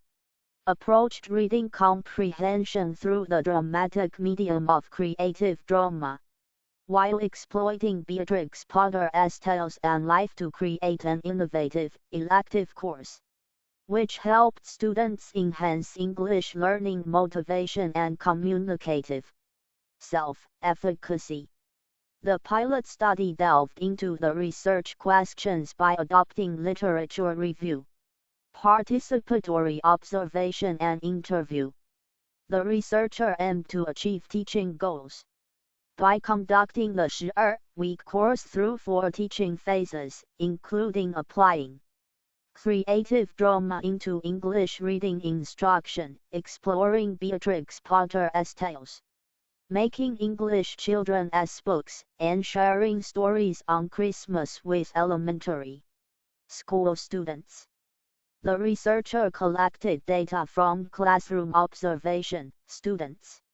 learning reflection and observant teachers' interviews. After close examination of teaching and learning feedbacks, the researcher summed up the research results, which indicated a 3-layered analysis in terms of course design, students' learning motivation and self-efficacy, and teaching professional development. The results proved that applying creative drama into reading instruction not only initiated students' transformation and enhancement in English learning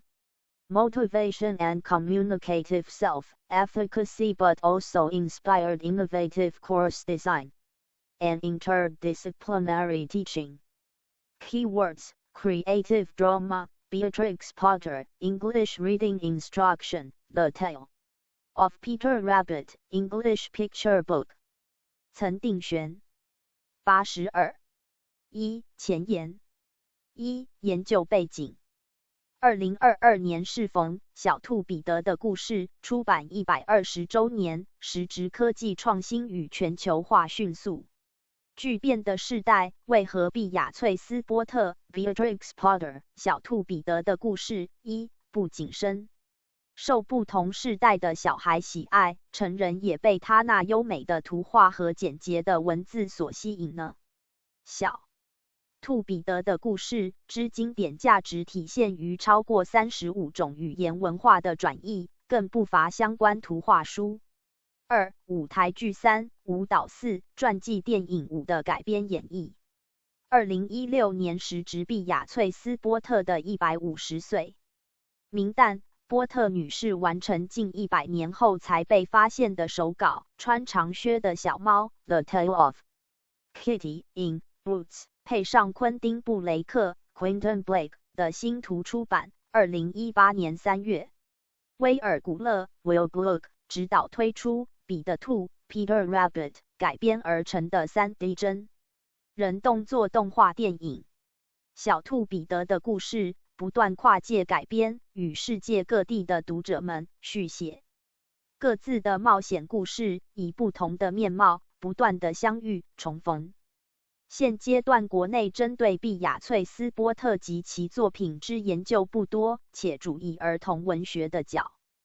度切入，进行特定文本赏析、英国文化探究或是翻译考究。探究层面包含离家历险后返家的英雄之旅，或凸显波特图画书中角色的叛逆与颠覆性。维多利亚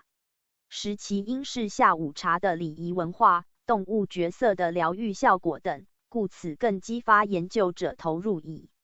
创造性戏剧融入波特女士作为一图画书创作者之研究及转化小兔彼得系列故事应用于英语教学之探究。亦由于小兔彼得系列故事已风行全球超过1个世纪，除了图画书出版的版税收入，其他各式文创、表演，尤其周边商品的授权收入更是巨大。英国出版公司 Frederick Warne and Co 为了保护其版权，特别为其登记商标、注册版权。2000年，为了要保护其中文版版权，统一登记为彼得兔，但是亲临国际版社以林海音翻译传承的名义，仍维持小兔彼得之名。现阶段在台湾的商品商标注册为彼得兔，但出版品的版权登记则为小兔彼得。Retrieved from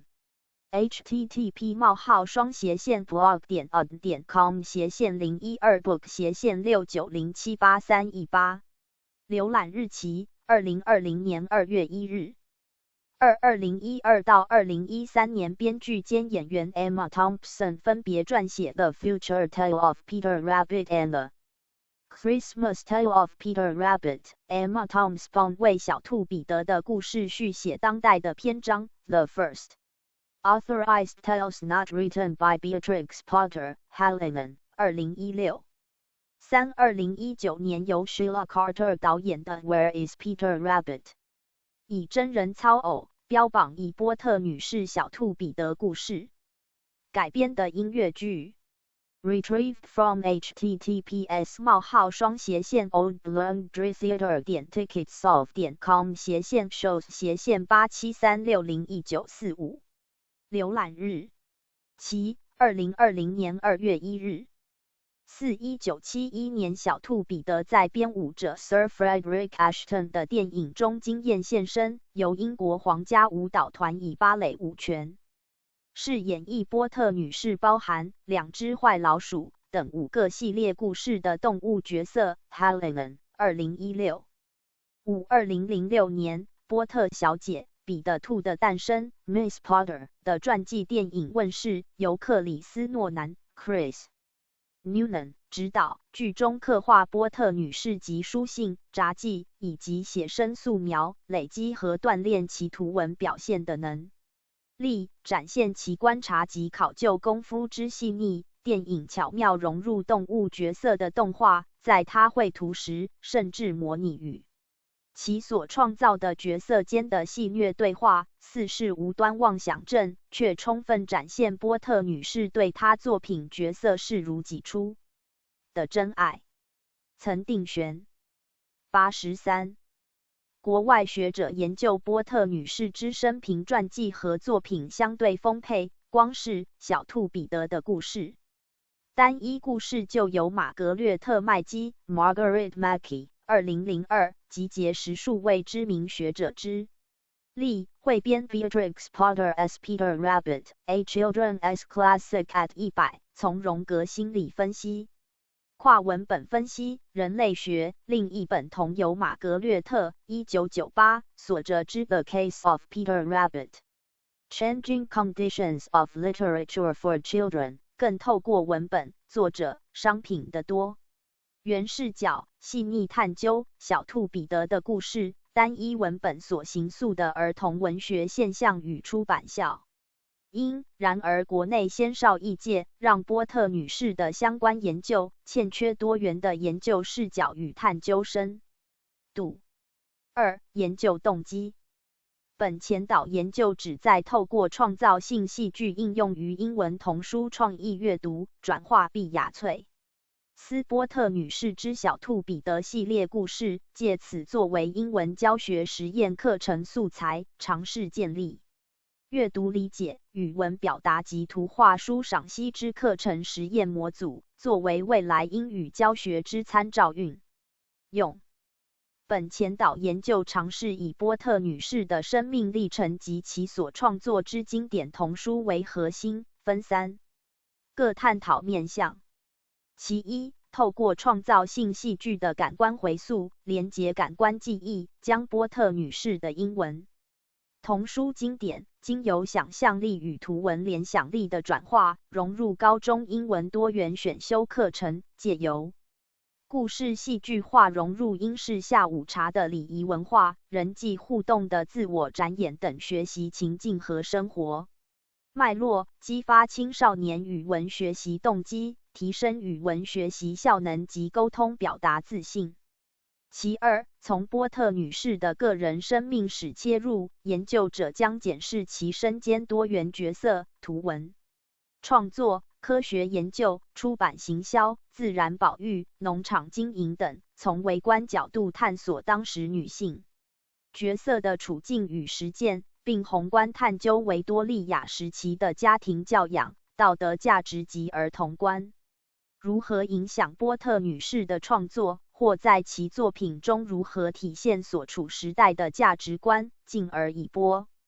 特女士的生命故事和创作历程，激励青少年勇于面对生命的困境与挑战，开拓生命旅程与职涯选择的无限可能。其三，借由阅读策略、创造性戏剧与美术科的创意跨域教学，引导青少年从波特女士的图画书创作，反思成长过程的生命转变，解放压抑的情感，重新感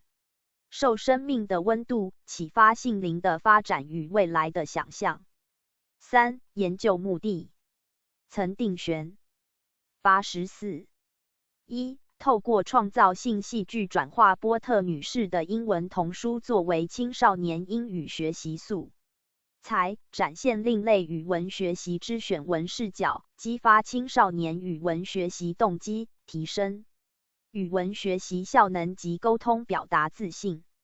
二、借由波特女士的创作历程及其展现坚韧的生命典范，正向激励青少年勇敢面对生命的困境，开拓生命宽广的选择与多元视野。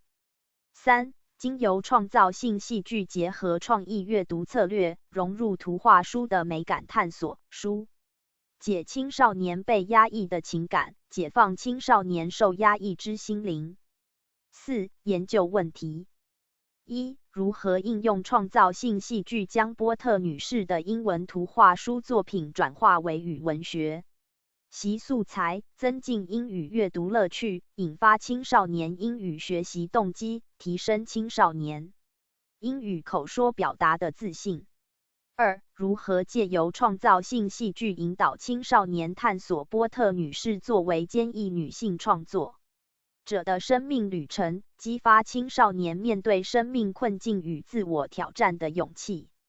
三、如何运用创造性戏剧结合波特女士的图画书作品，反思成长过程的生命转变，解放压抑的情感，重新感受生命的温度，启发性灵，解放心灵。二、文献探讨。一、创造性戏剧之探究与教学实践。研究者整理创造性戏剧之教育目标，并译介罗森伯 （Rosenberg, 1987）所阐述之 The Rutgers Imagination Method (RIM) 创造性戏剧教学法，以及创造性戏剧之跨域应用与阅读教学实践，将波特女士创作的图画书中大自然与动物的意象描绘和观察，与创造性戏剧的戏剧体验活动串联起来，凸显波特女士透过创作让想象力自由驰骋，并在图文关系中演绎日常生活中的人际互动、情绪宣泄，并连结大自然的生态关怀与在的归属情感。一、创造性戏剧教育目标。内利麦卡斯林 Nellie McCaslin 2006将创造性戏剧的教学目标总括归纳为想象力的开发、独立思考能力的培养、团体发想创作、建构多元的社会认知、健康的情感释放、发展口语演说习惯、与文学文本的邂逅、剧场艺术入门、娱乐休闲、创造力与美感经验发展、批判思考、社交互动的成长以及与他人合作的能力，提升沟通技能，开拓教室中每位孩子的视野。漏斯海尼格 Ruth Bohannon 1981回顾创造性戏剧的定义提到，曾定选85。创造性戏剧对参与者的潜在贡献为发展语言沟通的能力、问题解决的能力和创造力。此外，它能提供正向的自我概念、社会认知能力和同理心，澄清价值与态度，并增进参与者对戏剧艺术的了解。6. 研究者会诊漏斯海尼格1981检视了创造性戏剧的8项教育目标如下。在语言与沟通 （language and communication） 方面，创造性戏剧透过讨论、意见、辩论不同视角与观点，分享个人观察，进而组织架构故事戏剧的历程，皆有助于协助学生增进自我表述的沟通能力与自信。语言学习学者约翰·史泰维格 （John Warren Stwick） 强调，创造性戏剧能够协助学习者提升阅读理解、口语表达、文学创意写作和听力训练等各项语言能力，尤其是口说能力。因创造性戏剧提供学习者在教室里面就能使用语言的日常生活经验，结合资讯传递、想象、说服等情境沟通。李苟德 Lee Gowdy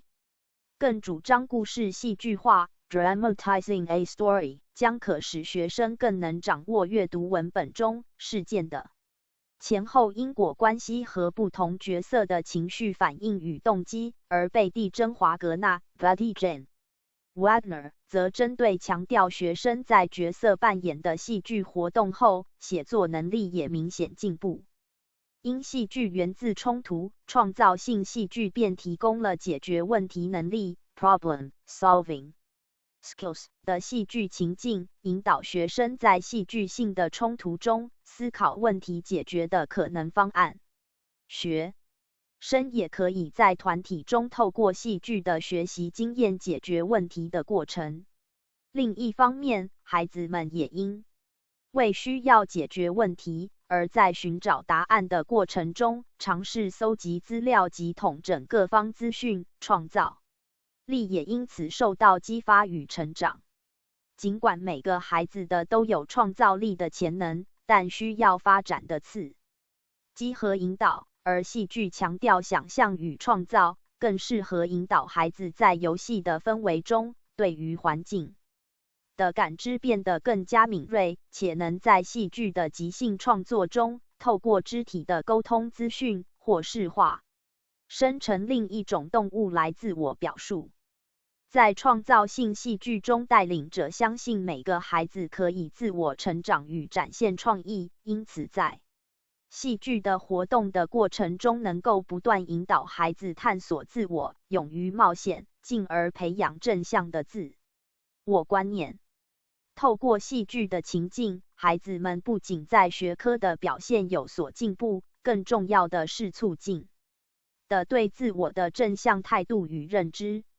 如果戏剧是一种生活的排练，那么透过创造性戏剧中的扮演，孩子们可以假装成为他们觉得重要或有趣的人物，借由诠释他者的生命经验或是故事中的角色，来认同或是理解别人的问题，也因此能协助孩子们达成更完整的社会。6. 引用之英文原文 Participation in creative drama has the potential to develop language and communication abilities, problem-solving skills, and creativity, to promote a positive self-concept, social awareness, empathy, a clarification of values and attitudes, and an understanding of the art of theater. 曾定选86。认知与人际互动，帮助孩子可以在团体或社群互动中合作学习，进而迈向更成熟的社会化个体。同理心是指能够用别人的观点来理解生活的一种能力。这个假如 as if 的情境设定与俄国剧场导演史坦尼拉夫基 Konstantin Stanislavski 所鼓吹的情感记忆 emotional memory 如出一辙，就像演员回忆个人类似的生命经验，去感知与理解其所诠释的角色的生命情境。透过创造性戏剧的引导，孩子有机会能够从不同的视角来回应世界，并借此更能包容理解他人的差异，达成更有效的人际沟通与互动。在戏剧中的人物都是动态的，也就是说，每个人物都在迎向生命的难题，做出抉择和承担可能衍生其他后果的决定。透过戏剧中的假如，孩子们可以探索不同的行为模式，进而发现各种因错误的判断而产生的行为结果，也借此澄清价值观与态度。尤其是在即兴的戏剧情境中，语言表达和行动是自发不加修饰的，刚好可以学习哪一种应对方式或决定能产生最佳的结果。最后，创造性戏剧非常适合引导孩子提升对剧场艺术的认知，因其不强调背剧本台词或是要呈现一出完整精致的戏剧制作，而是鼓励孩子即兴运用生活经验作为演出素材，并强调经由讨论和内化资讯后加以呈现，以自我表达为主，没有预写好的对白。孩子们在参与创造性戏剧的过程，也能探索学习剧场的重要元素，包含动作、冲突、情节氛围和角色塑造等，并在角色诠释时练习透过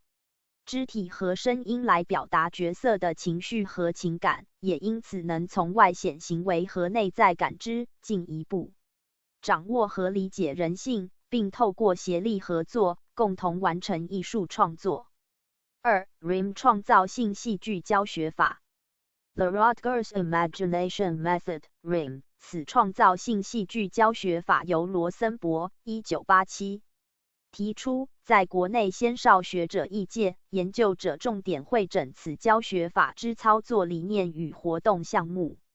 希冀连结波特女士的图画书作品，将之转化融入英语教学活动，从视觉艺术中的图像叙事和想象力与意象的连结，研发另类的跨领域素养导向之课程设计。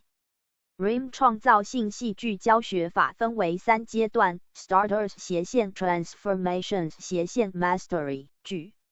焦想象力的发展、戏剧表现及两者间的关联，从剧场 The Fields of Theatre 和心灵图像 Mental Image 衍生发展而来。所设计之活动目的旨在协助参与者善用个人的心灵图像资料库，且掌握戏剧表现的策略，鼓励参与者探索个人想法，以戏剧的角度来观看世界，并与他人组织合作传达重要的理念。在第1阶段的练习中，参与者探个人的图像想象世界及参与戏剧学习活动的能力。除了熟悉基本的剧场语汇，参与者对于肢体动作和口语表达等都将展开基本层定选。87的练习，带领者的目标是让参与者在这个阶段能轻松自在且流畅地表达自我。第2阶段称为转化 Transformations， 旨在协助参与者统整前1阶段习得的技能，并尝试在团体中沟通呈现。此阶段的带领者会鼓励参与者连结意向和行为，并将想法意念转化为行动，透过个人经验、媒体、文学和现实事件作为媒材进行戏剧的转化。参与者在此阶段的练习也会着重提升戏剧概念化的学习。第3阶段为精熟 Mastery， 相较于前2阶段富含一系列的练习活动，最后1阶段以个案的形式呈现集结不同年龄层的操作案例和经验，融合戏剧表现、内在历程、个人需求和团体目标。第一阶段的练习分为7个主要项目，每个项目皆聚焦特定的戏剧呈现及意象技能。引介斜线转衔 Introduction 斜线 Transitions， 此项目主要强调放松、感官觉察和观察，借由此3项暖身可以帮助参与者身心放松，聚焦现的当下的资讯，且能探索内心世界。物件斜线道具 Object 斜线 Prop 是指运用线下眼前的物件作为刺激反应。练习参与者一开始先尝试观察和运用手边的物件和道具，引导者的任务是鼓励参与者采取开放、好玩的态度，并且尽可能想出可以运用这些物件的各种方式。其中一项常做的练习是请参与者从各物件的某一面向进行抽象思考，并将之依照某种图像加以分类。物件也可进行简易的戏剧即兴练习。肢体动作斜线默剧 Movement 斜线 Pantomime， 这项练习聚焦参与者的肢体发展，其中之一是舞蹈延伸，强调身体展现 Physicalization without narrative， 是身体、空间、力量和时间等元素的实验。另一方面，默剧则是以没有任何话语的动作呈现为主，模仿和写拟是默剧的主要活动。声音斜线口说 Sound 斜线 Speech， 这项练习聚焦简单的动作模仿和声音律动的模拟，从声音的接力模仿慢慢进展到对话的建构与分享。个人斜线角色 Person 斜线 Character， 这项练习也从模仿和模拟开始，用照片、图画和物件作为练习的触媒。参与者先仔细观察某一人物图像细节，接着透过想象力的运作，将自己入戏成为某个特定角色，并可以区分自我和角色间的差异，完成角色的进阶转化。顺序斜线故事 Sequence 斜线 Story， 此练习是初阶活动中涉及最少动作的项目，可视为编剧的初始练习。参与者试着练习将手边的照片和曾定选88图像加以排列组合，练习拼贴故事情境。设计斜线情境 Design 斜线 Environment， 这项练习主要是让参与者透过排列对应和重组手边的图片，去感知觉察颜色、尺寸、平衡和形状等图像的元素。转化 Transformations 是 RIM 的第2阶段，顾名思义将引导参与者透过想象中的图像，尝试在活动中解决问题，将想法意念转化为实际的行动，并将运用弹性应变力连结图像、行动与多元视角和观点。产解则长是从细节处去描绘如何将意念化作行动的过程，拣选和排句则是放弃无法串联团体行动的想法，重新选择适当的解决方案。个人及角色 Self as Character， 聚焦个人的角色形塑，连结想象的角色形象，并转化成为角色具体的行为表现。参与者在这个练习中会不断假设性自问，如果我是另一个人。事件和故事转化为情节 Events 斜线 Stories into Plots， 这个练习聚焦参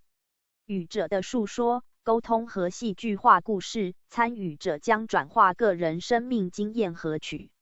材自文学作品的文本，进行戏剧化的改编和呈现。故事的来源甚至可以是八卦杂志的报道，或是影视剧作品中的故事。场所转化为场景 Place becomes setting， 此项练习尝试将参与者所处的空间，教室转化为戏剧展演的空间，参与者透过肢体和台词来告诉观众他们是谁以及他们身处何方。场景的设定可以是真实可见的场所，例如杂货店或是海滩，也可以是基于凭空想象的幻境。参与者在场景的设定需能维持稳定的一致性，观众此时也会对比个人记忆中的图像来印证眼前所见的奇幻空间。4. 冲突的增加 adding conflict 参与者透过冲突的设定来探索角色的动机，并建构戏剧场景，以及寻求冲突最终解决的方案。5. 制造特殊景观 creating spectacles 此项练习着重于剧场设计，参与者将尝试设计和建构角色的服装、妆法、场景、道具和灯光，并实验表演者和观众在剧场空间的调度关系。3. 第三阶段为精熟 mastery 聚焦较为复杂的创造性戏剧活动，不像前两个阶段有较明确的活动项目。此阶段的参与者已着手发展戏剧，将前两阶段的戏剧学习经验融合，更积极将个人的记忆和想象的图像融入创造更好的戏剧制作。这个阶段的特点整理如下：曾定选89。1. 剧场艺术与技艺之知能 Knowledge of theater as art and craft 此阶段的参与者对于剧场元素已有相当程度的熟悉和掌握，除了个人的图想与想象，团体的成员也可援引第一阶段和第二阶段的练习活动，整合成一个戏剧的整体呈现。2. 团体动能 Group Dynamic 此阶段的一大特色是集体的总和 Collective Ensemble 首先，团体的成员彼此辅助，通力合作，团队的成员呈现个人图像、行动和连结的协调统合。最后，在团队中的每个人将贡献自己的想法，投入团队合作的整体历程。3. 后设认知能力 Metacognitive Ability 参与者不仅能发展统合性的原创呈现，也能认知如何进行戏剧制作。由于参与者已经历前两阶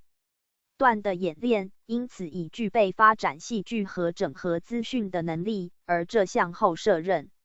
知能力的养成其实仰赖持续性的戏剧活动参与。4. 原创性，最终的创造历程 Originality, the ultimate creative process 参与者在此阶段已具有个人独特的观点，并呈现原创的戏剧演出。此原创力的展现尤其在角色、情节和场地的择定上更显一斑。5. 核心的强大主题意象 Strong thematic image at the core knowledge of theater as art and craft RIM 教学法的各项活动的特点，即是皆会以一个能回唤情感的意象作为开始，且此意象是来自参与的团队成员，而带领者则透过一个主题性的意象将成员的心灵图像整合在一起，发展成戏剧。研究者将聚焦第一阶段的练习和案例，以其能架构此创造性戏剧教学法，与波特女士之创作在想象力与心灵图像之关联，进而转化波特女士的作品为戏剧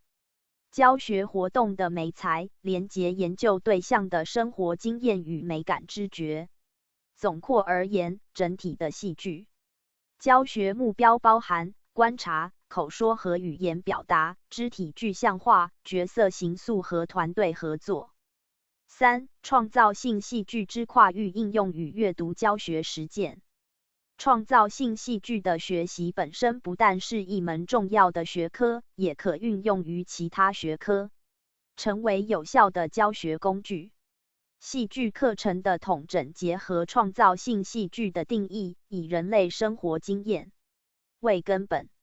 知识的统整在于把知识当成解决真实问题的工具。教师提出生活中涉及各领域知识的实际问题，并鼓励学生去探讨或解决这些问题，以从中培养解决曾定选90问题的能力。经验统整强调个人在学习过程中获得组织个人过去旧经验，以解决新的问题情境之机会。社会统整乃以个人或社会发生的重大议题为探讨中心，由师生共同计划实施，以获得通识之能。林梅君2017 12年国民基本教育课程纲要以核心素养为课程连贯与统整发展的主轴，透过素养导向课程与教学的实践，落实适性扬才之教育，培养具有终身学习、社会关怀心及国际视野的现代优质国民。核心素养的含义是指一个人为适应现在生活及面对未来挑战所应具备的knowledge 能力，包含技能 skills 与态度 attitude。核心素养强调学习以学科知及技能为限，而应关注学习与生活的结合，透过实践而彰显学习者的全人发展。素养导向应符合自主学习、沟通互动、社会参与等面向。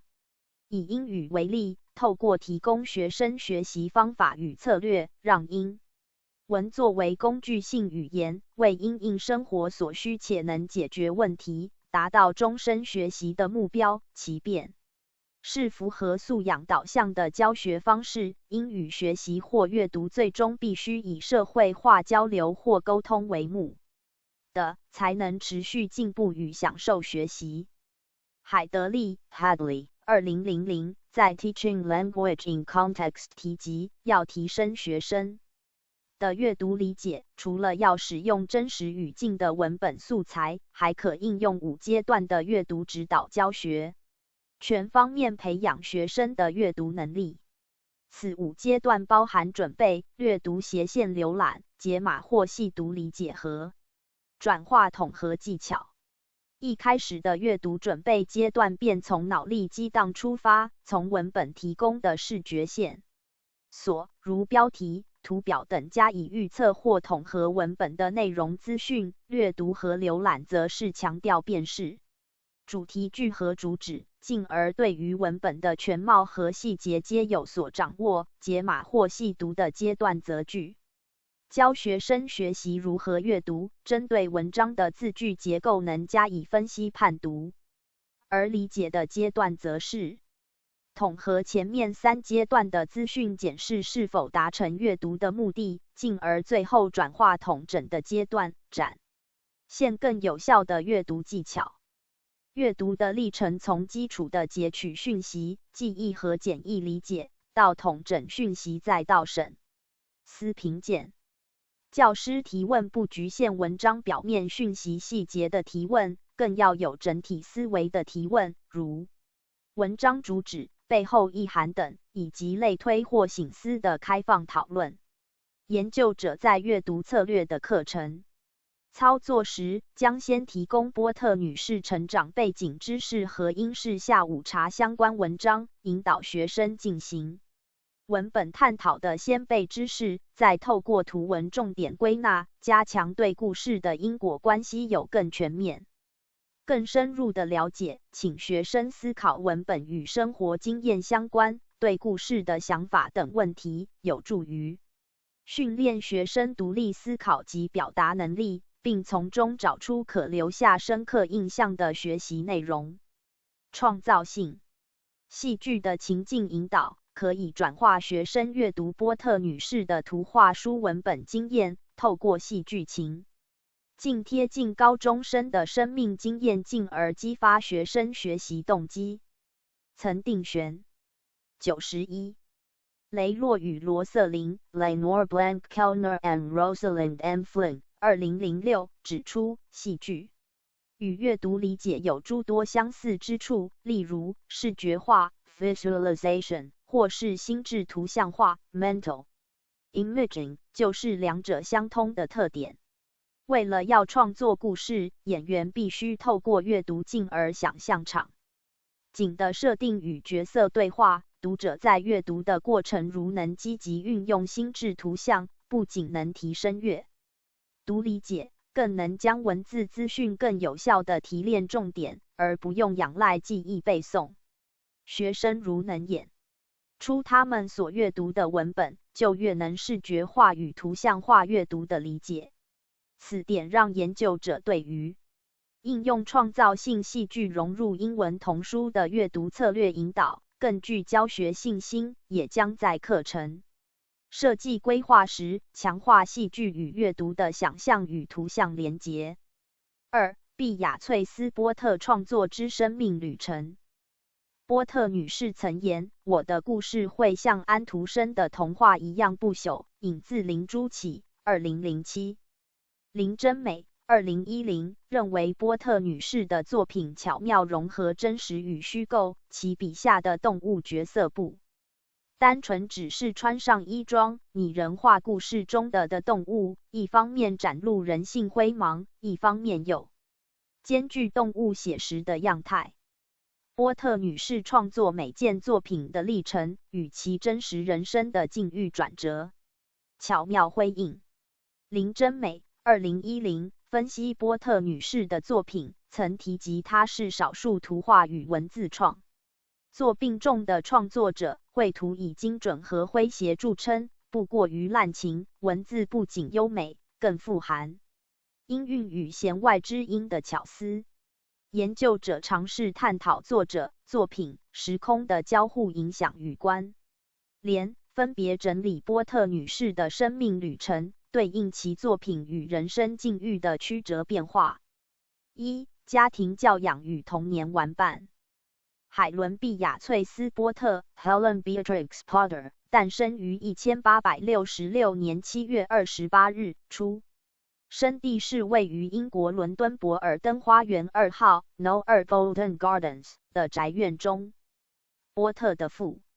母皆来自英国北方的棉花事业家族。波特先生虽是一名律师，却偏好议论政治与走访艺廊。波特夫人则忙碌穿梭于他的下午茶和社交晚宴之间。生性害羞的波特只能安静地待在3楼的育儿室，由一群仆人和保姆照顾长大。直到和波特相差6岁的弟弟伯川 Walter Bertram 出生，从小寂寞孤单的波特才总算有了玩伴。Helen 2016。身为维多利亚时期的中上阶级女孩，波特女士度过寂寞又闭锁的童年。除了鲜少与父母亲互动相处，也没有机会上学接触同年龄层的小孩，教育则多靠自学和受聘到家授课的家庭女教师。8岁的时候，波特自制的素描本就画满动植物的速写，多是从书本或是画册模拟描绘。弟弟伯川是他最佳的陪伴，与他同样喜欢小动物和大自然。波特和弟弟相当亲密，俩人在饲养了许多宠物，包括兔子、老曾定玄92鼠、天竺鼠、刺猬、青蛙、蜥蜴和乌龟等。伯川6岁时被送去寄宿学校，波特只好孤单地继续待在家，接受女教师的指导。14岁的他开始用密码创作，透过记录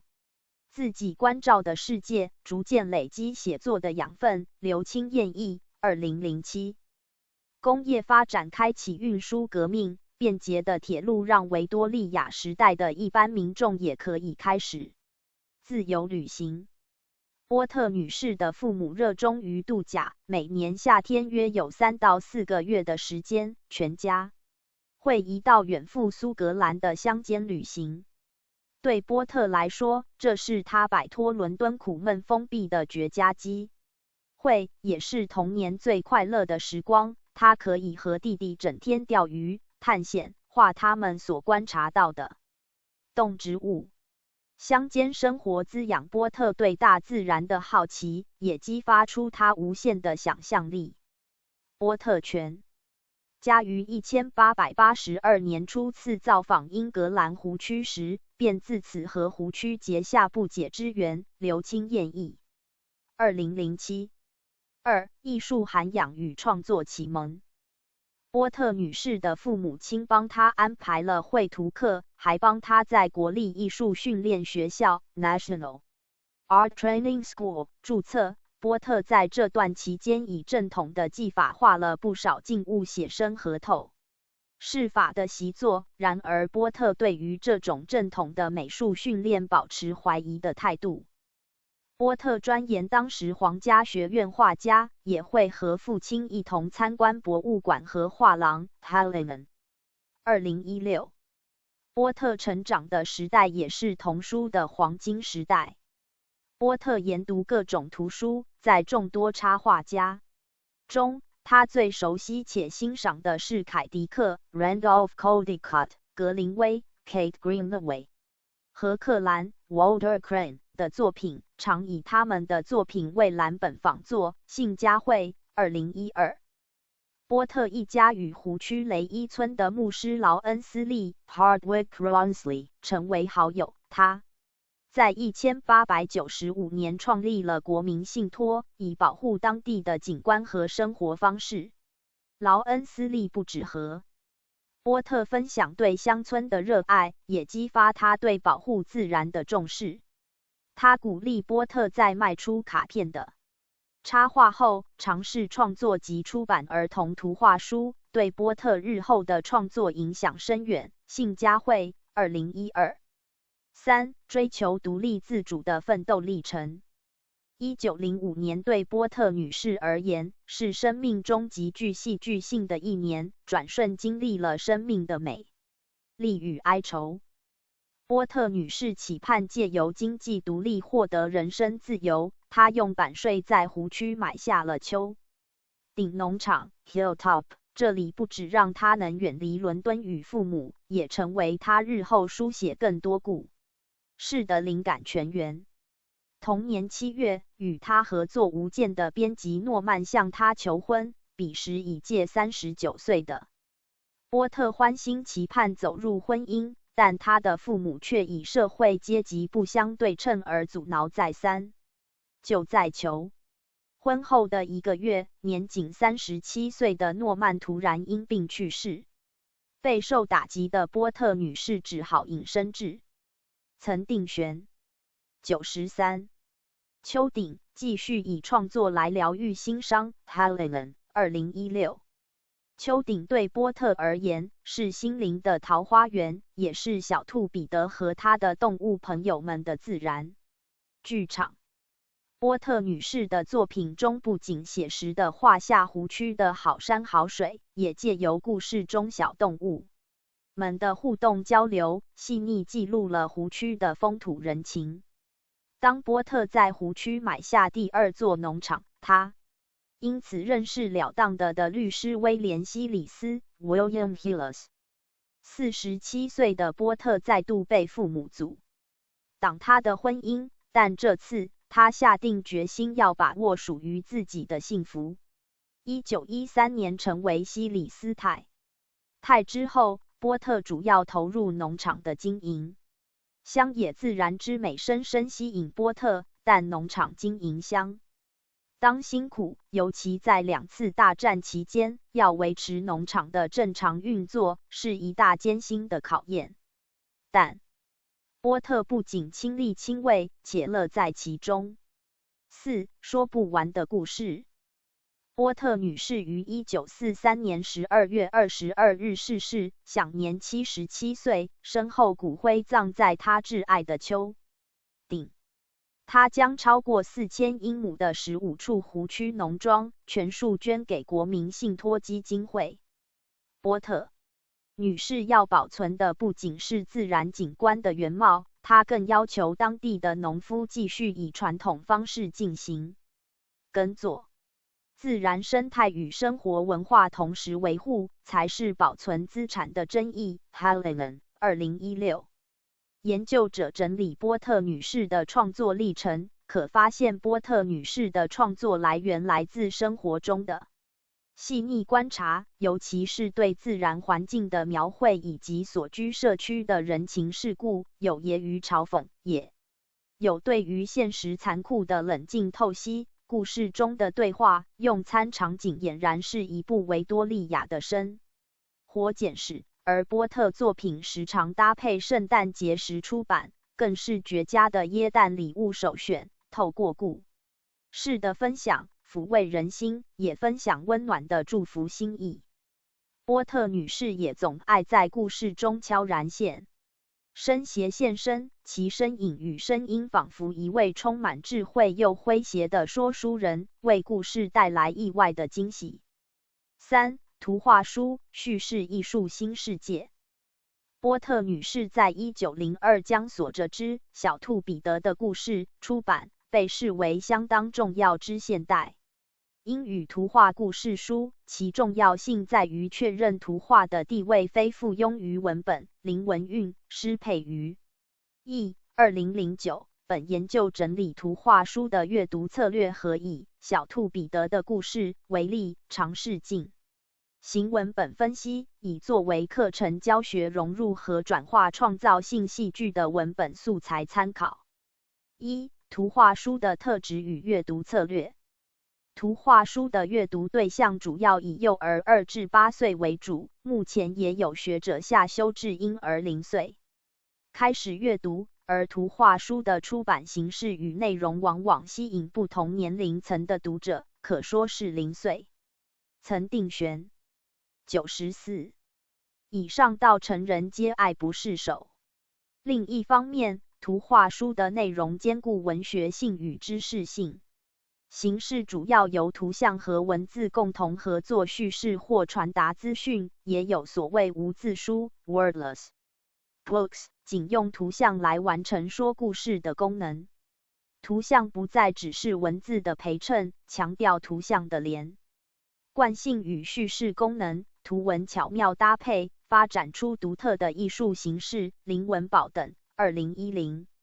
插画家芭芭拉·库尼 Barbara Cooney 将图画书比喻为一串珍珠项链，插画是珍珠，文字是串起珍珠的细线，细线没有珍珠无法成就美丽，而文字要像珍珠项链上的线，不仅要将画面连结起来，也要不减损文字的优美声韵。引自王志根义2018林良2011在浅语的艺术中强调，给幼儿的图画书文字篇幅大多不长，是过艺术技巧处理过的浅语，不但读起来要顺口，听起来也要顺耳，达到声情相合的境界。依照诺德 Nodelman、杨茂秀、黄梦娇、严淑女、林林远、郭黄丽艺2010的看法，一本图画书至少包含3种故事：文字说的故事、图画暗示的故事，以及两者结合产生的故事。图文两者合作建构的故事，让读者在对照归纳中感受阅读图画书的无穷乐趣。封面、封底乃至标题或字体的选用、跨页的图文配置等设计，都需要运用巧思贯穿意念，深化叙事，使整本书达成一个艺术设计的整体。因图画提供读者故事角色或认知学习的机会与线索，可刺激语言发展并拓展想象力。读者可以透过寻找文本中的细节，查看与诠释图像意义，参与整个阅读理解的过程，投入艺术审美、语言逻辑和创意思考之全人教育。王志根义2018图画书透过色彩给予孩子眼睛愉悦的感受，传递强而有力的视觉经验，同时图画辅助文字和语言的发展，提供口语训练的机会。最重要的是，图画书可以转化为一件艺术作品，增进美感经验的发展。作者将意念用具体的形象呈现，而观者也把自己的意念依附其上。宋佩义2006。真度南 Jan Dunan 宋佩译。2006论及图画的艺术性时表示，具象的图画展现了真实世界的一角，也提供了一个想象的世界。图画是艺术家表达自己的媒介，而作为艺术品，图画能够激发观赏者个人情感和思想回应。图画里面不仅包含了各时期的艺术风格与表现形式，也反映创作者所处的社会及其价值观。里欧纳·马可斯 Leonard S. Marcus 以对话来形容图画书的图文关系。Picture text 读者反应理论认为，故事的价值和意义取决于读者的理解，故事的意义在读者分享的过程也会不断得到修正。文字阅读的意义就存在于文字表达和所保留的想象空间里。阅读的情境也会影响图画的阅读感受。读者、听者、观者的三角关系正说明不同的立场对图画书理解的角度存有各自差异。研究者曾定玄95尝试从图文关系、视觉艺术中的戏剧性、叙事结构和角色塑造等面向，汇整图画书的阅读策略。王志根译2018。在图书书的阅读历程中，一本图画书同时运用插画和文字进行叙事，图文之间就会产生协同效果，共同为读者创造视觉的体验。大小读者同时进行线性文本和非线性图像的阅读，图文共同叙事以及翻页带来的戏剧效果。插画也以类似镜头的方式，时而与文本协调呼应，时而与文本相抵矛盾。可以说，读者的每次翻页都会提供独特的动态阅读经验。王志根译2018。透过图画书的严格发展及阅读策略的资料整理，研究者不仅再次确认了波特女士在图画书的跨时代重要性，也深切感受到图画书解读策略的博大精深。研究者现阶段也仅得皮毛。波特女士的笔调优雅、精彩地描绘出每只动物不同的个性与生活方式。23个故事各自有不同的主角与面临的历险。波特女士的经典童书以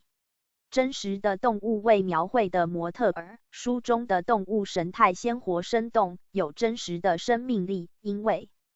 关于它们的灵感都来自和波特朝夕相处的宠物，如兔子班杰明、刺猬温迪奇、牧羊犬凯普、小猪碧薇等。富含童话故事的想象空间和趣味，角色的描绘反映真实的人性。波特女士投注毕生心力创作的图画书，是想象力驰骋和美感知觉的最佳启蒙。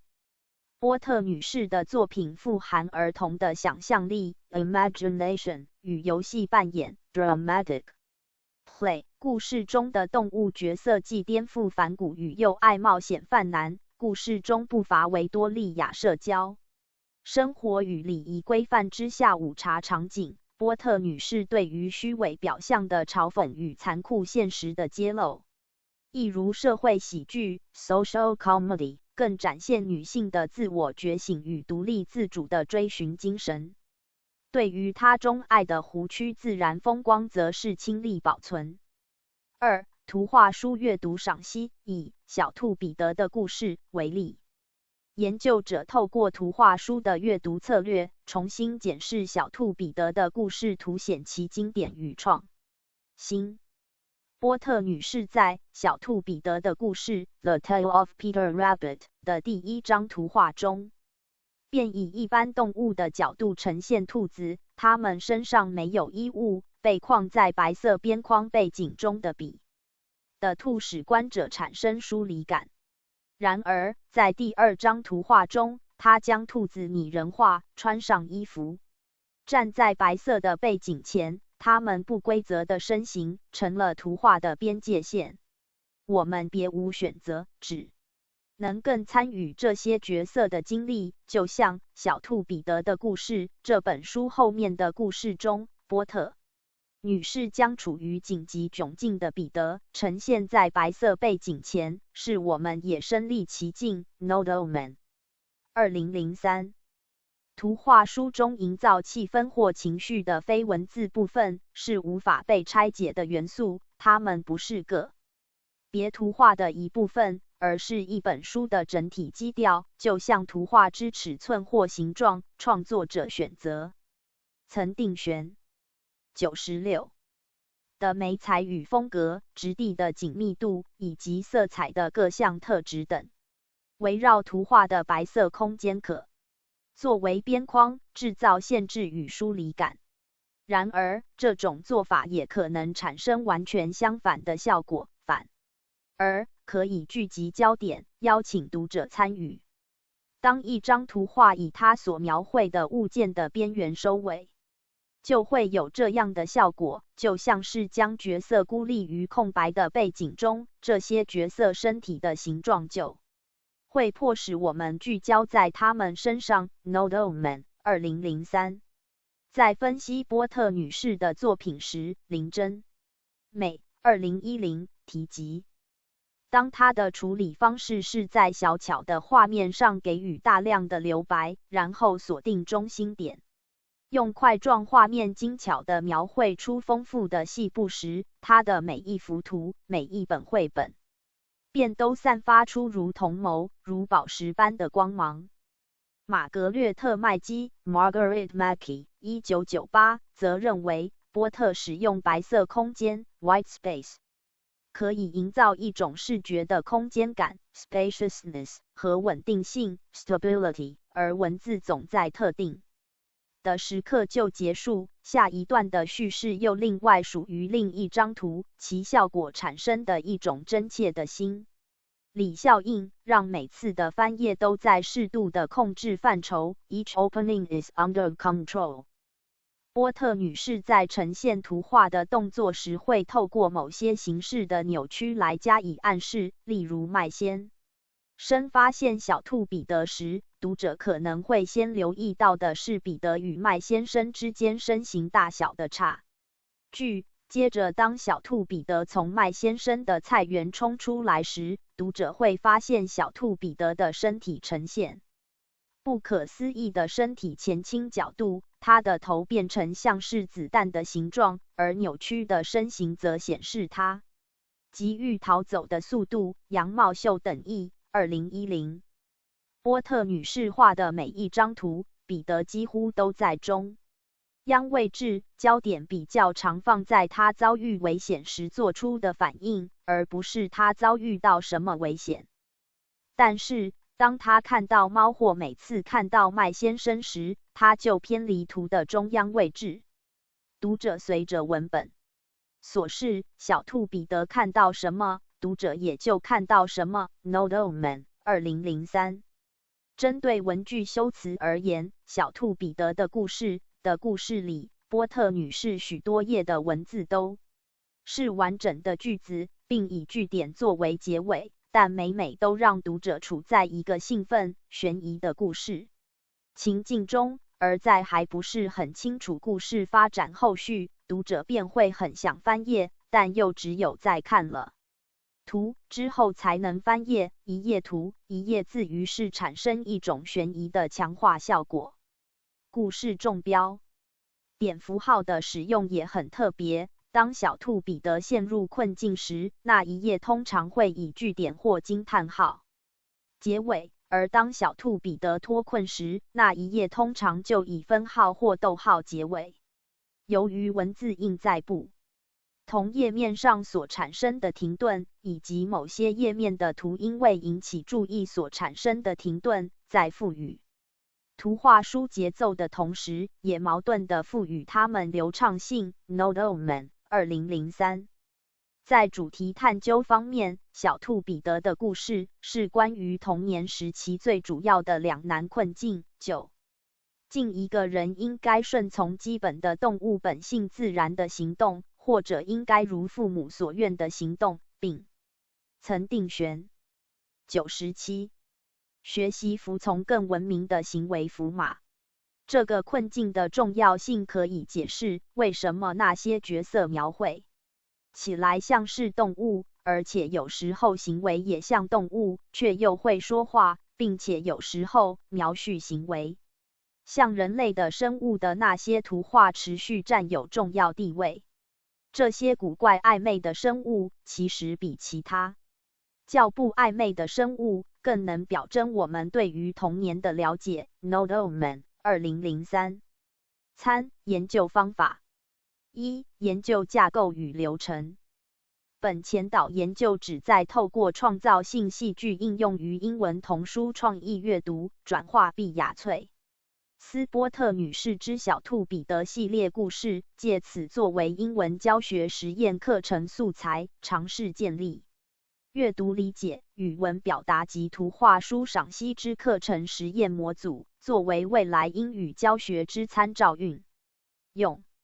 研究者主要以参与观察与访谈法并行，进行深入探究，采取高中多元选修课程规划及实际操作、问卷施测、课室观察、反思记录、教师访谈、学生回馈等方式进行教学效能之评量。研究者透过文献探讨及文本分析，尝试整理出能激发兴趣与产生情感连结的创造性戏剧教案，透过创造性戏剧的情境，引导高中生探索波特女士的传奇人生与经典童书作品。研究者将透过现场教学、课堂参与观察、访谈与搜集相关文献资料等方式，以参与观察法及访谈法进行本次前导研究，并利用录摄影机线上教学平台 Google Classroom 即时实境观察记录教案实施前后进行前测与后测之问卷调查，以了解研究对象经过创造性戏剧融入创意阅读策略后，是否有助于提升英语学习的兴趣和表达的自信。研究者将于课程结束后，对全体参与学生进行学习历程的访谈，以进行课程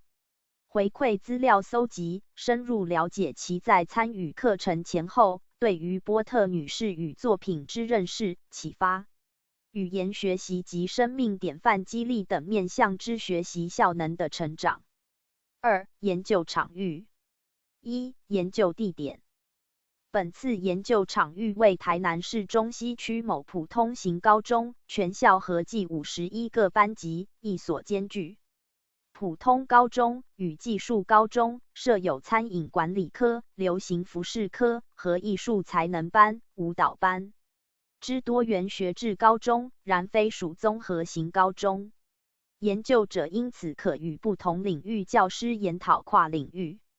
课程设计，例如波特女士的图画书作品探讨，便可连结历史科探索维多利亚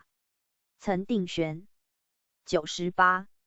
时期的人文社会背景，餐饮管理科和流行服饰科则可分别从饮食和服饰的角度切入，探索波特女士创作的动物角色们的日常生活，以及如何反映19世纪至20世纪初的英国文化。研究者进行教学研究之主要教学场地为多功能小剧场，平日供舞蹈班排练和高中多元选修课程使用，不仅有黑胶木质地板、单腔投影及音响播放等设备，另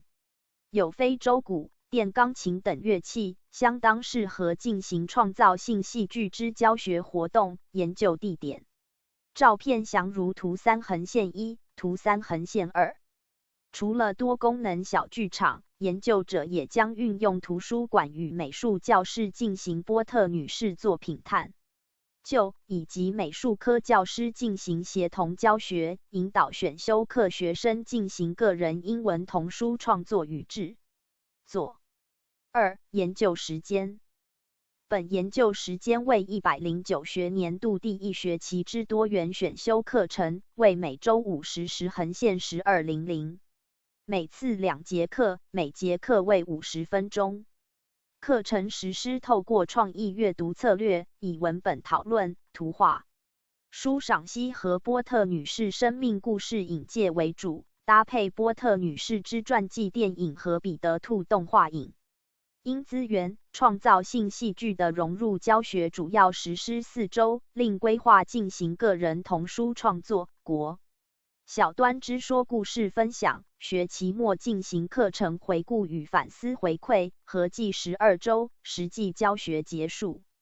共计24节。以12周为型课程的模式融入高一多元选修课程。3、研究范围与限制。本节旨在说明研究范围及在研究过程可能受到的限制，将依序针对研究对。图3横线1研究地点照片。资料来源：研究者拍摄。图3横线2教室设备投影照片。资料来源：研究者拍摄。曾定选。99项研究时间、研究方法及研究者本身等4个面向，分数如下。3、研究限制。1、研究对象。本研究对象以台南市某高中之多元选修课程英文童书、创意阅读之23位高一选修学生为主，因选修学生对多元选修课程的学习态度与动机难掌控，学生来自高一不同班级，且无法强制要求学生将英文童书、创意阅读排在第一志愿，一级参与课程的学生可能完全对此课程无任何学习意愿，仅是纯粹被安排入此课程。参与的学生英文程度不一，且多无表演艺术或戏剧课程之相关学习经验。2、研究时间。高中多元选修为每周50点10分到12点，由于参与之选修课学生皆为高一，且无表演艺术相关课程参与经验，研究者设计的课程内容包含阅读策略、创造性戏剧和图画书赏析，又规划文化体验、参访走读以及赴邻近国小进行说故事分享。整体课程时间恐不足，因此研究者将依照参与学生之课程回馈，及时修正调整戏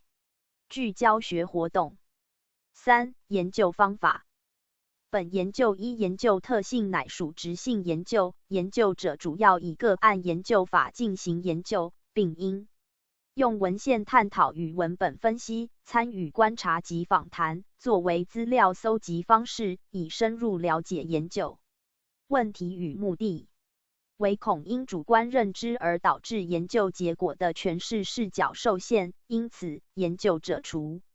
了计划增加资料搜集的多样性，并邀请2位校内协同观察者，分别从英语教学和表演艺术的角度提供访谈时的研究检证。4、研究者。研究者兼任图书馆主任，主要负责阅读推广、国际交流和自主学习，因行政业务的缘故，授课钟点节数较少，除了固定于餐饮管理科1年级担任1个班级的英文授课，也于高中部开设1门多元选修，也是本研究主要对象，然因选课学生来自不同班级，研究者每周仅与之接触2节课，无法全盘掌握其英语学习个别差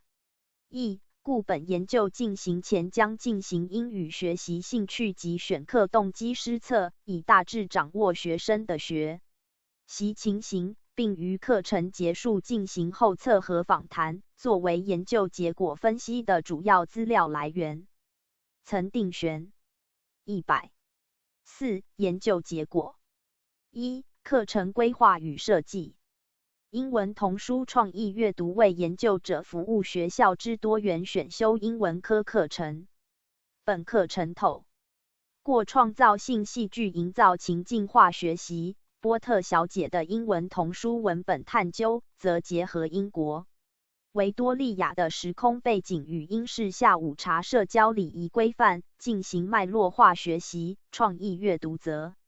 强调阅读策略运用，协助学生转化文本资讯为可分享、讨论与展演呈现之素材，强化语言沟通表达力。课程成果展现则结合服务学习，转化学习经验为服务分享，鼓励学生透过发表说书展现公益实践力。课程规划以12周的课程模式融入高一多元选修课程，课程设计4部曲，请参阅。图4横线1，教学内容包含1、创造性戏剧情境融入之教学活动表情符号不高兴2、图画书文本的创意阅读策略表情符号不高兴3、个人英文童书制作表情符号不高兴4、分享交流实践服务学习附偏乡国小为爱朗读。课程至最后一节课则进行整体课程的反思回馈与学习历程心的分享。课程实施透过创意阅读策略，以文本讨论、图画书赏析和波特女士生命故事引介为主，搭配波特女士之传记电影和彼得兔动画影音资源，创造性戏剧的课程教学主要实施4周，另规划进行个人童书创作、国小端之说故事分享。学期末进行课程回顾与反思回馈，合计12周，实际教学节数共计24节。图4横线1课程设计4部曲。资料来源：研究者绘制。曾定璇。101。2、课程实施的教学省思。1、创造性戏剧融入教学。创造性戏剧以观察、声音与语文的产出、身体具象化、角色塑造和团队合作为目标，而 RIM 创造性戏剧教学法的实践强调意象与生命经验的截取与运用，与波特女士运用细致观察、富含丰富想象力与心灵图像所创作的图画书作品巧妙呼应。教学者以创造性戏剧的活动项目佐以 RIM 创造性戏剧教学法进行课程活动设计，借由物件的运用开发学生肢体表意，搭配照片的图像连结生命经验。活动操作后之教学省思如下： 1、镜像画面。学生们在暖身活动的过程中，逐步打开自己的感官观察、经验回溯与想象结合肢体开发，从观察与关注身边的一个人物开始，进而想象自己转化为某一物种。高一学生第一次进入小剧场空间，面对镜面投射与无可桌椅的空间设计，面对必须在众人面前呈现镜像时，一度感到有些举足无措，且在分享讨论时，习惯聚集布幕处，遮掩自己与他人互动的恐慌和不安。分组进入童书故事讨论后，因小组成员较少，学生明显放松许多，且因勾起儿时阅读的经验，也在分享过程中重温过往阅读乐趣。学生对于镜像呈现关键画面尚在摸索阶段，肢体动作较为僵硬，多呈现躺卧、蹲坐等姿势，较难清楚呈现画面讯息。学生对于截取童书中之关键画面或是浓缩故事情节为4个镜像画面，多反映需要更多时间消化整理，也有同学表示，整本童书仅挑4个画面的选取时有难度，而且对于将文本内容与肢体连结展现更具挑战性，多数同学皆表示相当困难。教学者在历程中尽管尝试引导学生选取画面，或是激发故事的想象与生活连结，但分6个小组呈现时，仍发现至少有2组的镜像画面在呈现时无从辨识或是难以对应童书内容。教学者思考下次操作时，各组都先以同一个画面练习，让各组学生先彼此观摩同一场景要如何透过肢体表现与传递讯息最为清楚。学生们经过几次演练后，应可逐步克服镜像画面呈现的学习困境。岑定玄102图4横线2镜像呈现童书中关键画面多以躺卧、蹲坐为主。资料来源：研究者拍摄，109年9月11日摄于多功能小剧场。2. 肢体律动。学生们虽然在与气球互动的过程一开始相当兴奋，但进入第2轮时就逐渐失去兴趣，教学者的引导与感官连结似乎还不足，形成活动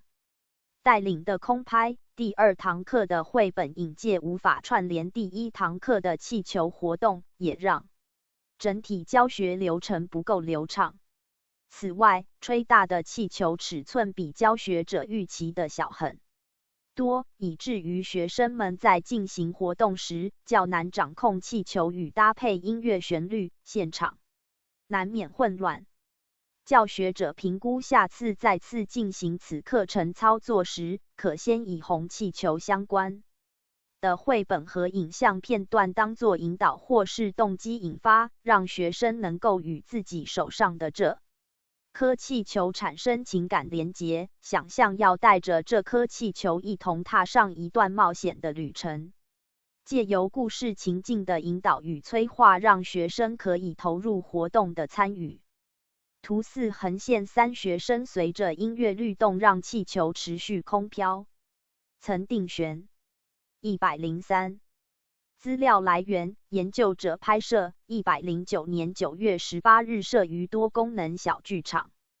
3. 情境默剧。教学者尝试运用3种不同的暖身练习，从肢体连结观察，再到情境默剧，希望能开发学生的肢体表意，并透过情境激发学生进入戏剧模拟演练。然而，3种暖身因缺乏故事情境的串联引导，教学者每结束一种暖身欲衔接下一个暖身时，会衍生教学流程的窒碍感。如能将3种不同层次的暖身练习以一个童书故事的情境串接，例如以一只小兔子踏上一段旅程，连结小兔彼得的冒险故事，其中先透过猜拳来进行身份演化，接着借由眼神的示意与观察度过被追杀的难关，最后经由默剧情境的演练完成冒险的试炼，回到温暖的家。由于默剧是较为进阶的创造性戏剧活动，学生们在抽取指定情境后，耗费蛮多时间进行情境想象与肢体呈现的编排。未来操作此课程活动时，将会以1节课的时间另行单独操作，让学生可以有更充分的排练时间。图4横线4暖身练习，物种演化、眼神观察、情境默剧。资料来源：研究者拍摄，109年9月25日摄于多功能小剧场。4. 物件与照片。教学者反思纪念物件故事操作，每个人的物件记录生命成长过程某一段珍贵难忘的回忆。在分组分享的文本来自每人所带的记忆物件。教学者思考下次操作前，应在线上平台设定一个关于物件故事的作业，引导学生们在课堂前先完成线上作业，以中文和英文简单分享这个物件。至于自身的意义与其背后的故事，教学者可在课堂前汇整所有物件故事，透过简报在课程进行时，先以英文描述某个物件，一来可训练学生岑定玄104英语听力，二来可让学生拼贴想象或猜想各个物件代表的生命事件，在之后的分组讨论时，更能营造交流的氛围与分享互动的情境。课程结束。后可让学生重新上传物件故事，尤其经过与同组学生分享后，或能勾起激发回忆点滴，让物件的故事更显丰富，且可添入更多细节。关于物件故事操作前的暖身练习，教学者评估下次操作时，可加入触觉的感官体验活动，让学生先透过触觉猜想物件，从物件发想肢体展现与故事，之后再连结个人的纪念物件，可让教学流程更显不同层次的感官回溯与情感记忆。此外，如果授课结束，可再增加可加入物件剧场的尝试，让物件化身为手偶进行角色扮演，应可让高中生经历不同的戏剧编创体验。本周因是逢补课周，因此学生连续周5及周6皆有多元选修课程，教学者于课程规划时便已先行调配课程内容，搭配线上作业的准备，让学生可以在课堂上进行家人照片的分享。2. 波特女士的生命旅程与创作历程。1. 影像阅读引导。影片欣赏后设计问题和 question box 的活动，请同学们针对所观赏的影片段落进行问题搜集，对应维多利亚时期的文化探索。每人写一横线3题，关于刚才影片中的问题至一张小纸条，统一投入一个纸盒。由于时间有限，未能让同学们在写完问题后抽选他人的问题来回应或是讨论，甚是可惜。再者，教学者思考再次操作此课程时，会预留时间让学生尝试做针毡 hot sitting， 则定一名学生饰演波特女士，由教学者设定情境，例如波特小姐不顾父母亲的反对，想要追寻真爱，嫁给诺曼，请其他学生提供建议给波特小姐，可以如何跟父母亲沟通这件婚事。2. 故事图卡运用。小兔彼得的故事的故事图卡拼贴，让学生挑战以偏概全，从局部窥探小兔彼得的故事轴线，每一组应抽选的图卡组成不同，必须试着整理画面脉络与述说故事的逻辑。当各组进行故事分享时，仿佛以万花筒的镜头转动，探索小兔彼得的故事内容，投射出不同观点与视角，围绕着小兔彼得的冒险。第2节的深入解说由教学者兼研究者主导，主要为讲述方式，学生容易分心，未来再次操作时，将浓缩讲解的部分使其尽量精简，再搭配读剧说书的方式，让学生可以尝试角色配音与透过之层定选。105题进行场景搭建，例如以分组的方式，请各组搭建故事场景，举凡小兔彼得的树洞居所、麦先生的菜园等，再分配角色，让学生分别担任小兔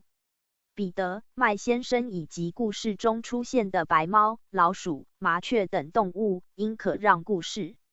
探索更具互动效果。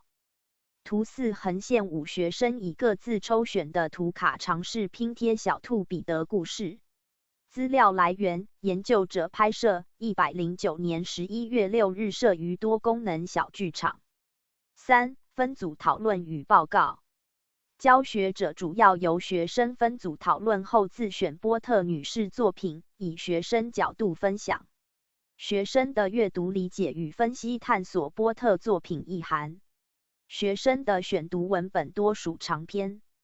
分组各自讨论后，择定的分享成海报的文本多所协调与折中。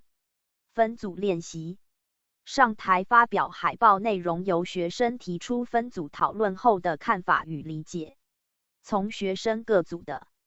分享中发现，学生们虽是第一次接触波特女士的作品，但在阅读的历程中，自称充满探索的乐趣，学生有注意到波特女士的图画呈现会以部分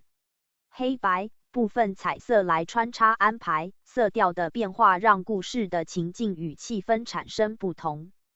的变化。图画中的留白仿佛相机的镜头取景，故事中更充满英国在的农村生活的风景描绘，远远超越学生们原先对于动物故事的框架设定与偏狭想象。学生也从英国维多利亚时期女性的地位与处境，探索波特女士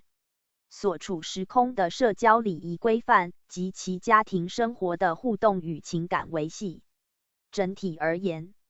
学生从波特女士的作品探索中，调整了原先对于这本巴掌大小书的轻忽观感，转以更认真与严肃地看待童书创作者传递的讯息与寓意内涵。3. 个人童书制作。岑定璇。106。个人童书制作让参与学生留下深刻印象，不论是极简故事编写或是约8页的图画绘制，对高一学生是一大挑战。从学生们的回馈分析，困难点有3，其一是故事题材的选择与故事的编创，如能从既知的故事改编着手，较能克服时间的限制。其二是绘图的能力与童书的跨页、翻页设计，此点涉及到较为专业的绘画能力。其三是时间的限制，90%以上的学生皆无法在课堂上完成，即使运用课余时间，似乎也难以接续，但却更深刻体验一本书籍的制作从无到有的历程，所涉及的能力培养与创意展现有很大的落差。教学者与美术科协同教学者针对学生反映的困难进行议课。未来如果再次操作个人童书制作，除了需增加课程结束，在一开始的故事编创可以连结先前的纪念物件，角色以动物为主，扣合先前波特女士的作品阅读经验，以4格关键画面扩增页数之倍数。4×8=12。图4横线6学生作品。1. The Lion and the Fox。资料来源：研究者翻摄。图4横线7学生作品。2. Two Goats and a Giant。资料来源：研究者翻摄。岑定璇。107。4. 为爱朗读交流分享。教学者在这周的课程着重学生的分享排练，课堂上可以感受到高中生们对于要在陌生的小学生面前扮演说书人或是教学者的角色，感到紧张与不安。教学者针对3组说演童书的组别学生进行流程确认与互动体验之活动设计，也在非选修课时间的周3中午再次集合学生确认分享内容。教学者检讨此次课程操作，发觉高中生课业与各项活动相当忙碌，几乎没有任何课余时间可再与同学讨论或是练习。未来操作可能需再多预留1周的排练准备时间，让学生可以在课堂上及时完成所有准备工作。教学者在活动当天与英文科实习教师一同带选修课学生前往位于关庙区某国小，该校距离市区上有30分钟的游览车程，因是下午茶体验的器具需另装箱随车前往，茶点则另由厂商送达。教学者到活动现场才发觉遗漏了示范用的茶杯，紧急向该校借用有握把的茶杯给学生进行讲解。因操作应是下午茶示范解说的场域在外校，一旦有器材或用品遗漏，较难及时因应，教学者应在出发前再次确认所有用品清单。再者，由于教学者与实习教师需在高年级学生所在的图书室协助餐点的分配也较难分心至低年级和中年级教室全程观察其他组别操作的情况。所幸学生准备充分，备受好评。图4横线8解说英式下午茶历史，并带领国小生体验司康吃法。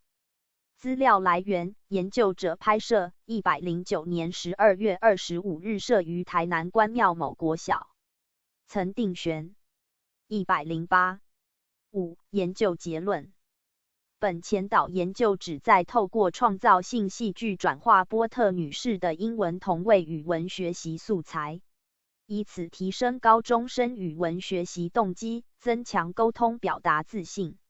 此外，借由波特女士的创作历程及其展现坚韧的生命典范，激励高中生勇敢面对各种生命的困境，并经由创造性戏剧结合创意阅读策略，融入图画书的美感探索，疏解青少年被压抑的情感，解放青少年受压抑之心灵。研究者归纳结论，分别针对课程设计与学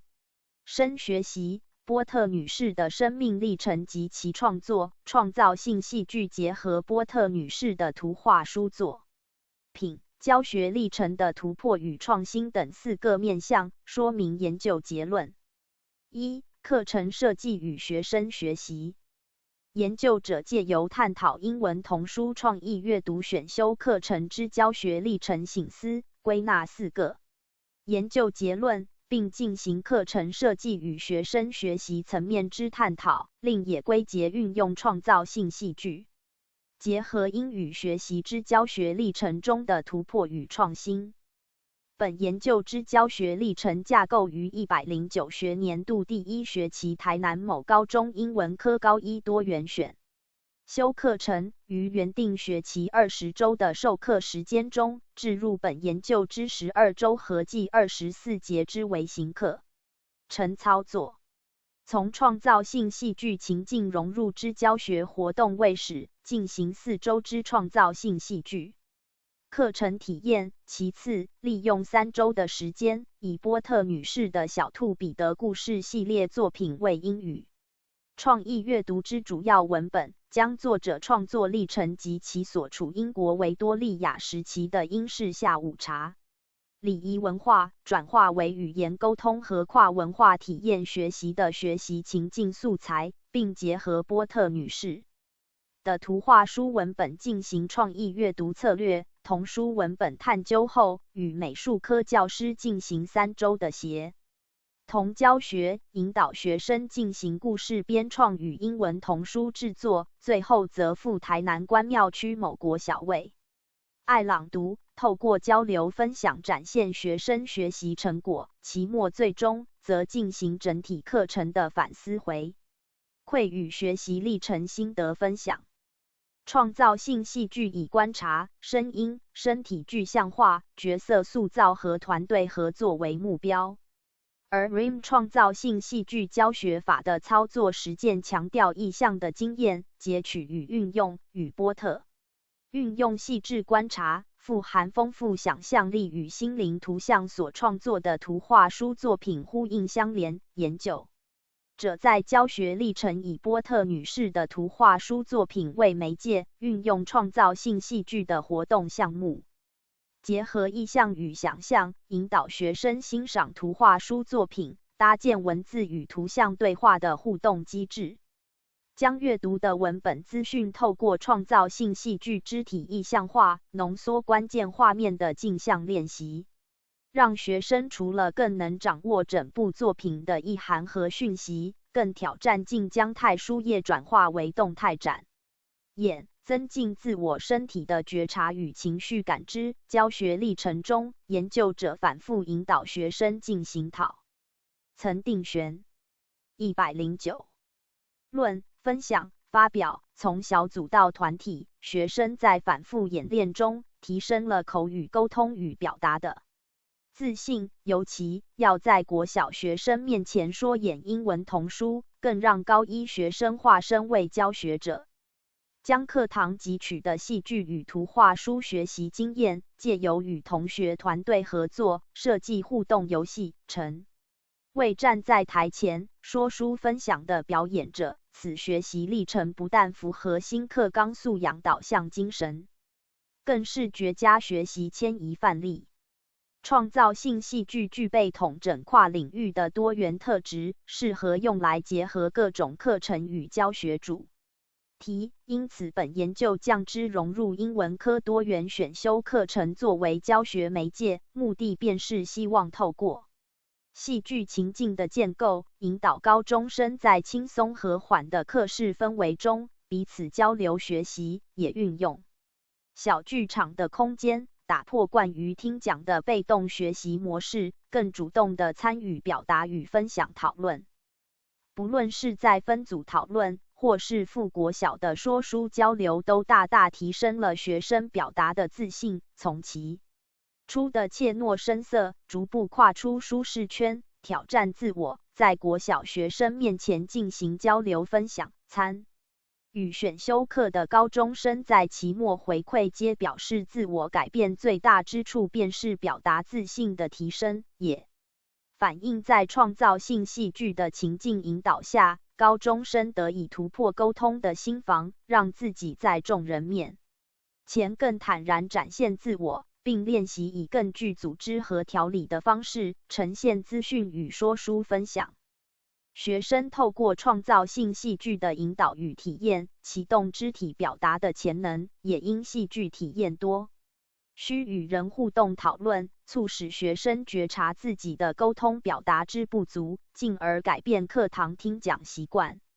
转而从分享讨论的历程中与同儕共学共好。戏剧活动不止肢体开发，更有观察练习，学生在小剧场空间随着音乐摆动的过程中，放松自己，看见自己的内在状态。物件故事让学生鼓起勇气，在一群陌生人面前开口分享个人的生命故事，是个人一大突破。2. 波特女士的生命历程及其创作。波特女士的生命故事与创作历程相当丰富，研究者在教学历程中应用创造性戏剧，引导学生透过想象、影像与情境模拟，深入探索波特女士的生命角色扮演，从一位图文书创作者横跨周边文创商品的开发，再到农场经营与自然生态保育，学生受其激发，面对未来的挑战更具踏实与坚持的决心。学生也从波特女士作品中的故事场景描绘，了解其所居住的自然环境，不论是都市或乡村，皆能让学生转换时空，沉浸在当时英国20世纪初的时代氛围与社交场景。学生们更从作者的介绍与作品的实际阅读中，彻底翻转对波特女士这些兔子书、小老鼠书的偏狭想象。其文字运用精炼简洁，搭配一页图、一页字的设计，让学生以全新艺术的角度重新审视图画书。书中每幅图都是一件艺术作品，而曾定选110。波特女士受当时摄影与科学观察的影响，在描绘昆虫、动物时，宛如现代微距摄影，富含细致的生态观察的细节。研究者的课程设计以创造性戏剧引导学生从波特女士的英文童书经典出发，分阶段进行创意阅读策略、创造性戏剧与童书编创等跨领域学习之尝试与探索，结合服务学习方案之实践。课程文本主要以波特女士的经典英文童书为主。研究者身兼教学者，将引导选修课学生借由童书的文本阅读，培养学生具备欣赏英语文语言文字及英美文学作品的能力，并透过创造性戏剧转化英文童书文本，融合肢体与声音表情，进行英语文短剧表演。课程设计紧扣研究者的研究问题：研究者透过循序渐进的教学历程，巧妙融合阅读教学与创造性戏剧。3. 创造性戏剧结合波特女士的图画书作品。本研究之教学活动设计融合创造性戏剧的感官回唤，连结成长的历程及家族记忆，透过放松、观察、物件、照片、肢体律动等多元体验，引导学生转化生命经验与文本图文资讯，在动态的肢体意象化诠释中，形塑观看的多元视角。学生在学习历程反思中，反映觉察自身的微妙改变，尤其初上高中，面对课业与同儕的压力，生活往往异常紧绷。学生从原先的课室来到多功能小剧场和图书馆，透过环境转换心境，体验的戏剧活动与阅读的文本，皆让学生尝试改变惯习的学习模式，调整自己的学习步伐，重视阅读学习的乐趣。创造性戏剧融入教学，确实启发高中生挑战有别以往的学习模式。参与课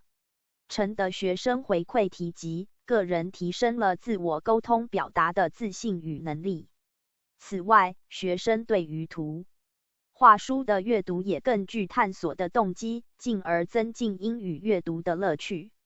课程聚焦波特女士创作历程与经典作品的导读，颠覆以往文本探索模式。英文课程往往以单字、句型、文法之考试导向为主，波特女士的童书故事文字简洁优美，搭配宛如艺术作品的图画，述说微妙的图文细节。文化体验与说演分享，结合文本题材与内容，应是下午茶的体验别出心裁，让高中生直接以说演方式呈现，不再只是被动领受，而是自发探索，共学共好。4. 教学历程中的突破与创新。创造性戏剧的情境引导，转化学生阅读波特女士的图画书文本经验，透过戏剧情境贴近高中生的生命经验，进而激发学生学习动机。过往研究论述之焦点多以波特女士作品之文本分析为主，本研究以创造性戏剧融入课程设计，借由戏剧体验与图画书作品，引导学生结合图像与想象进行阅读探索，颠覆现阶层定悬。111段学生对于英语阅读多局限于课本文章的想象，运用波特女士的作品结合创造性戏剧的情境引导与戏剧体验，透过高中多元选修课实践课程设计创新，是研究者兼教学者的挑战与突破。创造性戏剧重视过程与生命经验的连结反思，与108课纲强调情境脉络化的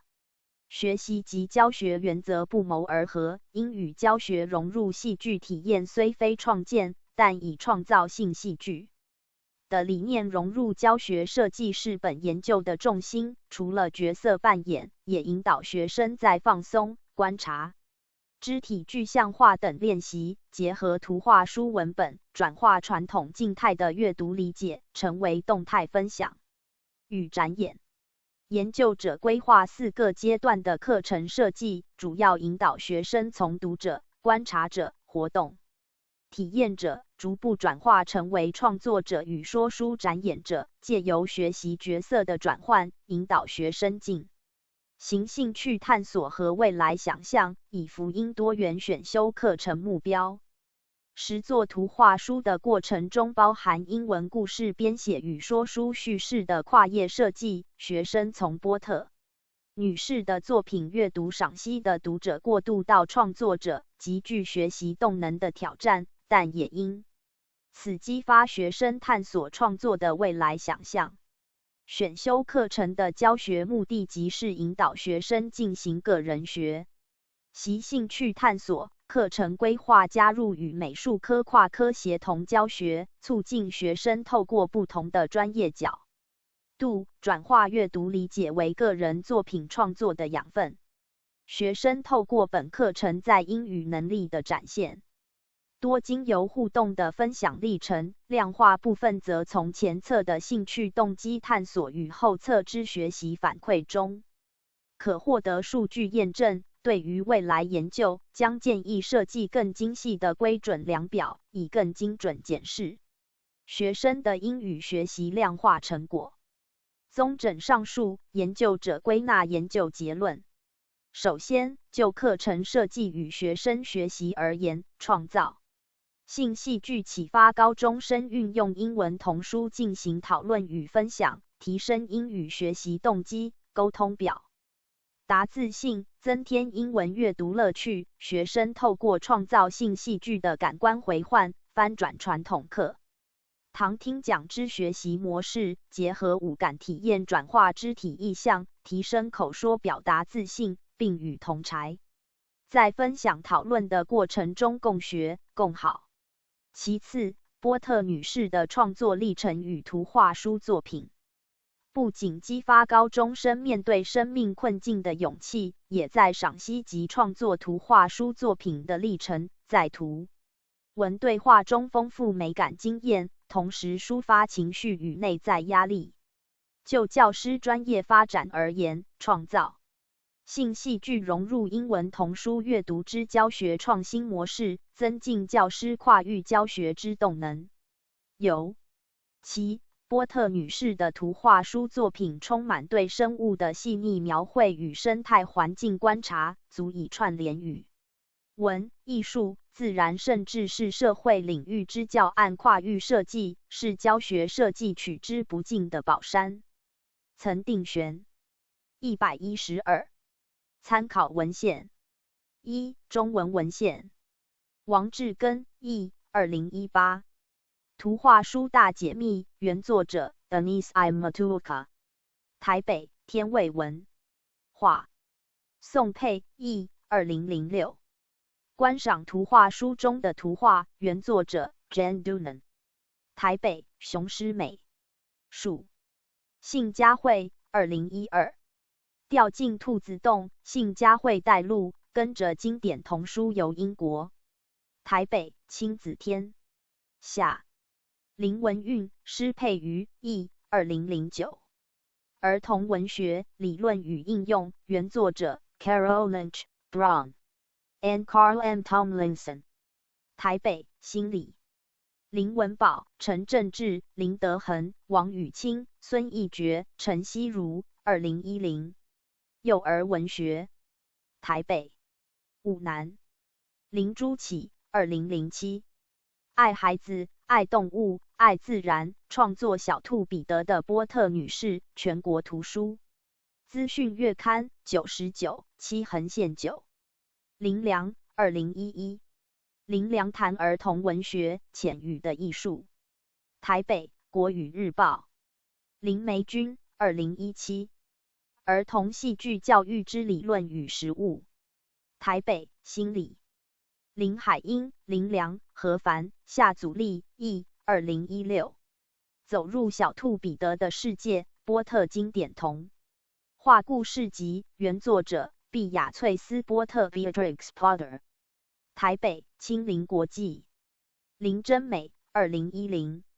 绘本之眼。台北，亲子天下。杨茂秀、黄梦娇、严淑女、林凌远、郭黄丽译，2010。画图，儿童图画书的叙事艺术，原作者 Perry Nodelman。台东，财团法人儿童文化艺术基金会。刘清燕译，2007。波特女士，小兔彼得的诞生，原作者 Kim Creamer。台北，青林国际。2. 英文文献 Hallinan, Camilla。2016。The Ultimate Peter Rabbit, A Visual Guide to the World of Beatrix Potter. London, Dorling Kindersley. Hynek, Ruth Bell. 1981.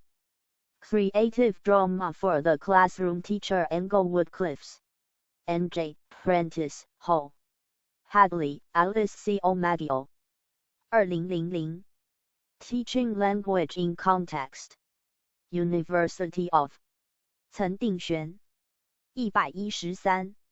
Michigan Heinel and Heinel Kellner, Lenore Blank and Flynn, Rosalind N. 2006 A Dramatic Approach to Reading Comprehension, Strategies and Activities New Hampshire, Heinemann Kotzer, Daphne 2003 Beatrix Potter, Writing in Code London, Taylor and Francis Lear, Linda 2008 Beatrix Potter, A Life in Nature London, St. Martin's Griffin Lewis, David 2001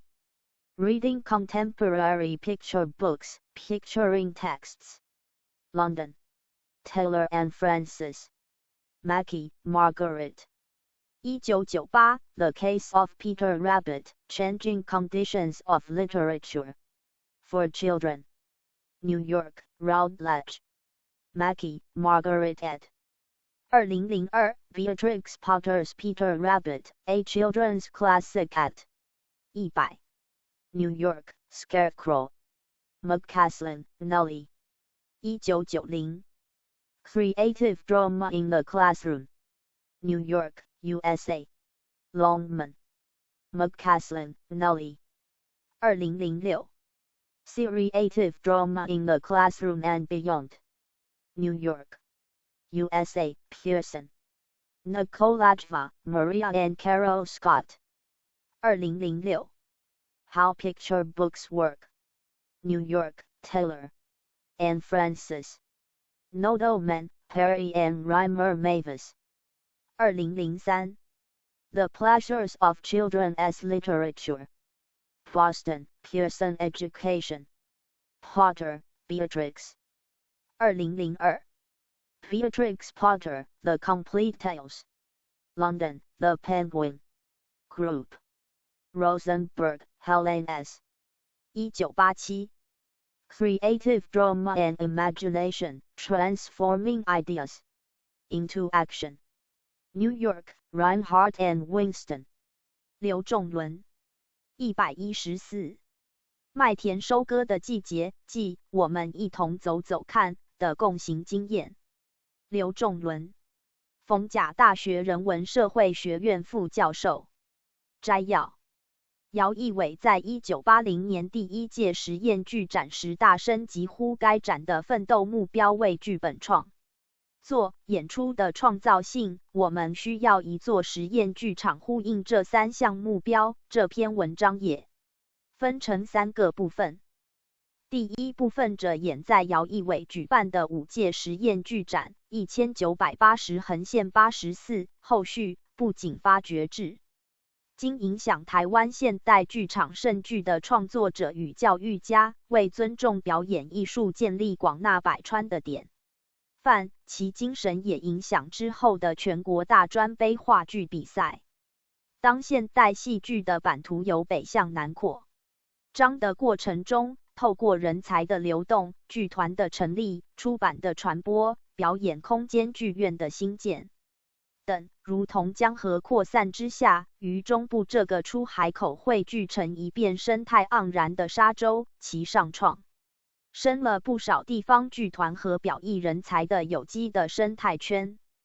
第二部分由笔者指导，我们一同走走看的2次经验，首次是1999年由大开剧团招募的社区成员于台中市青蛙餐厅水牛馆及丰兴宫的户外场地演出。第二次则是于2007年由静宜大学台文系学生于博铎小剧场扮演，由导演的独创的与对剧本的阐释回应姚义伟对于实验剧场中实验的定义，也就是演出的创新性的回应。另外则是分享如何与素人演员的工作方法。第3部分阐述姚义伟的实践是从戏剧启蒙到剧场教育的公共性。其陆立江文学与戏剧艺术建立在公共领域的沟通平台之上，并将大学教育视为培养知识分子的地方。而现今，学校戏剧仍因其不被商业化、消费化的环境支配之下，而仍能够保存具有原创的创造力和纯粹的艺术态度，并能持续体现创作者的艺术理想。而被影响的如种子班的学生，也将拓伸、落脚或回流到社区与社群的营造。公共性也因着场域的打开恢复生命，再次又作为公共性的实践场域。关键字：姚义伟，实验剧展，我们一同走走看，学校戏剧，公共性。刘仲伦115 The harvesting season of wheat field. Long with Mr. Yaos let us walk together. Chang, Lunlu. College of Humanities and Social Sciences, Associate Professor of Fanchea University. Abstract. This article is divided into 3 parts. The first part discusses the 5. Experimental Theatre Festival, 1980-84, held by Yi Weiyao, who is not only to discover the theatre artists and educators who have greatly influenced Taiwan's modern theatre, but also to set up the model to respect the performing arts and embraces all kinds of performances. Its spirit also influenced the subsequent National College Cup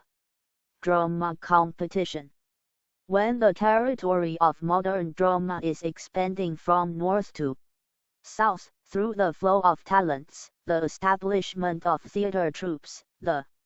dissemination of publications, the construction of performance space theaters, the middle of Taiwan is like the diffusion of rivers, converging into a sandbar, an organic ecosystem of many local theater troupes and performers which have been created. The second part is the author's 2 experiences in directing Let's Walk Together. The first being in 1999 when the community members recruited by Open Theater Group performed in an outdoor space. The second was in 2007 performed by Providence University students. The director's original interpretation of the script responds to Yi Weiyao's innovation in experimental theater, as well as sharing the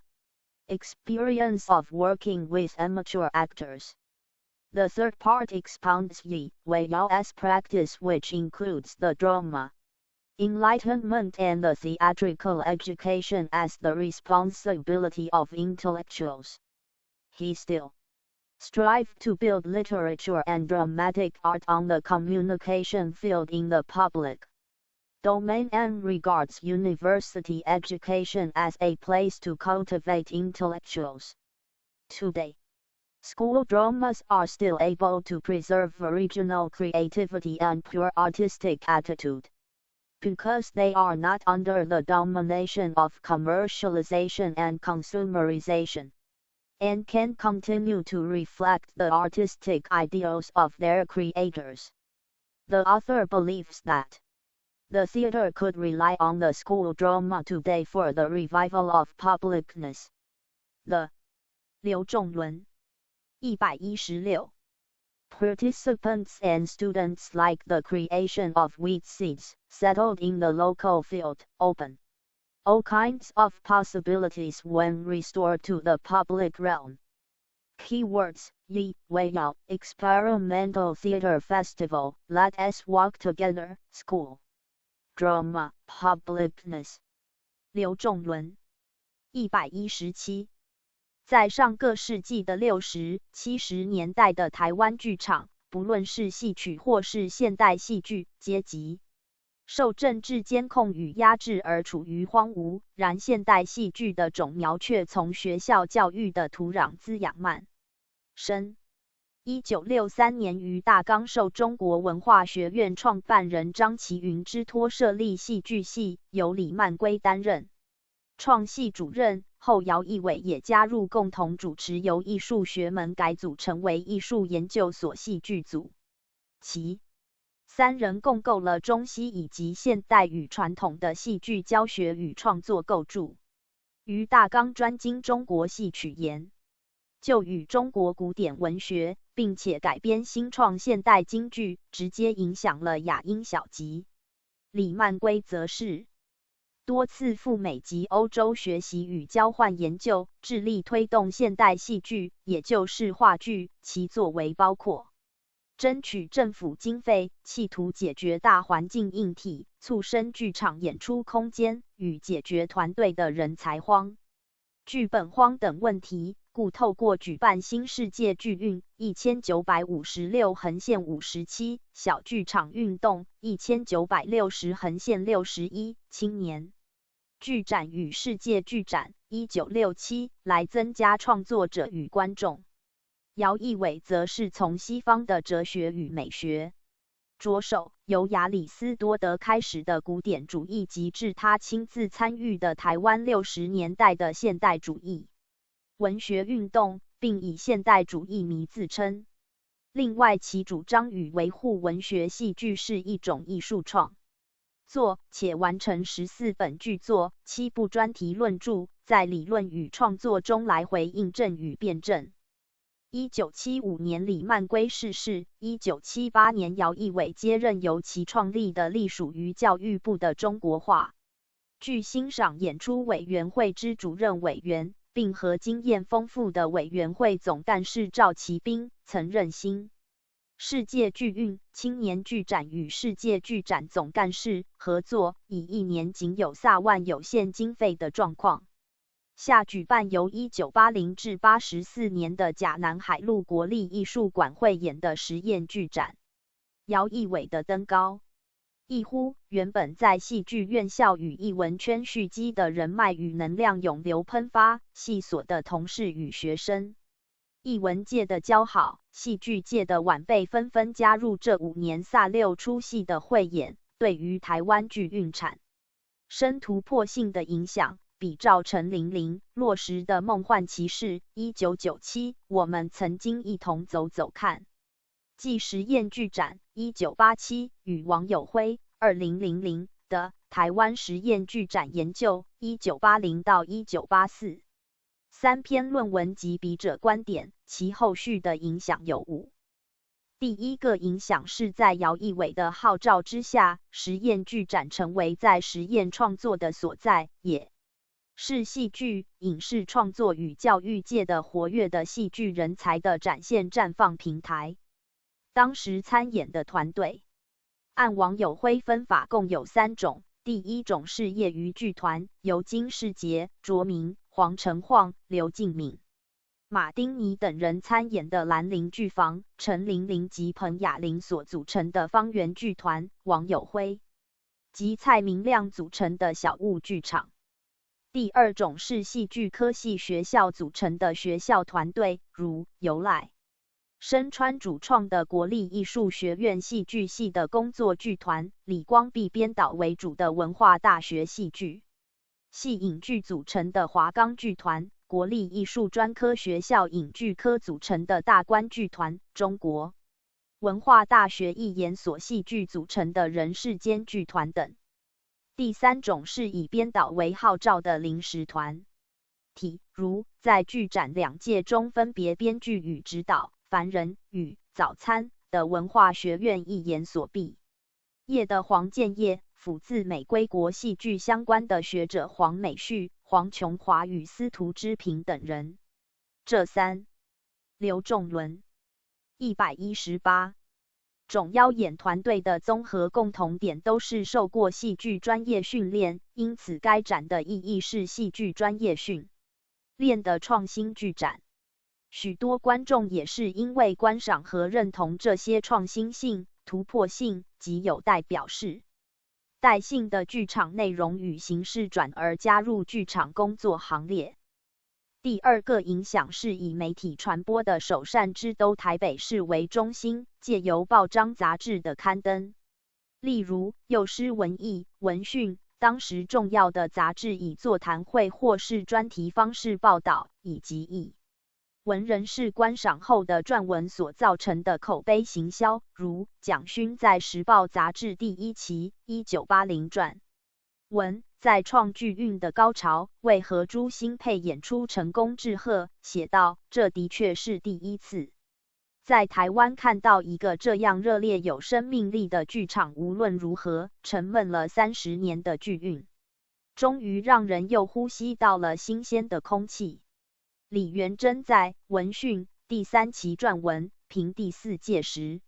宴剧展，黄美绪1984也在《中外文学幼师文艺》踊跃回应这些强而有力的领导性与指标性的讨论，带动人们进入剧场观赏，也让现代戏剧变成表现年轻人的代言。第3个影响是剧展所强调的是艺术创造性及自由发挥与求新求变的实验剧场的概念，所以团队在汇演时彼此交流，形成更强大的、有力的、热忱相依的力量。一方面让原本各自校园里内部演出的戏剧科系，如文化大学、国立艺专、国立艺术学院的校园活动扩展到社会上，形成年度对外公演的习规。另一方面也支撑这些参演的团队重视正式的团队运作，晋升转型为专业剧团，且各自展现技法、特色和风格，以及更成熟的能力转译其他的文体，连结其他领域，在文本创做反映或是关怀社会的层面也加深扩广。这一连带滚动的关系使得台湾表演团队如表演工作坊、屏风表演班、果陀剧团、当代传奇等同雨后春笋般兴立。第4个影响是创作样貌的新创性与多样性，为表演的生态系统的丰富性增色不少。这5年之中共演出6出戏，除了群盲和6个寻找作家的剧中人物是译作，其余4出皆为新创的剧本，或改编东西方剧作，或小说，或是自创剧本。表演形式或采集体即兴创作的减法舞台和从自身经验为主的写实表演法，或采实验剧场的意象式表达，或是非线性、拼贴、意识流形态的表演，或使用偶物件、面具或是默剧的荒谬派戏剧，或是挪移京剧身段与唱念等。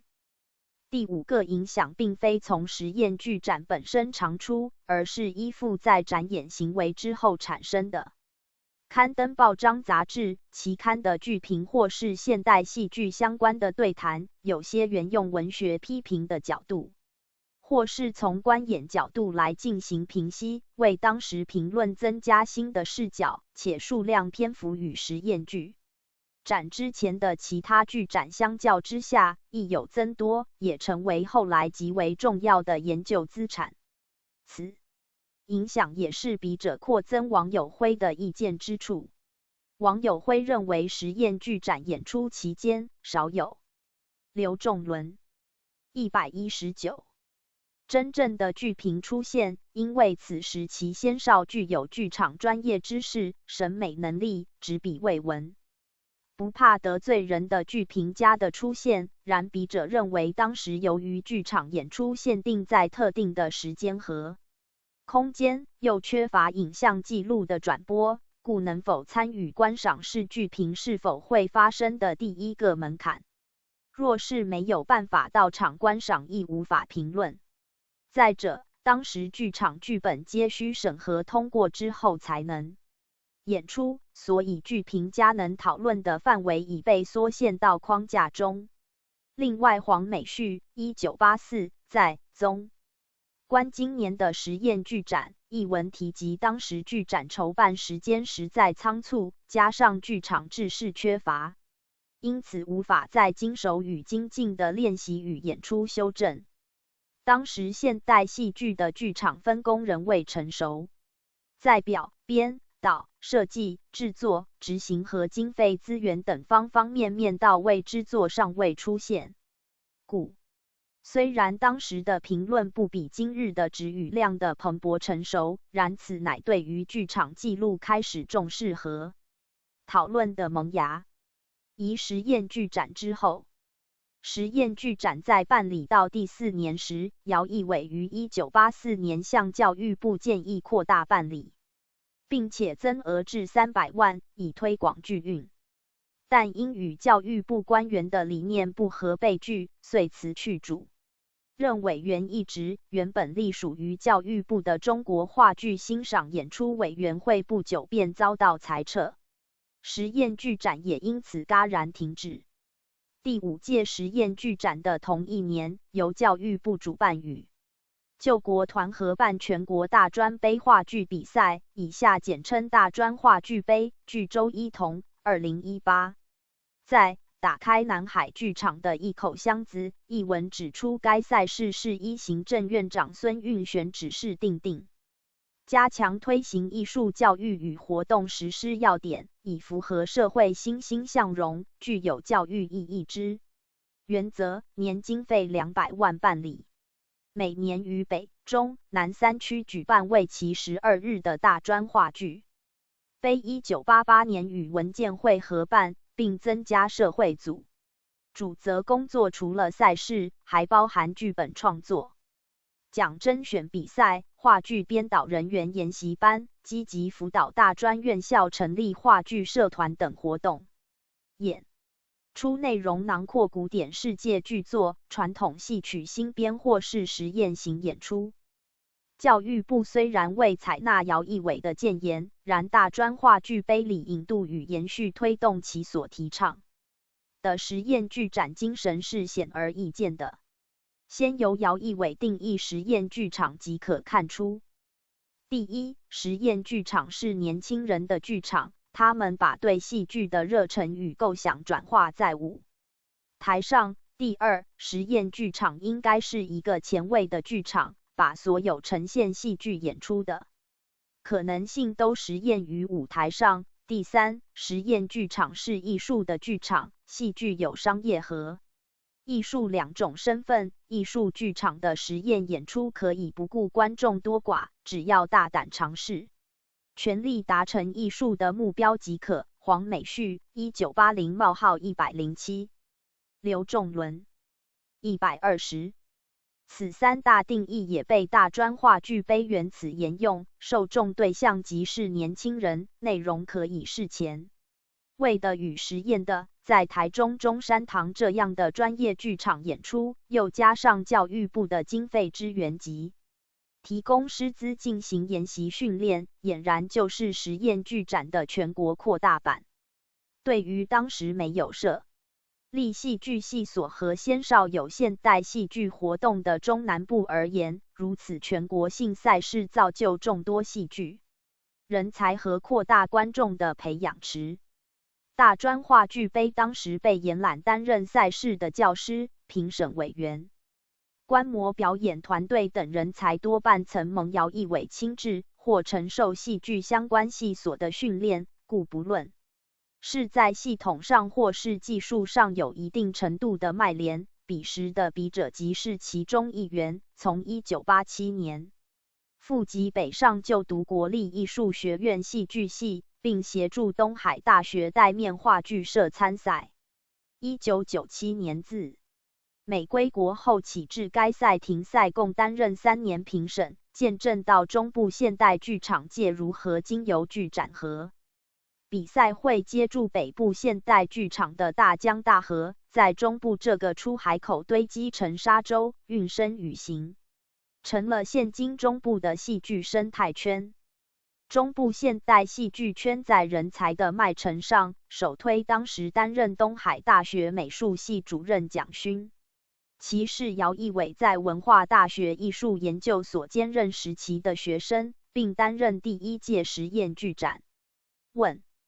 蒋勋在推广现代表演艺术、欧美实验电影不遗余力，并带着学生至校外参观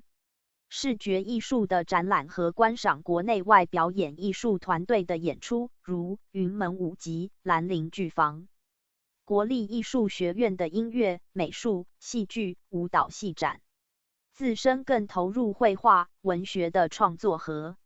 美学体系的建立与传播，也打开专业科系的隔阂，以创作作为彼此的连结、对话的内容。中部的现代戏剧与剧场的基本概念的知识与经验，可以溯及实验剧展的证据在于管道。第一条管道是透过工作坊一的方式学习已经逐步成型的工作体系，并摸索、找寻与定位自己的风格。有关于表演体系工作坊，主要是学习兰陵剧坊表演实验室的戏剧游戏与即兴创作，葛罗托斯基的贫穷剧场表演训练及史坦尼斯拉夫斯基的写实表演。讲师也囊括了实验剧展第一届就已经参与的王友辉、金世杰、黄成晃、屏风表演班、果陀剧团等。剧场技术工作坊由于需要器材与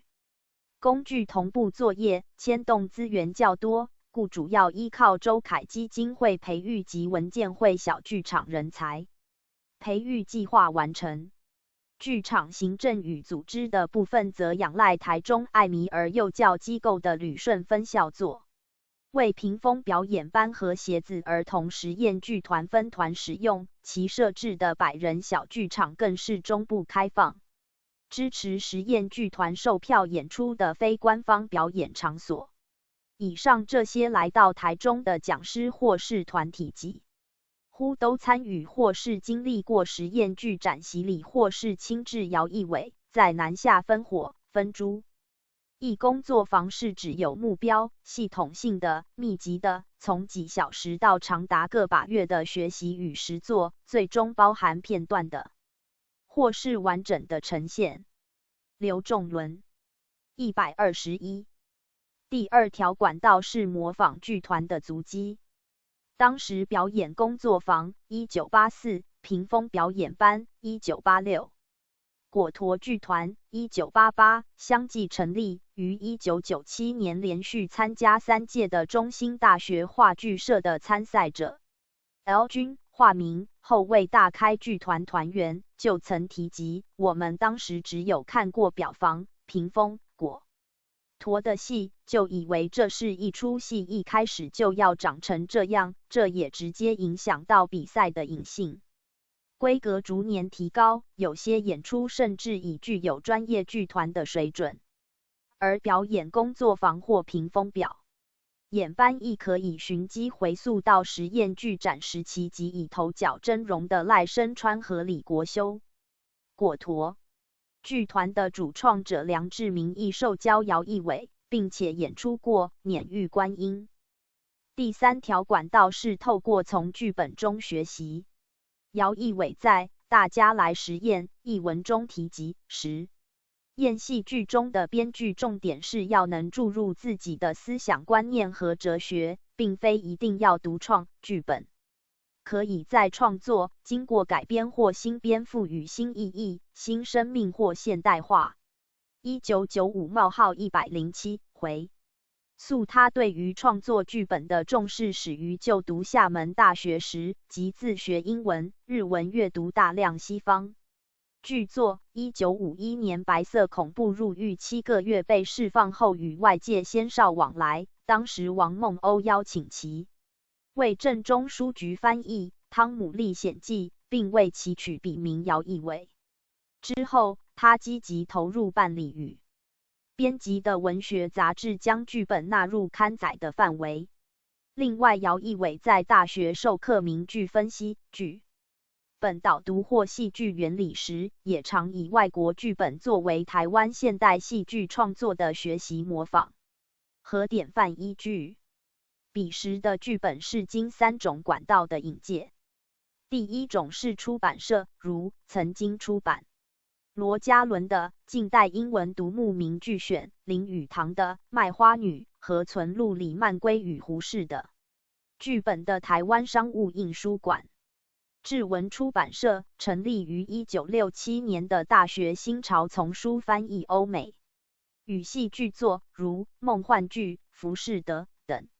联经出版社与桂冠出版社成立于1974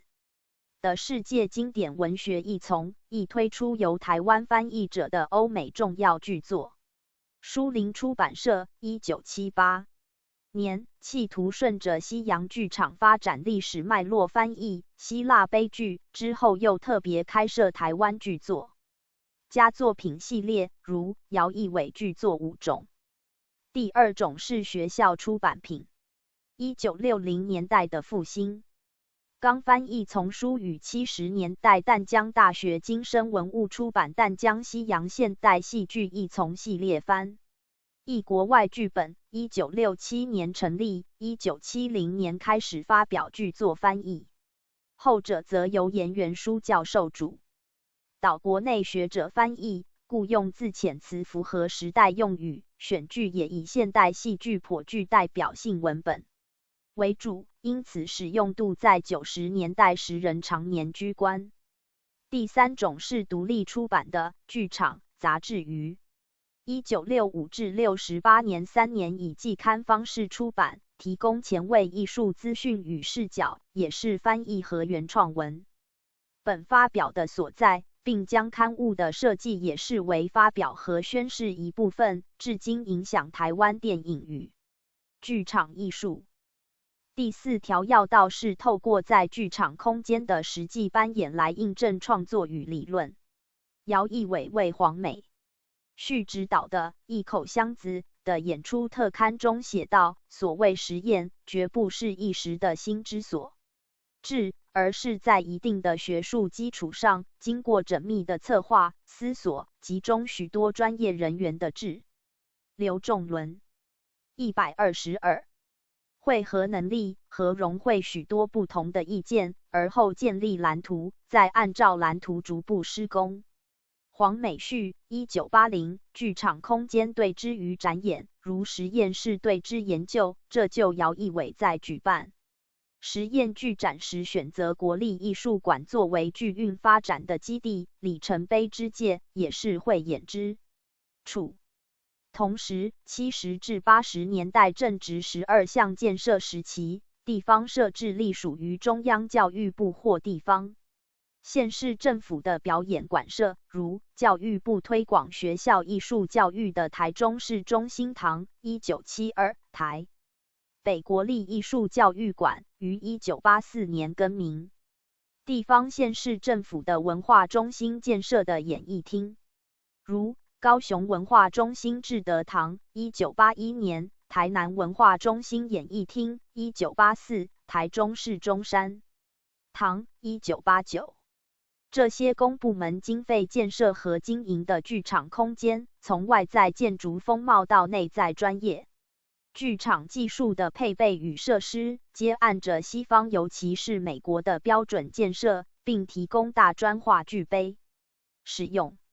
曾经在大专话剧杯得到导演奖，目前在中部剧场工作的 W 君谈到，对于能够站上专业舞台，使用新颖的空间与剧场设备的学生与社会组成员而言，不仅是参赛的主要动力，甚至成为未来工作的向往与起点。姚义伟在实验剧展中提出的3大呼吁：剧本创作、演出的创造性。我们需要一座实验剧场之前已经预见台湾现代戏剧要从僵化剧场的束缚和为政治的意识形态服务与干预中释放出来，唯有透过戏剧和剧场的结构性、剧本、表演和空间的变革形成的三角构面，才能改良贫瘠的剧场土质。这一贯的思考在1980到1984年透过实验剧展完成了部分，之后大专话剧杯的参赛者承接部分精神与变革，人才辈出，如当时就读海专的郭子干及夏敬庭，中山大学王伟莲、许正平，台大的黄怡如，师大的田启源等人都在其中大展身手。中部几所常胜学校逐渐显露其发展的创作特色。东海大学承袭彼时兴起的意象剧场、诗式剧场的表演风格，擅长运用荒谬主义的文本特征，反逻辑或打乱逻辑的方式来说故事，在视觉和表演风格独具一格。静宜大学中文系是话剧社的中流砥柱，加上该校还设有传统戏曲歌仔戏社团，原词好偏古戏新编或取《聊斋》之人鬼小说形式，类似当下名词穿越剧。中兴大学向来以舞台技术取胜，是舞台设计或是灯光设计常胜军，但因有剧团老师辅导而找到合适的戏剧，呈现后来居上之姿。这片荣景却于1999年921大地震戛然停止，大专话剧杯停赛，这一停就没有再恢复过，而相关经费已转作为他处使用。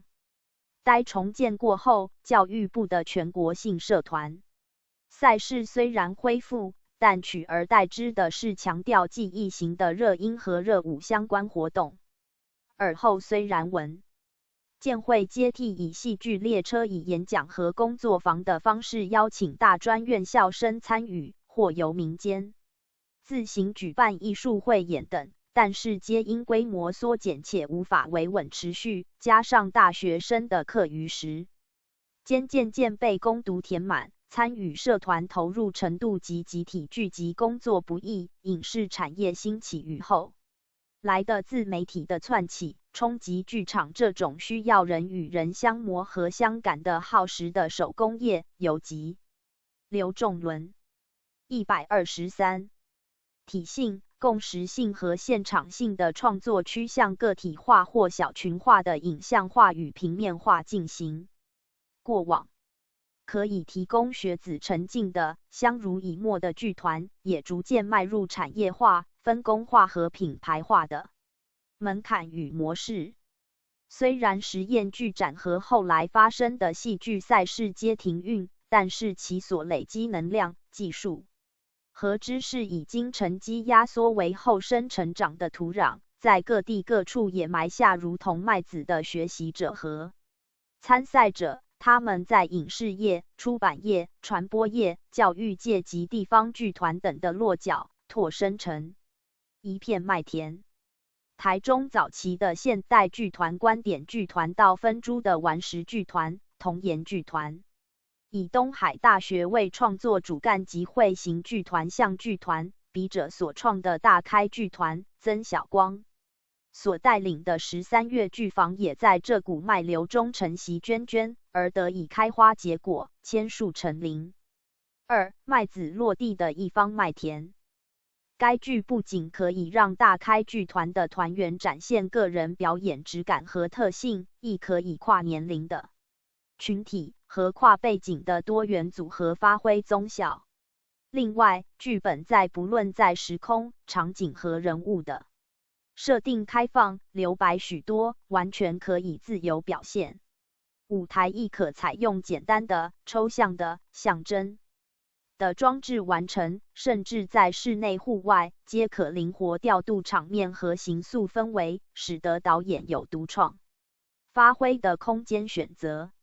首演时间与地点是1999年于台中市青蛙餐厅水牛馆及台中市南屯区枫树角丰兴宫的户外场地演出。第二次则是于2007年由静宜大学台文系学生于博铎小剧场搬演。对笔者而言，这两次具有开启和发现的深刻意义，一个是与素人演员的工作方法，二是在非制式专业剧场的观演互动，在此工作过程中更体会姚义伟1995-100所说的保持做剧场的愉悦，以及保有和剧组共同激荡的实验精神。身为导演的笔者，首先即是与剧作家姚义伟工作，并以导演的独创的与对剧本的阐释回应之。刘仲伦124图一大开剧团，我们一同走走看。节目单1999年回应一、真实与虚构的架构。姚义伟于1979年写下闹剧《我们一同走走看》，虽然他强调1987-137我的说这里面该剧一点深奥的哲学也没有。这些年来年纪大些，书也多读些，可是头脑也越变越单纯。我觉得人跟人之间必要互相尊重、互相了解、互相扶持，在人生的道路上，我们一同走走看。然笔者在阅读剧本时，仍感受到以隐约、象征和隐喻的手法处理流亡异乡的这个议题。在王友辉2003所着的姚义伟及陈映真1998主编的《暗夜中的掌灯者》姚义伟的人生与戏剧书中均提到，梦境中的他常回不到家，或是找不到家，或找不到三轮车、计程车，或是天色已暗，或是家或路常常在变，总之就是找不到回家的路。16岁即经历战火，之后两岸骤然隔绝，有家不能归。不止地理的隔绝如此，生活中的许多东西都在提醒流亡的人持续的状态，比如戒严时期的规训与惩戒，各种地方语言的交杂，时代流行音乐与地方音乐及戏曲等。流亡者为了要新环境合一，或变装和变口音的模仿在的人，或成为神秘的流浪者，而对旧环境的怀念和感伤，又如随身的包袱一样，介于若即若离和黎明与黑暗交替之间。在我剧中，姚义伟设计了阿美和阿聪两个人物，一开场两人都拎着相仿的包袱上场，象征着旧环境的过往与秘密。第三幕两人无意之间，阿美穿上的裁缝店展示大衣，阿聪换上的警察的上衣，代表隐身在新环境之中的穿戴。从剧情的表面上看来，阿聪与阿美迷失在都市丛林之中，实际上是失去生存的根据后，如何远望和盼望。这和姚义伟经历2次冤狱、战乱，乃至1946年底台后与妻小面临困顿生活，对未来不确定性。戏剧之所以能让他安脱的原因是没有人可以事先决定生命道路上的选择，或是事后改变命运，但在虚拟的戏剧世界中的角色人物可以走一条不一样或现实不可得的道路。1972年秋天，姚义伟旅美7个月，得以从外在的角度和视野观看台湾，更全面见证到台湾当时的恶劣和危险处境，同时也从媒体报道中得知中国经过4人帮统治和文革大改造的腥风血雨的巨变及苦难同胞所受的折磨，心情极不凝贴，甚至夜不成寐。这样的退进的困境，即出现在我剧第4和第6场。阿聪的家乡是常常淹大水导致于生活充满苦毒和怨怼的水洼乡，阿美的家乡是受旱灾导致于必须育子换命的穷困的高茅村。两人所提到的有家却不能回，正是中台两处的刘仲伦125所引。剧本如同剧作家的镜子，除了映照出剧作家的生命经历、思索问题和自我的应答，更是往自我挑战和实验野心的天梯。在美期间，姚义伟亲眼见到荒谬派剧场实验型演出，与古典悲剧拉紧张力和字句句都前和后扣的工整感截然不同，也反映了那个世代对于另外剧类的张手拥抱及对于剧场的需要。故回国几年后，他写出我剧书放今天的社会，每一个人的生活都是紧张的、繁琐的，忙碌了一整天之后，能找个机会笑一笑总是好的。这种欢乐真是亚里斯多德所谓的无伤的快感 harmless pleasure， 因为人不会永远如愿以偿，亦不会工作到底，时常要中途休息，娱乐自己，以便消除疲劳，重振精神。姚义伟1987。他从中荒谬剧中抽取闹剧这个分支，是建立在一个极荒谬的基础，因为我们绝不会用这样麻烦的办法来解决如此一个小问题，所以我们可以完全游离出来，纵声大笑。像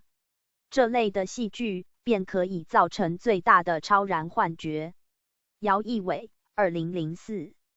回应2：时空与情境的设定。姚义伟的我剧打破写实舞台场景设定方法，剧中的时空背景皆为特别标定。笔者为了让观众能一览情境，将时代放在台湾1950年代，因社会急速步入工业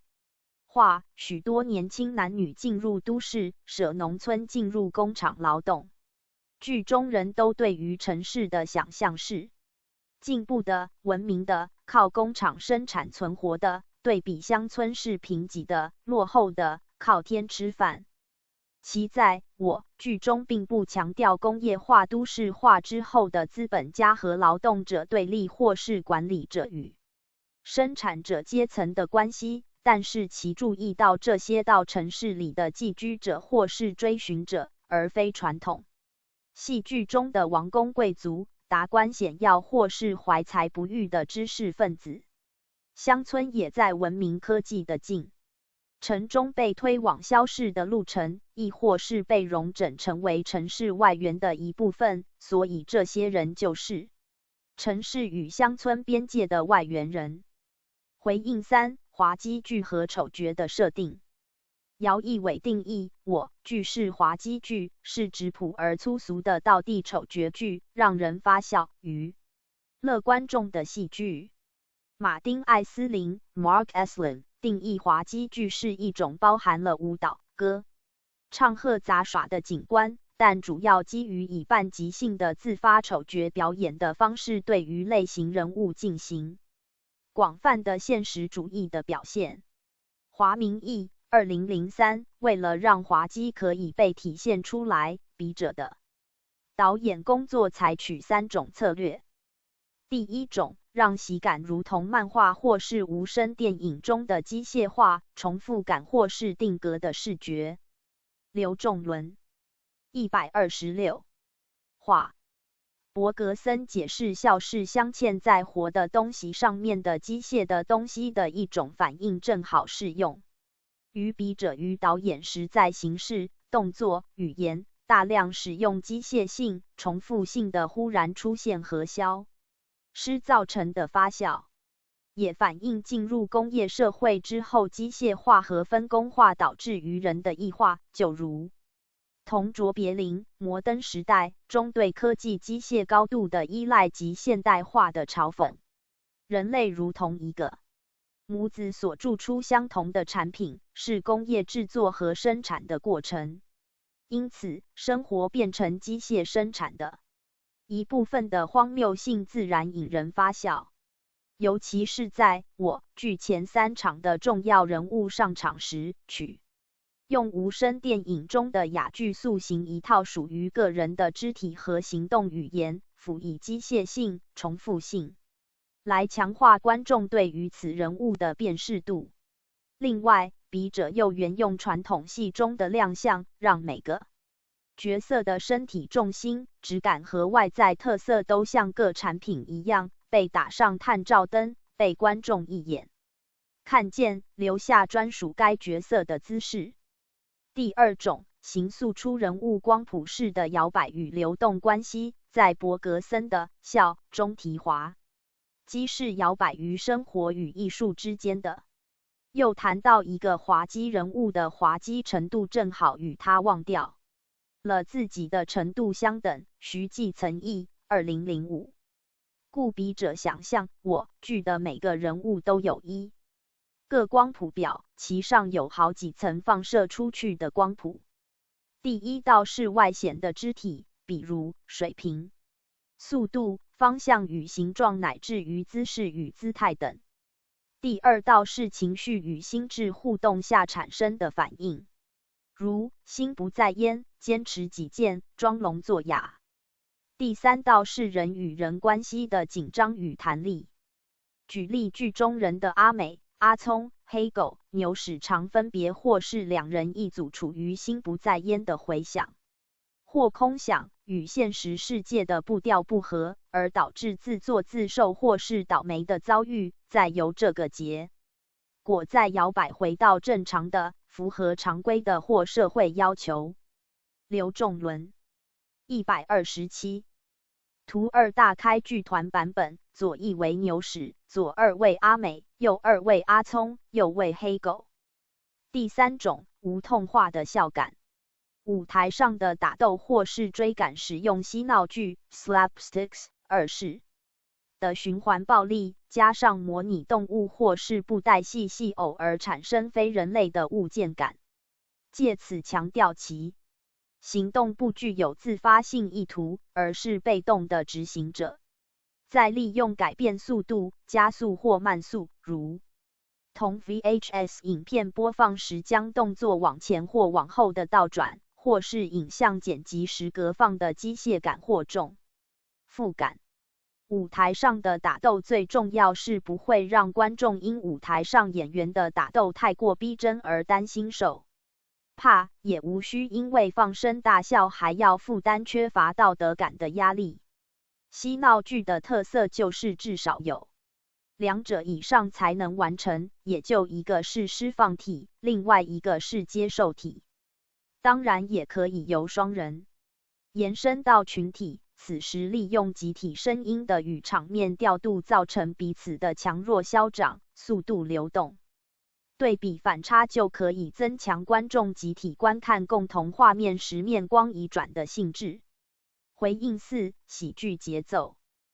节奏是表演艺术和电影艺术中视觉和听觉最重要的元素之一，却以为小基本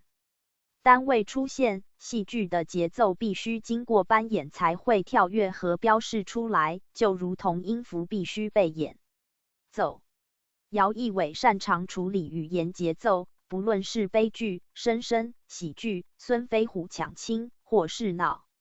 剧、我剧，具有诗意或诗句的语言就很容易经营出类似音乐的节奏性，但是在我剧则是利用对话的搭话，有一搭没一搭，允许观众的笑声或是声音的回应，满足中间的空隙。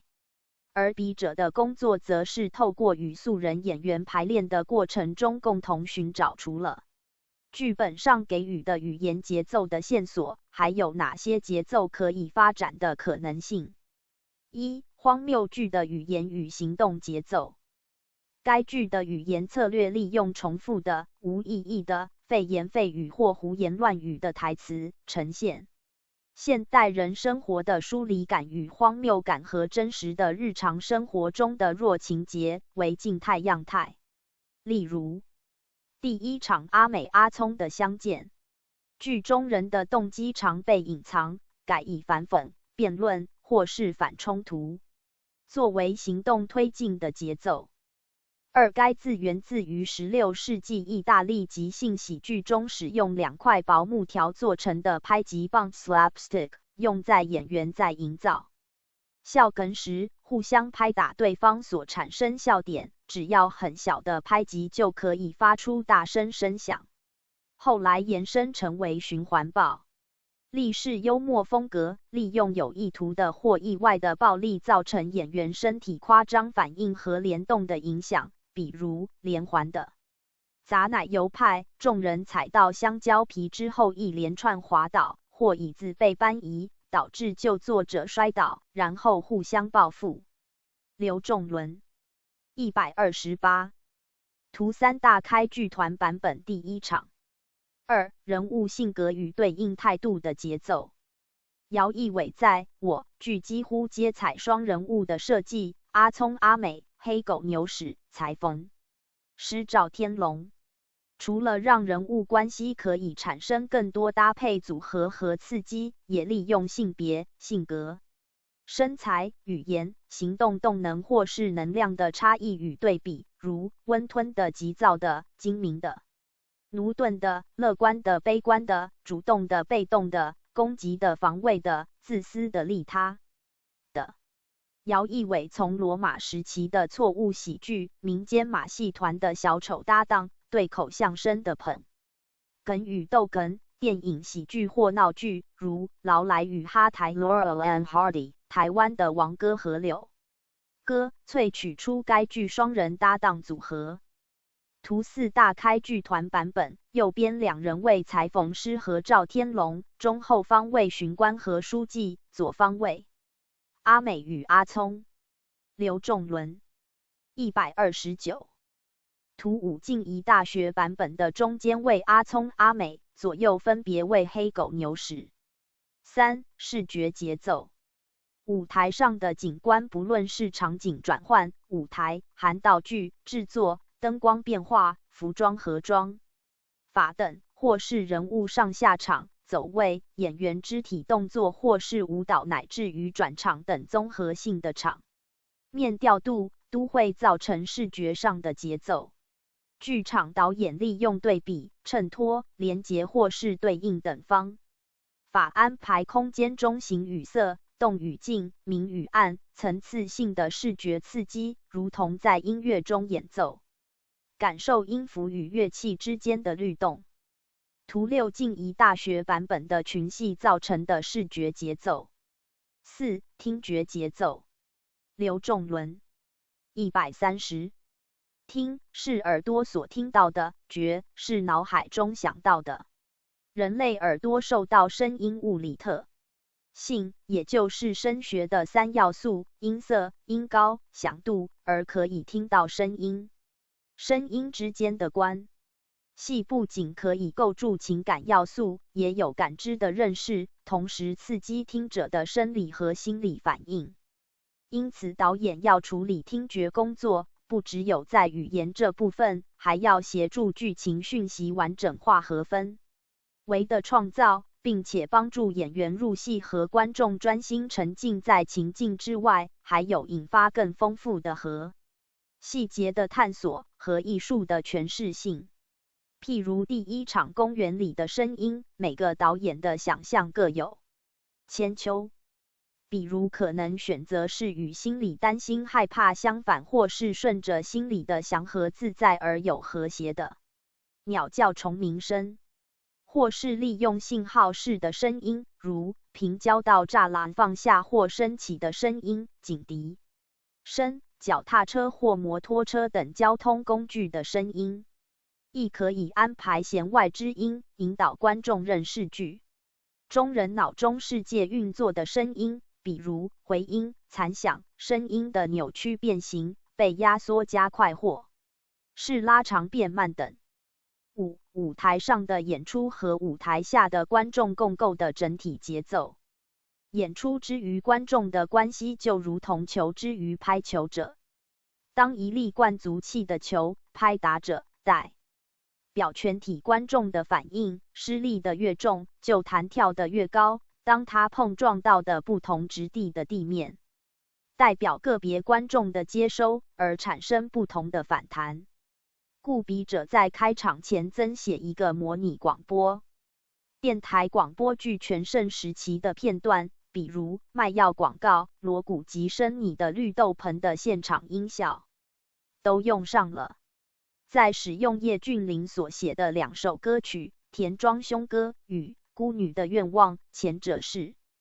比对即将进入台北都市与工业社会的阿聪，后者则是铺陈阿美这个苦命女性由乡村来到城市的生命历程，其能以听觉营造观众熟悉感和连结年代经验与氛围。图7静宜大学版本开场的卖药广播剧。刘仲伦131。回应5，戏剧是与人工作的艺术。我剧的2次演出是一般大众和非戏剧本科系的大学生，基本上都是业余的素人演员。与专业或商业剧场演出最大不同之处是，笔者是被他们选择，而不是笔者选择了他们。专业剧场由导演经过甄选或邀演的方式找到合作的专业演员，而笔者的工作方式则是从一张白纸开始训练，再以剧本为量尺，从一群素人演员当中挑选，甚至全部都加入演出。许多素人演员之所以接触戏剧，是从影视观赏者的角度，所以在排练和制作的过程中有想象与真实的落差，尤其对于虚伪表演的审查和包除是特别不容易的。除此之外，剧场的技术其实就是沟通的技术，不只处理单一个人的问题，还是息相关、环环相扣的群体讨论，涉及大量的协调和整合。故与专业剧场相较，这种学校戏剧或是社区剧场制作的时间、财力和人力成本规划，比起专业剧场往往需要拉长时间，在制作的尺度也要相对性被扩张，再加上他们的先辈经验、知识、背景、参加意图与面对舞台表演的心智状态各个大不相同，即便笔者有再缜密的工作架构、方法、创作蓝图，也深知最终要抵达的目标，也知道整个过程都会是摸着石头过河，需要先踩稳一步，再迈一步。第一颗石头就从游戏起步吧。面对素人演员，首先要建立有创造感的经验。首选就是使用 Viola Spolin 的即兴和剧场游戏的方法。Spolin 2009在 Improvisation for the Theater 书提到，游戏触及和激发活力，让整个人心灵的、身体的、心智的和创造的觉醒。每个人都能表演，每个人都能即兴，任何人都希望能够在戏剧中学会并成为有舞台价值的人。据此，笔者多运用3种类型的游戏，从感官觉察的游戏，再进入想象力的游戏和无实物练习。这些游戏和练习中掺杂了直觉性感受和模拟生活的即兴，以助于演员于自在中享受自己的想象和对手演员带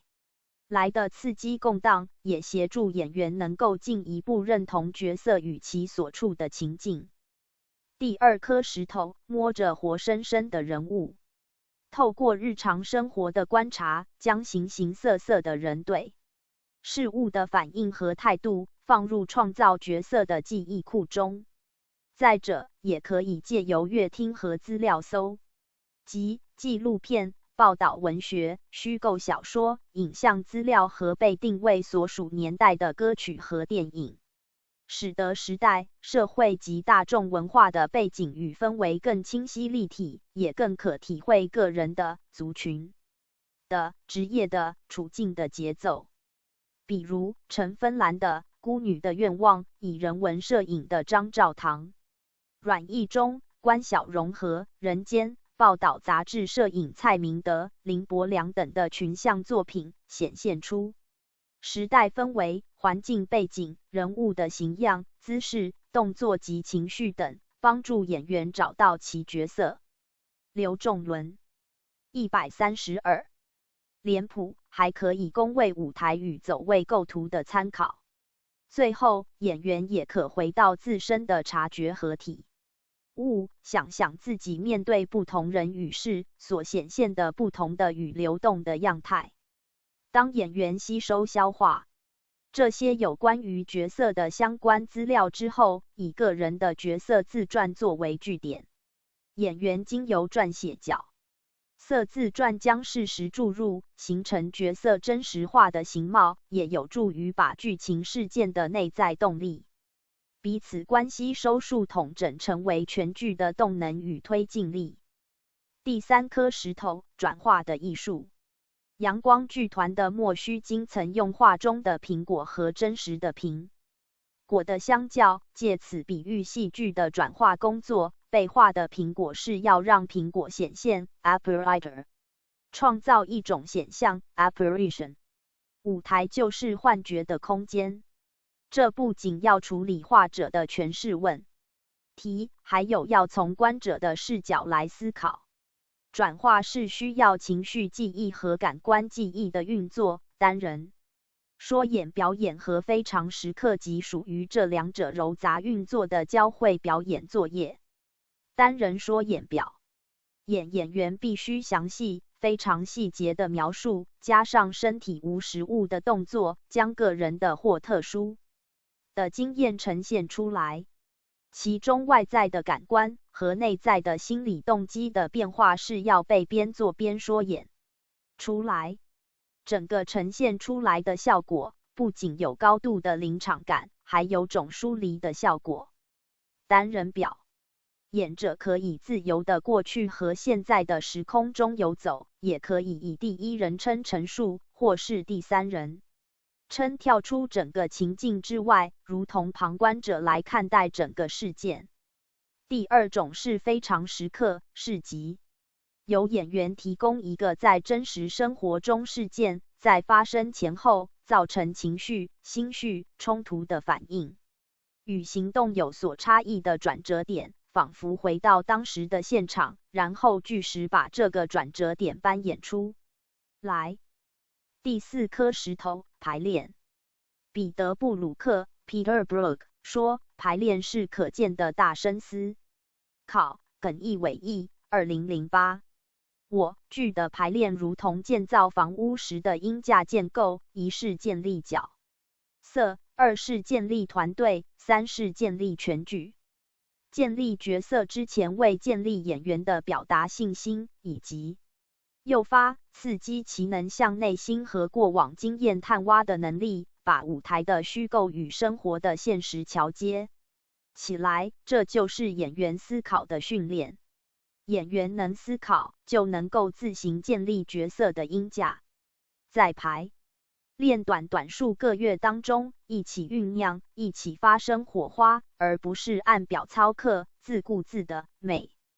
个个体都承担相当的责任，于是从零散的个体到共同的群体被建立起来。全剧的建立除了需要贯穿行动的准则，在每一个关卡都是多个选项的选择的考量，越来越细腻复杂，直接增加了导演和演员的思考厚度和完整度。第五颗石头，演出。剧场当观众在观赏演出的个把钟头中，变成创作者和观众思想交流和分享经验的地方，在理解每个角色的思考脉络和其所面临的抉择时，同时也启动了判断和借鉴的机制。戏如人生，人生如戏，在未来也许观众会遇到类似所看的戏的经历，或遇到和剧中人相仿的事，这就是对于未来的模拟想。刘仲伦133。像和预演。笔者合作的素人演员并没有许多时间可以投入精熟练习形成专业，与观众互动的经验也较少，因此笔者必须思考和设计专为他们服务的导演手法，故采有许多他们生活经验而产生出来的舞台语言和符号，例如台湾震耳欲聋的夏天蝉鸣，以台语歌曲作为基底，达到说情、说意、说景。取自中国武术与身段或西方滑稽式的舞台打斗，从传统戏曲和民间戏剧里汲取的角色及动作，如演员的虚拟动作与造型，语言中的唱词与念白，据此延伸到舞台上的景观，使用一贯的自由写意和强调剧场性的空间设计，如多用途的一桌二椅，或是一分为二的舞台，成为时空差距或是比较的空间。舞台上的演员有两个我，一个是演员的本我，另一个是人物的我，是被创造出来的形象，必须经过感觉、判断到行动而产生的我，有本我的有机天性和自然体验中找寻出舞台规律。例如，一个演员能从他的声音里找到新的语调、口音，或是改变音质，但是那还是他的声音。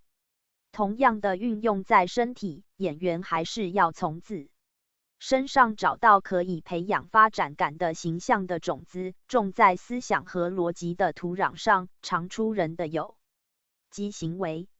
如此，这个人物的我就不是假装出来的，也不是模仿，而是在创造。这也就是表演角色，这就是在角色的生活条件中和角色完全吻合地、真实地、合乎逻辑地、有顺序地，像真人样思索、希望、努力、感觉和行动。王爱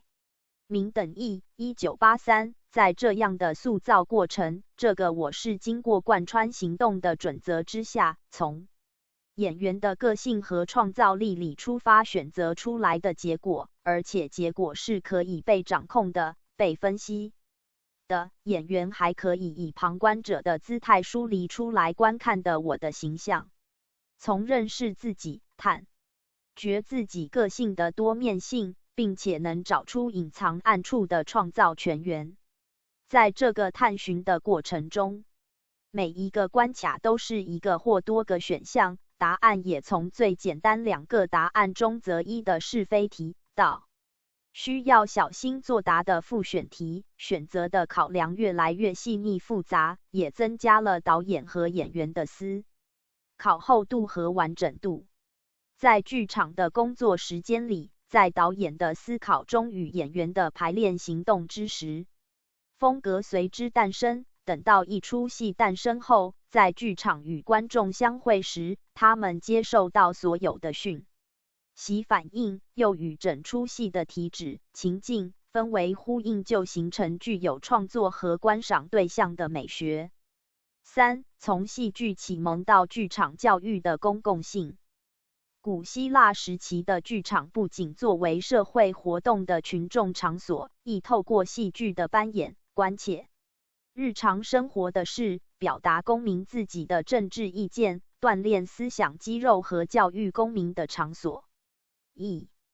补生承袭在剧场中答问和寻找公正，其戏剧反映和揭露现实社会中宗教、法律、刘仲伦134教育、道德等社会经验的矛盾与两难，并透过剧中人的境遇凸显道德困境的社会问题剧。爱尔兰剧作家萧伯纳随后延伸此概念，将其对于中产阶级的批判隐藏在犀利与风趣的幽默，都是从剧中人自身的问题和处境来思考人和社会的关系。极为推崇上述3者剧作家的姚义伟，言此致创作，不论是喜剧、悲剧或是闹剧，多是面对人生的2种境 situation， 一是生困难亦或死困难的问题。死固然有其困难，但生也有困难，因为生就要负责任，就必须承担更多的痛苦。2是人活着不只是承担责任，是坚持原则。王友辉2012责任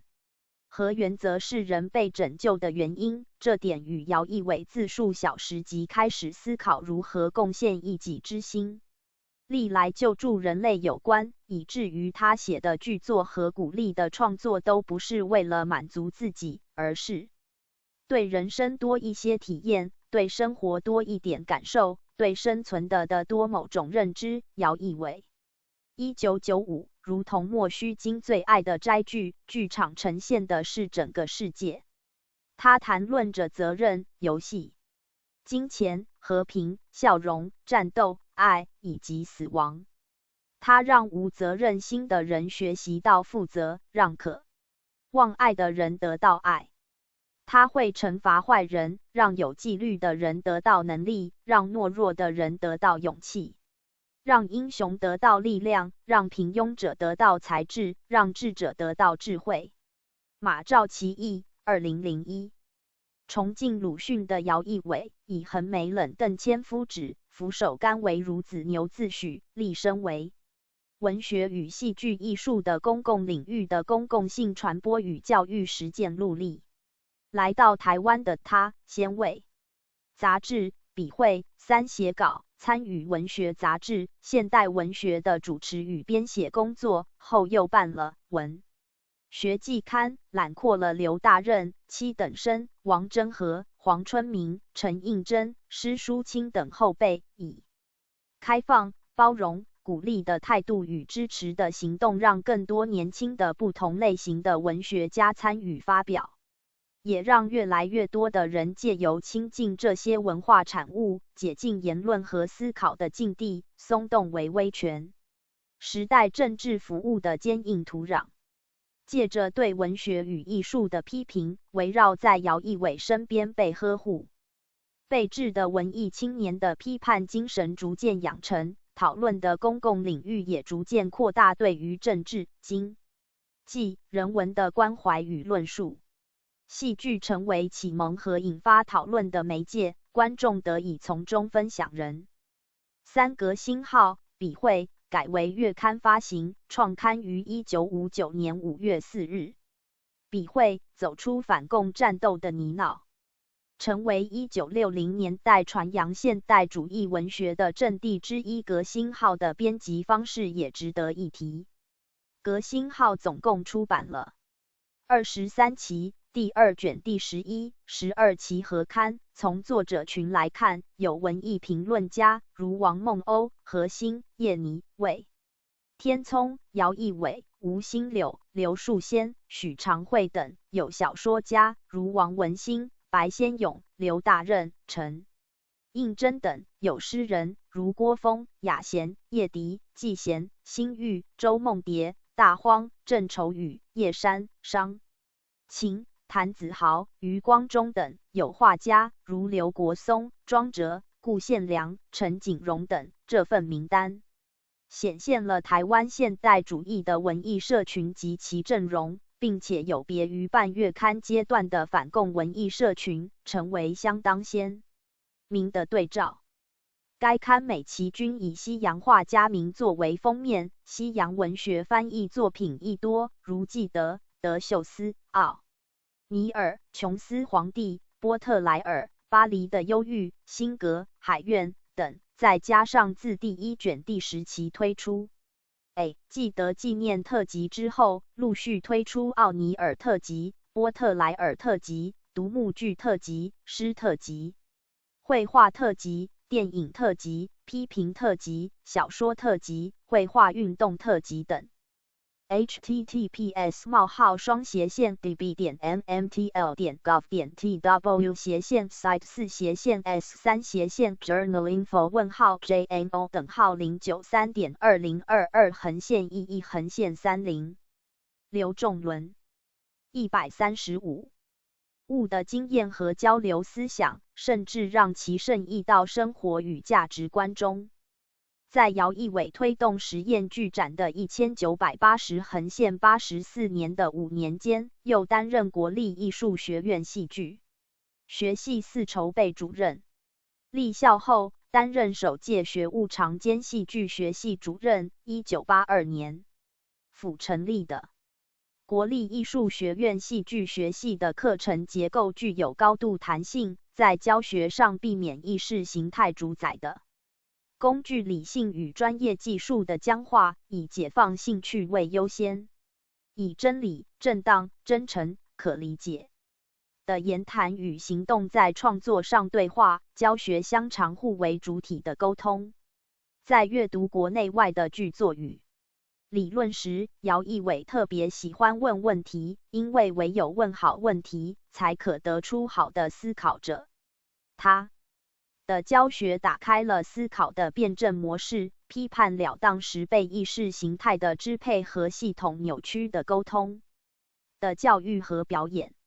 所以姚义伟将教育视为公共领域的一部分，并成为剧场教育的结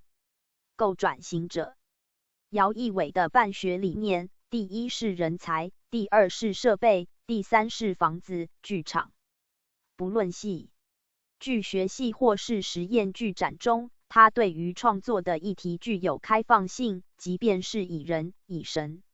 或以动物的方式出现，总是以入世的关怀或以出世的荒谬的形式完成，并以平等、自由、自主性的身份，透过剧场与社会进行沟通对话，率领演员与观众一同关心公共领域的议题和事务。从一出戏的形成过程，乃至于一个系所到一所学校，也是集体认同的形成过程，更是公共领域的形成。姚义伟在实验剧展办理的同时，为文倡议我们需要一座实验剧场。他以美国宾州大学中荣整教育型和演出型的4座剧场和德国的废弃教堂改为剧场的经验为例，大声疾呼公共空间的理想，不以大剧场法令管束的，不课税，放宽审查制度，放手给予年轻人实验剧场的空间。这个空间背后所指涉的，正是对当时在现实里产生控制或压制力量的权威体制，以及与之对立面的反义势动。在此空间中，除了连带实验了科技五观演关系，也取消了官方意识形态的表演。因随着姚义伟的呼吁和联动发生的小剧场运动，各地表演团体或文教组织纷纷设立自己的表演空间，具体呼应和实践姚义伟所谓自主性与实验性的小剧场，如新象艺术中心小剧场、云门实验剧场，其中最具代表性的是皇冠文化集团董事长平新涛及平衡女士创立的皇冠小剧场，1984年建。虽然空间不大，但是却将跨领域。4在戏名上，义伟无奈地表示，他曾经当面被教育部的官员训斥，哪有什么剧场系，只有戏剧。系指的在戏名上维持戏剧系，但是英文名称便偷渡为 Department of Theatre。网友辉2003-135 5科技被分为3层含义。第一，最基本的意涵是指物体跟硬体本身，例如汽车。第二，是人利用和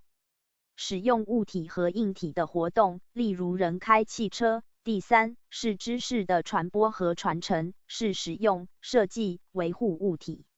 和硬体，其传播可能是视觉形象，或者是观察、练习、操作、口传教授或书写阅读的。陈令芳、吴嘉玲2005-53刘仲伦136的部剧大开，以非权威指挥者和非以慈善角度施予空间者的身份出现，而是以产房或是育婴室的方式协助生产或养育观念及技艺革新的表意团体。4年举办皇冠迷你艺术节1985与皇冠艺术节1994，突破仅为团队演出的单点服务，加增团际交流、合作、串联双线，之后再增加国际的语音、西、法、澳等国往来的多重复线，又与香港艺术中心、东京小爱丽丝剧场成立小亚细亚、亚洲小剧场网络。除了台北皇冠实验小剧场的活跃，还有坐落在社区的明星剧场、台南的华灯艺文中心、高雄的南风剧团、台东铁道艺术网络的台东剧团、台中的青蛙餐厅水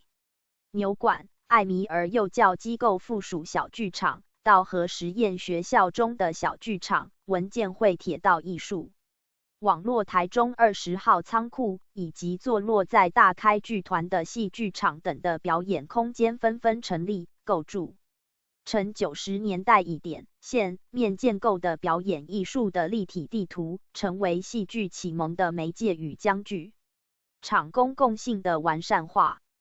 时至今日，资本主义下的国家权力膨胀，借由专家技术之法的扩张技术统治，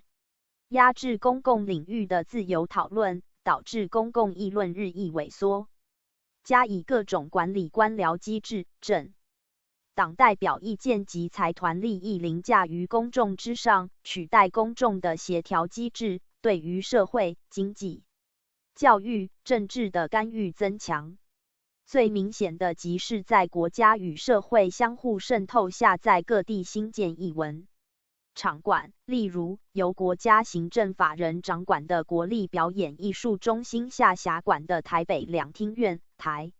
中国家歌剧院、高雄卫武营公馆公营的台北市文化基金会辖管的松山文创园区、西门红楼、台北偶戏馆等，或委托民间管理的华山艺文特区、西门红楼、古岭街小剧场等。反观最具有生猛、灵活、实验与创新的私人的表演空间，却因法令的重重限制而快速萎缩，所剩无几。原本在上世纪蓬勃发生私人的、替代的、另类的小剧场空间产生的集体式与公众式的开放剧场效应，也随之管理和自主权的削弱，失去以创作批判的力道与公共性。然在学校中里发生的学校戏剧，因其在不被商业化、消费化的环境支配之下，所以仍能够保存具有原创的创造力和纯粹的艺术态度，并能持续体现创作者的艺术理想。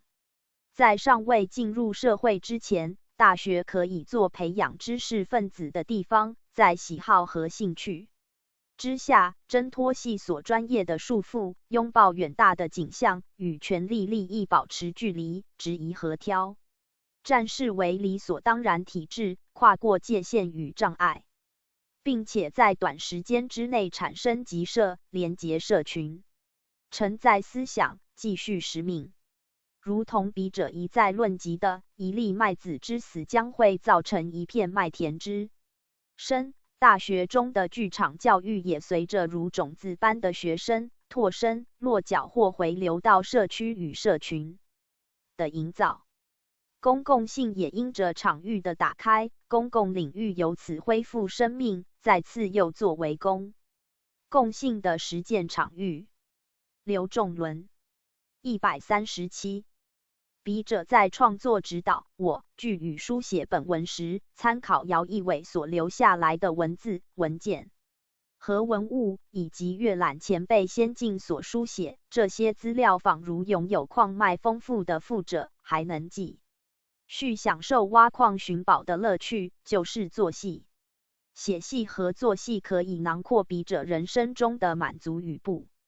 足，也从中回顾生命中一些不能回头的错误，虽然不能保证不再犯错，但是至少现在笔者会先想一想，听一听，看一看，等一等正在与我生命中同行的人，如同姚义伟1987-1在我们一同走走看的后记写道，人不断地在和别人一同走走看，也许我们曾经是很好的朋友，曾志同道合过，也许我们是亲人，共同生活过。可是岁月的变迁、观念的改变、感情的破裂或其他的原因，而彼此分开，而形同陌路，而甚至反目成仇。即使如此，人只要活着，便不能独自生存，他必要再与人一同走走看。这就是我们曾经走过、现正在走和将来要走的。刘仲伦138。参考文献1、中文文献王友辉2000台湾实验剧展研究1980-1984艺术评论11199横线224王友辉2003姚义伟台北行政院文化建设委员会王友辉编选2012台湾现当代作家研究资料汇编21姚义伟台南国立台湾文学馆王爱民等译1983导演学概论原作者格尼古里耶夫 Kalisev Valentin Evgenevich 中国陕西人民出版社1983年。陈令芳、吴嘉玲2005。科技的性别政治理论和研究的回顾与前瞻。科技1。辽与社会3 51-112。周一彤2018。打开南海剧场的一口箱子。美育218 50-59。姚义伟1987。我们一同走走看。台北书林出版公司。姚义伟1995。戏剧与人生。台北书林出版公司。姚义伟2004。戏剧原理。台北书林出版公司2版。徐继岑译2005。笑。原作者 Henry Bergson。北京出版社集团。耿义伟译2008。空的空间，原作者 Peter Brook。台北国立中正文化中心。马兆琪译2001。当下的艺术，原作者 Ariane Nochkun、Fabienne Pascaudet。台北国立中正文化中心。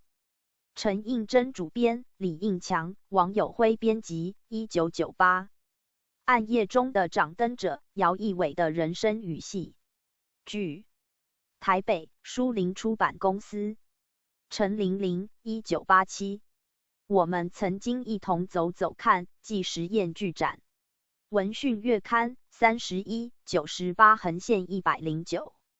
陈玲玲1997。落实的梦幻骑士。联合文学152 56-60。华明译2003。荒诞派戏剧，原作者 Mark Esslin。河北教育。黄美旭1980。我看首届实验剧展。幼师文艺52166-176。黄美旭1984。纵观今年的实验剧展。中外文学13 776-87。2. 英文文献。Viola Spolin 2009。Improvisation for the Theater. Illinois Evanston Northwestern University Press。征稿办法。140。征稿办法。1. 稿件交际。1. 投稿本文。稿件之本文现中文或英文，论文全文请勿注明作者及其他相关资料，以方便匿名审查。共影印4份，连同下列3项附件之原件，一并邮寄戏剧教育与剧场研究收。相同之文件并以电子档方式寄至电子信箱。投稿请寄700台南市树林街2段33号。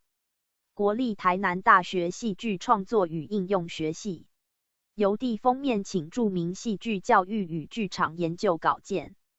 电子邮件信箱 writetaiwan@gmail.com。联络电话正886 06 260 1855。2. 投稿附件。1. 声明函。函内声明来稿未曾公开发表，于研讨会发表但不拟印行者除外，也非正在投稿审查或出版过程中。2. 著作权授权书。3. 个人基本资料。以上表格请至 https://ridays.naton.edu.tw 下载填写，随论文一并寄出。3. 一律不予退稿。4. 截稿日期。每年6月、12月中旬前。稿件刊登期别，由编委会视需要决定。5. 出版日期。每年3月、9月下旬。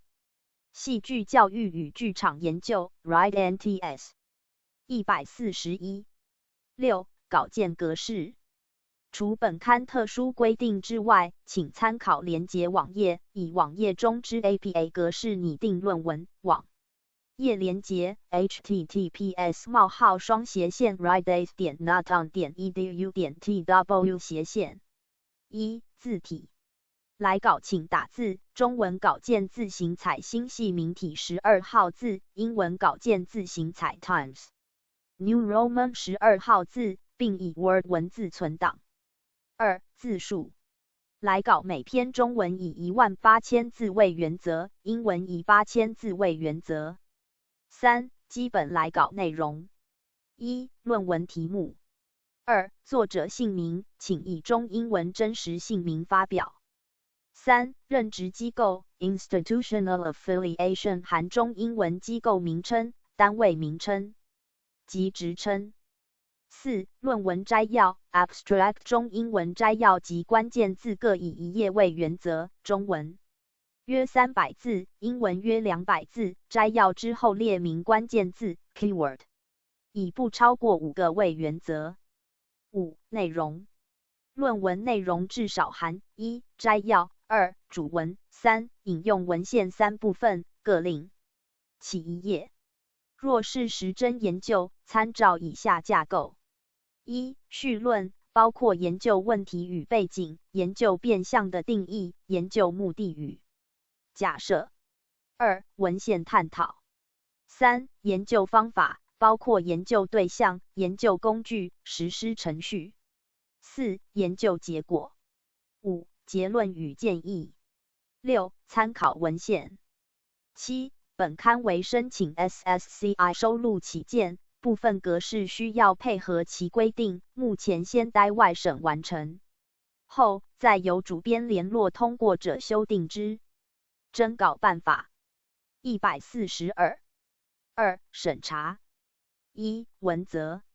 来稿因为未曾公开发表之学术研究论文、研讨会宣读之论文，且不拟刊登于研讨会专辑中者的投稿，来稿不得抄袭，若经检举属实者，文则自负。2. 审查原则。合于投稿须知之来稿经编辑委员会决议，可提交外部审查。外部审查分初审与复审2种，审查者名单由编辑委员会决定。3. 审查等级。初审结果分3等级： 1. 通过，照原文刊登表情符号不高兴； 2. 通过，但需参纳审核意见，由作者修改后，通过复审，再行刊登表情符号不高兴； 3. 不通过。4. 审查意见。审查意见由编辑委员综合审查意见，函附各作者。5. 审稿原则。研究主题重要，方法严谨，见解创新，格式一致，所获结论具学术或实用价值。参编辑。1. 主编与编辑委员。每期制主副各1人，由本系专任教师担任，负责主持编辑会议，所有稿件之外审资料汇整，与作者沟通，监督作者修订等审查工作。编辑委员为戏剧教育与剧场研究有成者组成，由国内知名之相关学术领域之专家学者担任。每届4至7人，任期共1年。编辑委员的连续担任，每期至少需进行2次会议。第1次会议决定所有稿件去留及初审外审名单，第2次会议审阅各稿件初审结果与刊登名单。2. 编辑工作。编辑工作由当届编辑委员共同负责。戏剧教育与剧场研究 RIDE-NTS 143。3. 主编权责。主编有权要求作者依外审意见或学术标准修订稿件，主编可直接对刊登文章之格式做必要之更动，每期论文刊登之顺序由主编决定。4. 其他。本刊为公开之学术发表园地，来稿内容不代表本刊之立场。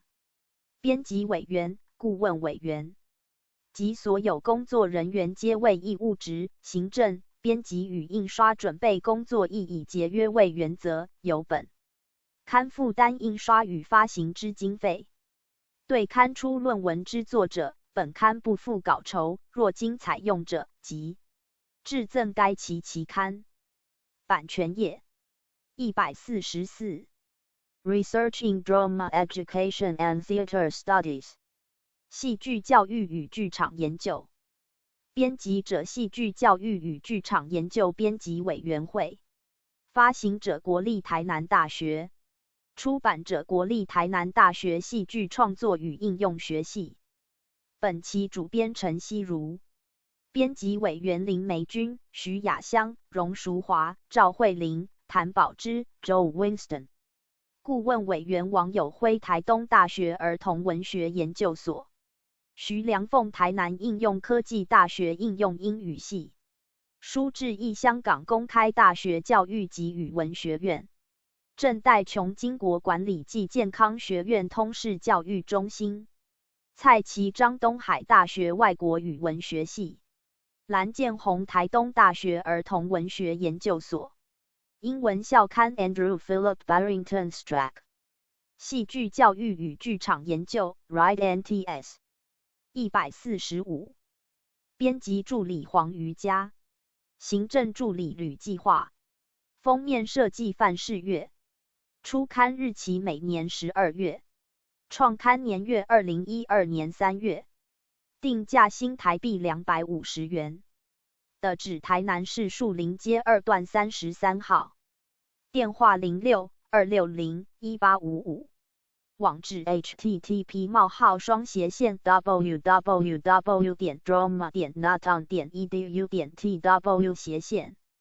展售处五南文化广场台中总店，台中市中山路6号。http://www.funanbooks.com.tw/tel04-2226-0330。国家书店松江门市，台北市松江路209号1楼。